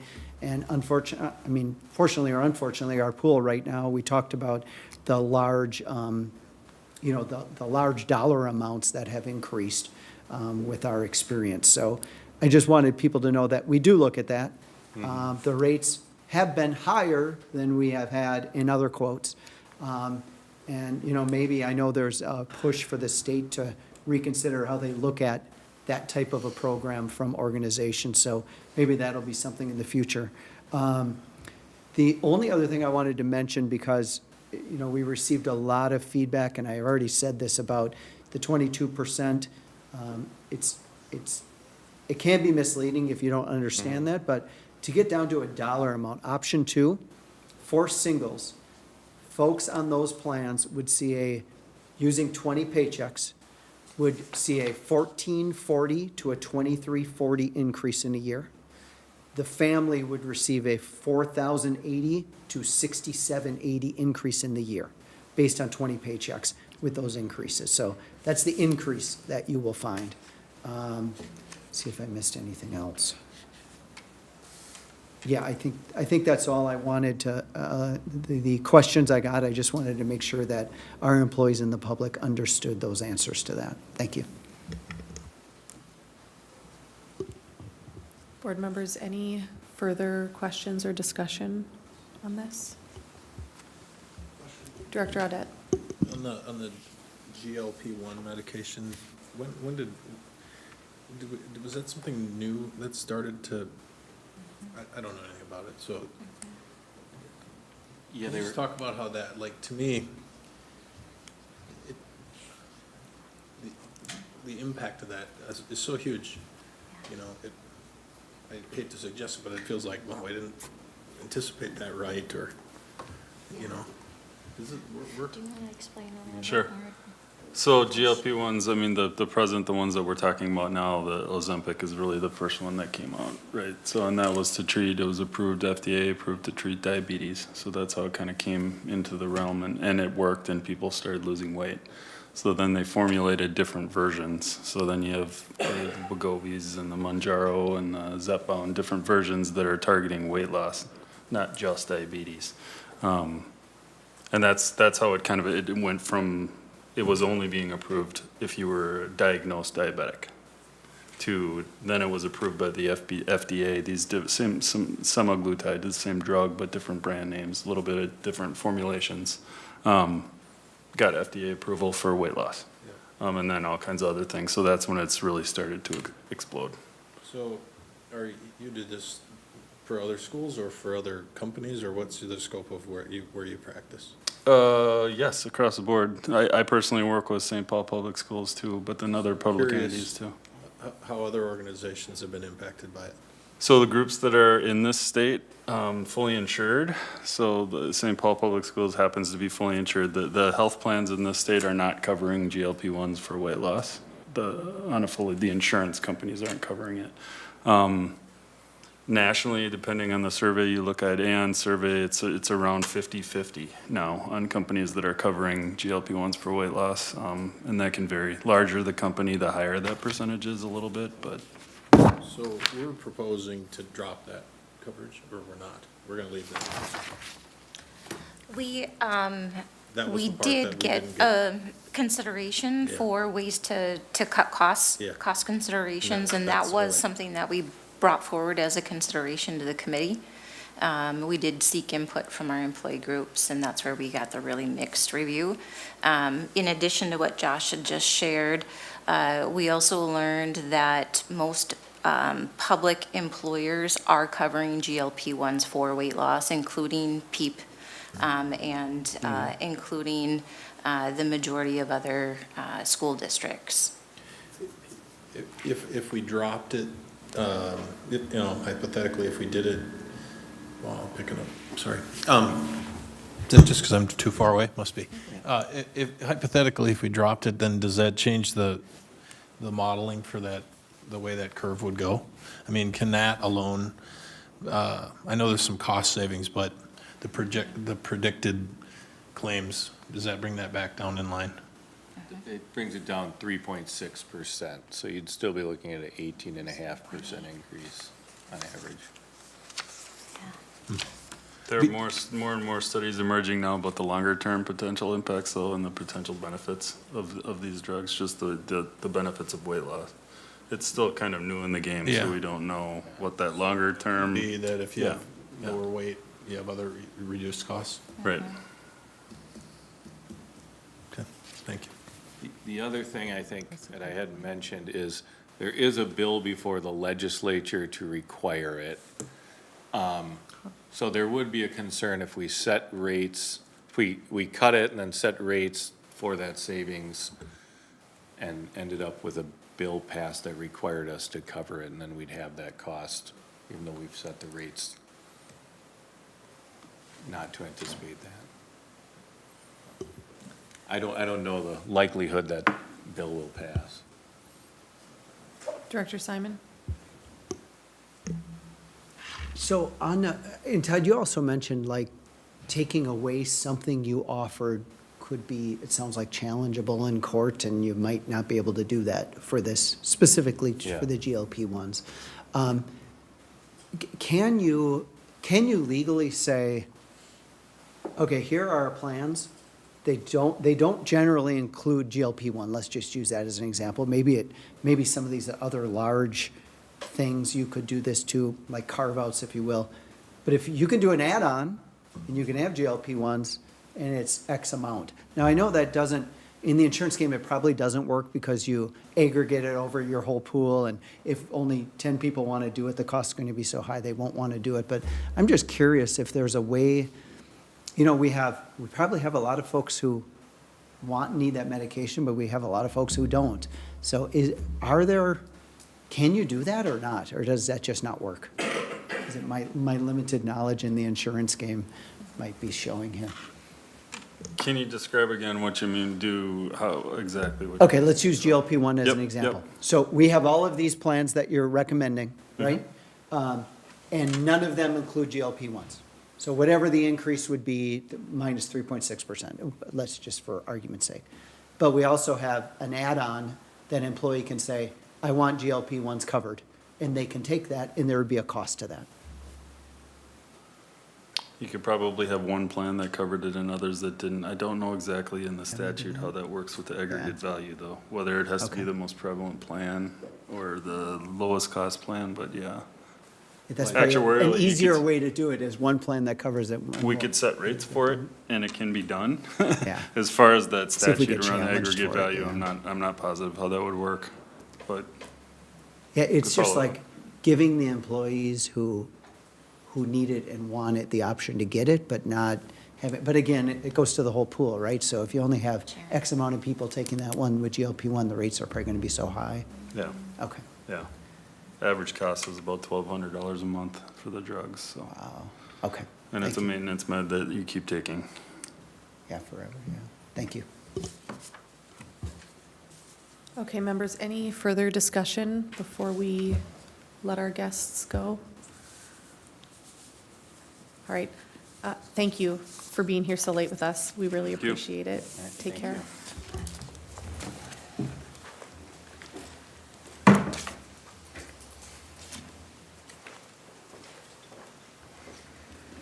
All right, board, our next agenda item is Finance, item 11A, preliminary FY '26 and FY '27 general fund budget.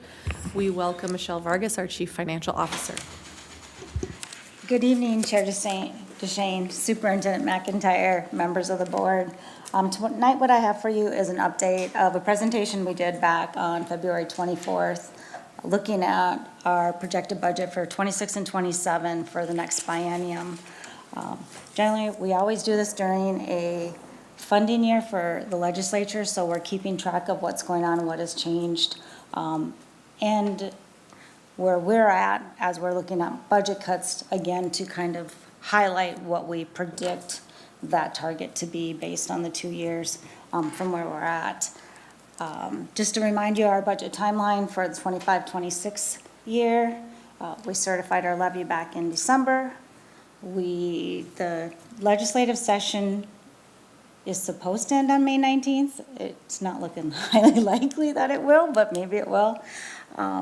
The forecast has changed slightly. We had over $600 million surplus for the upcoming biennium and $5.1 billion deficit. It's now a $6 billion deficit for 28-29 since February. In January, February, we finalized enrollments. We've been doing staffing since then, and we'll continue to do staffing. Department and site budgets have went out. We are doing preliminary review of the assumptions. I will be back in 2 weeks with all funds for the final 26, and then looking for board approval for the 26 budget on June 23rd. But tonight we're looking at both the 26 and 27, and that is just the biennial, what's going on. There hasn't been a whole lot with the legislature to make changes to this presentation. We'll talk a little bit about some of the things that are out there, but for the most part, the biggest change that's happened since February was increase of the CPI. The CPI went from 2.33% up to 2.74%. That increased it from $169 per pupil to $200 per pupil. So that was over $1.2 million increase. So when we were looking at $6 million increase in revenue, we're at 8.9. Based on our amended fiscal year 25, we updated our special ed revenue, so that's kind of rolled out. So there's an increase in our special ed revenue. Also for fiscal year 26, then the previously $5.3 million, we're now up to $6.9 million. The other items on here really haven't changed much other than just how we're accounting for that English language learner, the amount of the adjustment each year in order to get that cross subsidy out there in fiscal year 27. Other than that, we're assuming still stable. We're holding stable for our investment so far. Interest rates haven't plummeted at this point, so we're still holding that amount. So those are kind of the changes that we looked at and assumptions for fiscal year 26. Expenditures are expenditures. What's changed since then is you approved a transportation contract. We knew there was a potential for more that came out of that. We were in the 20% range that we were budgeting for. It was closer to a 30% range. So that is included in this amount. So where we were looking at a $14.1 million increase in expenditures, we're now up to 18.6. Where we were at a much smaller, we're $7.5 million for charter transportation and utilities. We're now at 10.3. Other than that, the other changes that we still have the budget reductions on here, and then the $5.1 million fund balance transfer from strategic investments. We're also making that change in order to preserve fund balance. That was part of the phase 2 budget cuts. In fiscal year 27, we have a $17 million, I will say that if you're looking at yours, I had to do a change on the expenditures. I didn't have it adjusted correctly for the $5 million reduction for the strategic investment of the fourth year. So it's updated here, but we need to update the slides that are within the presentation that you're looking at. Revenue is a $17 million increase. That is the CPI has not changed. There hasn't been an adjustment on that. So you're looking at the majority of the 7.2 million is for CPI. This growth factor for special education is 6.2 million. And then the English language learner, that's when that kicks in fiscal year 27. We do have a decrease in that cross subsidy transfer. That's in the in and the out on both sides of it. Expenditures are an increase of 11.6 million. The assumption that we use for both years are 2.5% on salaries and 5% on benefits insurance, which totals 16.2 million.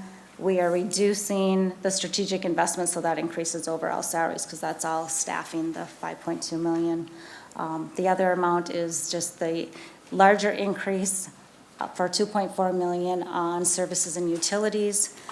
Just because the second year of that contract for transportation, rather than being a 3% increase, is a 5% increase, so that put that up a little bit higher. Director Simon. So could you go back one slide, please? So Michelle, on the assumptions or the budgeted salary benefit increase, right? So 2.5. So we have at least some folks, at least our teachers and maybe others that are on like a step-in lane, if you will, right? So there's a built-in increase from year to year following those steps in lanes potentially, unless you're on the top career, that could be stagnant. But So 2.5% increase, I've had some people tell me, well, so, in just using that as an example, we get the step in the lane and you're gonna add 2.5% to each step in lane. And I said, no, that's not true. 2.5 pretty much is just not increasing anything and letting the steps and lanes happen. Tell me if I'm wrong, or maybe you can explain that better than I can. For the teacher's contract, which is, that has steps and lanes, the other contracts generally don't have that. Their steps and lanes, Todd does that calculation, it's over 2%. It's not a full 2.5%, it's over 2%. So to allow for steps and lanes, you're already at 2%. Gotcha, okay, then that's what I remembered, so. you Yep, so explained it it's better just, than I it's just, did. yeah, just slightly over 2%. Okay. Then if you're to increase across all of the cells, then that would be another. Go up from 2%, it'd be above 2.5% for Right. sure. Okay, thank you. Okay, so then we have the updated 2-year, looking at it based on these parameters that we're looking at. As you can see, what we have for our adjusted deficit for the current year is 16.7 million. That is exactly what we've been looking at and bringing our fund balance down to 8.3%. Then fiscal year 27, so with all those changes in the revenue and that, what we were at on February 24th was a projected deficit of 16 million. We've increased it slightly by those increases in the transportation and that, up to 16,475,000. So we had some increases in revenue that offset that larger increase, but it didn't offset all of it. So at this point in time, with the assumptions that we're making with the current CPI, there's still a chance that CPI could be higher for fiscal year 27. It's projected at 2.61. It doesn't leave a lot to get to that maximum of 3, so there could be some there. What's out there in the legislature right now? The targets are 0 pretty much, or $40 million all going to the READ Act. Both bills that have or haven't been approved have about, there's some adding, but then there's subtractions in areas that are still looking at a loss of revenue next year of around $600,000. Superintendent McIntyre. Yeah, that's what I was going to add. We're watching the omnibus bills. The House summary proposal right now is a net loss of about $560,000. The Senate is similar, it's just shy of $600,000 net loss. So And then as what- of today. Right, so nothing's been decided at this point. The biggest thing is the Senate is looking out to balance and reduce, or put a pause on inflation in fiscal year 28 and 29. So that's, I mean, annually, that's a loss of revenue for us of about $9 million if it's not, you're always hoping for it and it was written in. The House doesn't have that. There are some, and then there's discussions around our comp ed, because we know that the new formula with the direct certifications and not counting the paper, how that worked out for us is a loss of $3.8 million. At this point in time, we have a reserve. We'll be able to fund what we have next year, whether we get that $3.8 million or not, because there's a reserve there. So we're not making any reductions in that area and waiting for them to make a decision. The Senate was looking at a hold harmless with having a group brought together again to look at comp ed, which seems to happen quite a bit, like almost every other year. There's always some sort of task force. And the House was not doing anything, but also looking at a task force for fiscal year 27. So that's kind of what's going on out there. So to the best of our knowledge, what we're looking at right now is about a $16.5 million target for our budget reductions, based on contracts being settled within the 2.5% and insurance contribution increases of 5%. Now, all of that can change based on decisions that you make as a board of which way that, those go. But based on these assumptions, with 2.5% on salaries and 5% on your insurances, we're looking at about a $16.5 million target for reductions in fiscal year 27. The next slide are things we just talked about. Basic formulas, 1%, additional 1%. which doesn't look like it's gonna matter at this point, but it's about $3 million. Every 1% you increase total salaries is about 4.2 million. 1% on health benefits, I know we were saying about 550,000, I've rounded up to 600,000 just even. What's included in here are unfunded mandates, so the family, the Minnesota Paid Family Leave Act, that's in here, and that's part of what's causing the increase in expenditures. It's not funded in order to do that. What's also in there is the unemployment. So if there's a change made on the unemployment, right now, some of it that is out there is to finish through summer of '28. We run out of money next summer is what they're saying, that we potentially with different ones. So that's kind of in play too, the 2.1 million that we're seeing each year. That is unfunded after this summer. So those are the things that are still out in play. But as of right now, we have it expensed in our budget to cover it. We do not have revenue for it. So this is what is part of our deficit. If something gets better, it reduces our deficit. So we're accounting for everything to what could hit us or will hit us as of right now. This was the governor's. The next slide, please. I had one more, but maybe not.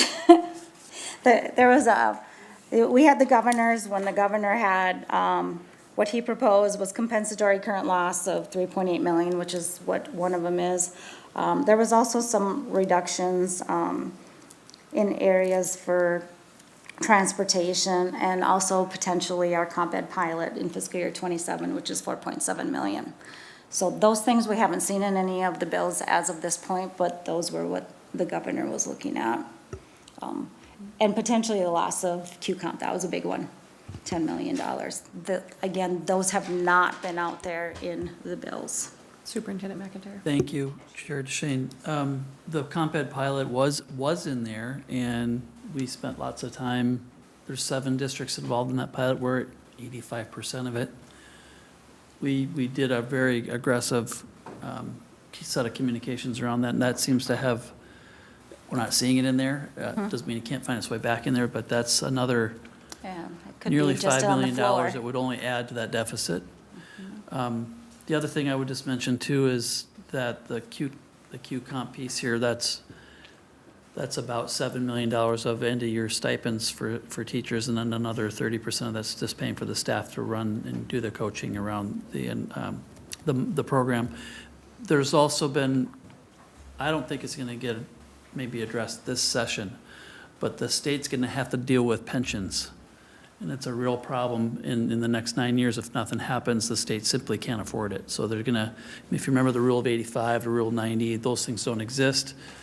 Without it, across the state, everyone's going to end at the end of our pay scale, costing all districts more and more. So for us, I think if nothing happens, that's an additional $120 million over 9 years that we don't have. So I sense urgency around it. We've heard a lot about it at AMSD. I don't think they're going to do much about it this year, but it is clearly on the radar. And it may be a policy. We'll have to see. But it's coming, and we all need it to be addressed. And at some point, we'll do a work session on that so you can get your arms around it a bit more. So just have that in the background. That's a statewide issue, along with insurance. Those two things are really big challenges for the state as a whole, not just our own district. I have heard some ideas around different ways to fund that, but nothing with real traction yet. I don't know if you want to add anything, Dr. Langenfeld. No, I think the Q-Comp piece and that funding is overall statewide is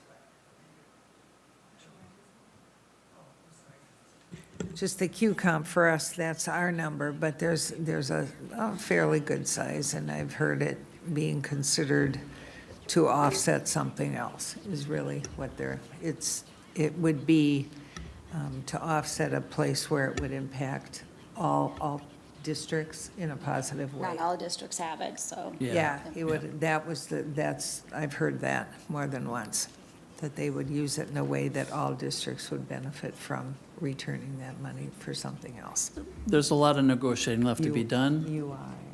but if all these things on the list happened, that really moves our target of 16, almost 17 million even deeper. Yeah, significantly deeper. Most So, of the stuff out there, just it's adding here but taking away here. So it's not, there's not a real net gain, but just moving it around. Yeah. the only other thing I'll comment on is there is some language in a few bills to allow a one-time fund transfer. We have healthy fund balances in our child nutrition area. It's not a long-term solution. It can give some temporary relief somewhere. I don't even know if it'll have enough traction to get passed, but those fund transfers are in the conversation. Director Simon. Thanks, Casey. So on the Q-Comp discussion, I think this is my understanding of it, right? So I know we said all these things would add to, but we have, if it's 30%, we probably have 30 coaches, let's say around that range. So really what would happen if we lose that funding, the teachers wouldn't, if they meet their Q-Comp, they wouldn't get that extra money, right? That the state allocates as part of this. And those 30 staff members would, I think most or all are teachers, so they would have rights to move back to a classroom and probably they'd bump someone, right? Probably a new teacher, like that doesn't have tenure yet. So it would add to, but there's a logical path of what we have to do to do that. So I just wanted to mention that. And then, could you go back 2 slides real quick? I just have it might be because it's late. One more. No, I'm sorry, that was it. It might just be because it's late, but for fiscal year '27, with the fund balance being down to 5.2, I think we agreed, the board has agreed on the 8.3, whatever that number is, because we kept in some things that were on the table, but I don't think we've ever, has this board agreed that we want to go down to 5.2? Okay. This shows. I didn't think so. No, what this shows is you would make that budget reduction of 16.5 million to maintain the 8.3%. And this board may say we have to go deeper than that to build back the fund balance, which at Right. least I would be In order there, to, so, yep. yeah. Okay. So, yeah, I would say that you're short in the operating deficit of 16.5 million, so that's your minimum target. Yeah, Unless what you is are to get willing back to 8%? What, your math mind real quick. If you were to do it all in 1 year, you would need to do another like 10 million, 11 million. Okay, thanks. I mean, it's, in order to do this, then you'd be looking at 26, 27 million. Understood. It might be a multi-year thing, but just to give folks an understanding to get that fund balance somewhat near 10%, which is what this board hopes for, I think, so, okay, thanks. Okay, that's all I have for tonight. If there's any other questions. Thank you for being here with us so late. Thank you. Appreciate the presentation. All right, board members, we are nearing our last board agenda item, but we do have an executive session after that, so be prepared. Board correspondence and communication. It's our opportunity to share happenings in our community, report on committee assignments or any other items of interest. I'll go first quickly, and then others can share. I wanted to share with everybody that the district held a community conversations meeting with PTO leaders from around the entire district at the end of April. And it was a really positive discussion, and the commitment from our parent groups and leaders to support their school communities and the students in them is astounding. So it was a really thoughtful discussion, and I think people really appreciated the opportunity to come in, weigh in, talk about our budget situations, talk about their school success stories and things they've done to support students. Tons of activities going on in our schools. We've had middle school plays. Jackson did Alice in Wonderland, a great production. Champlain Park High School's doing Hadestown. There's another weekend of shows there if anybody wants to go. It was exceptional. The orchestras have done lullaby concerts. The bands are doing their final performances, choirs, showcases. There's something to do every single night of the week if you so desire to do that.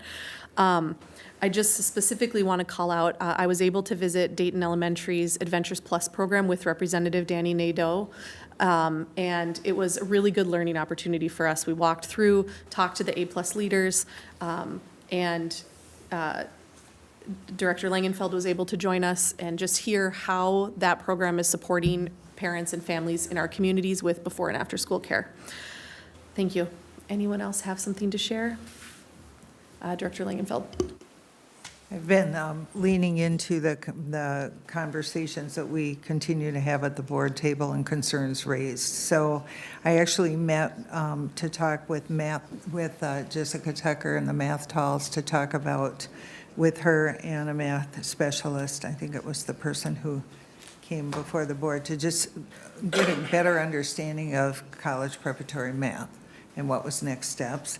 I also, as you talked about, visited A-plus and we went to the ECFE program at Riverview. In addition to that, Co-Chair DeShane and I actually came and observed a social studies class right here at Sandburg. I participated I actually went over, set up a meeting over at Champlain Park to visit physics class so that I could understand what that looks like and what the concerns might be as well. And then, of course, did all the various district things. Great opportunity to watch in action the Clawbot competition, which was Project Lead the Way Computer Integrated Manufacturing program that's coming out of SIMS, and the Coon Rapids Engineering program, where we have students very engaged. And I know we just got invited to their senior capstones, and I would support them if you can attend. I attended a student showcase and reading night at Adams Elementary, volunteered a couple days at Monroe for their MCA testing. That's been going on. And then I attended Hello Dolly over at Coon Rapids High School, which was exceptional as well. But as I look at this, I think one of the biggest opportunities I've been afforded is I served on as the Minnesota School Board representative for the Minnesota Teacher of the Year panel this year. And when you sit and listen to the stories of the 12 finalists and knowing they represent our teachers, it was so inspirational. The person that was selected, 49 years in the classroom, and this is a woman who has taken English language arts to a new level in terms of making it relevant and important for the students in her classroom. And there are reasons that many of our students actually have come back and are teachers because she has inspired them. She's incredible. Everyone we had to meet, there was a very high level of energy around the insurance, that we recognize the importance of public education and how critical of a time it is for public education to ensure that we serve all. So I was very inspired. There were times that you really felt not only inspired, but recognize the level of capacity that our teachers are engaging in as well. So if you read about Wally, as she calls herself, she's that and much more. So very proud of her on our team now, so anyway. Anyone else have something they want to share? Co-Chair Arco. Just two quick mentions. I got to go to the powwow at Champlain Park High School. That was pretty neat. It was a pretty cool thing to witness and lots of vendors to see afterwards, so it's just good interacting with the community. And then I got the opportunity to see all of the elementary school art displays at Northtown Mall. Well done to all the elementary students. You're a far better artist than I am. Excellent.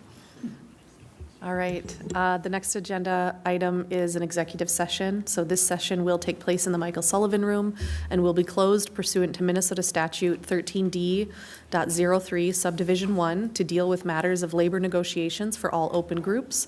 The closed session, we already said, will be in the Michael Sullivan Room. I would entertain a motion to move to a closed session for the reasons stated. So moved. Thank you, Director Simon. Do we have a second? Thank you, Director Arco, with motion, or Audette, gosh, sorry, thank you. Any discussion? Okay, hearing none. All those in favor say aye. Aye. Aye. Any opposed say nay. With 6 in favor and 0 opposed, we will move into closed session. 5-minute break. Thank you.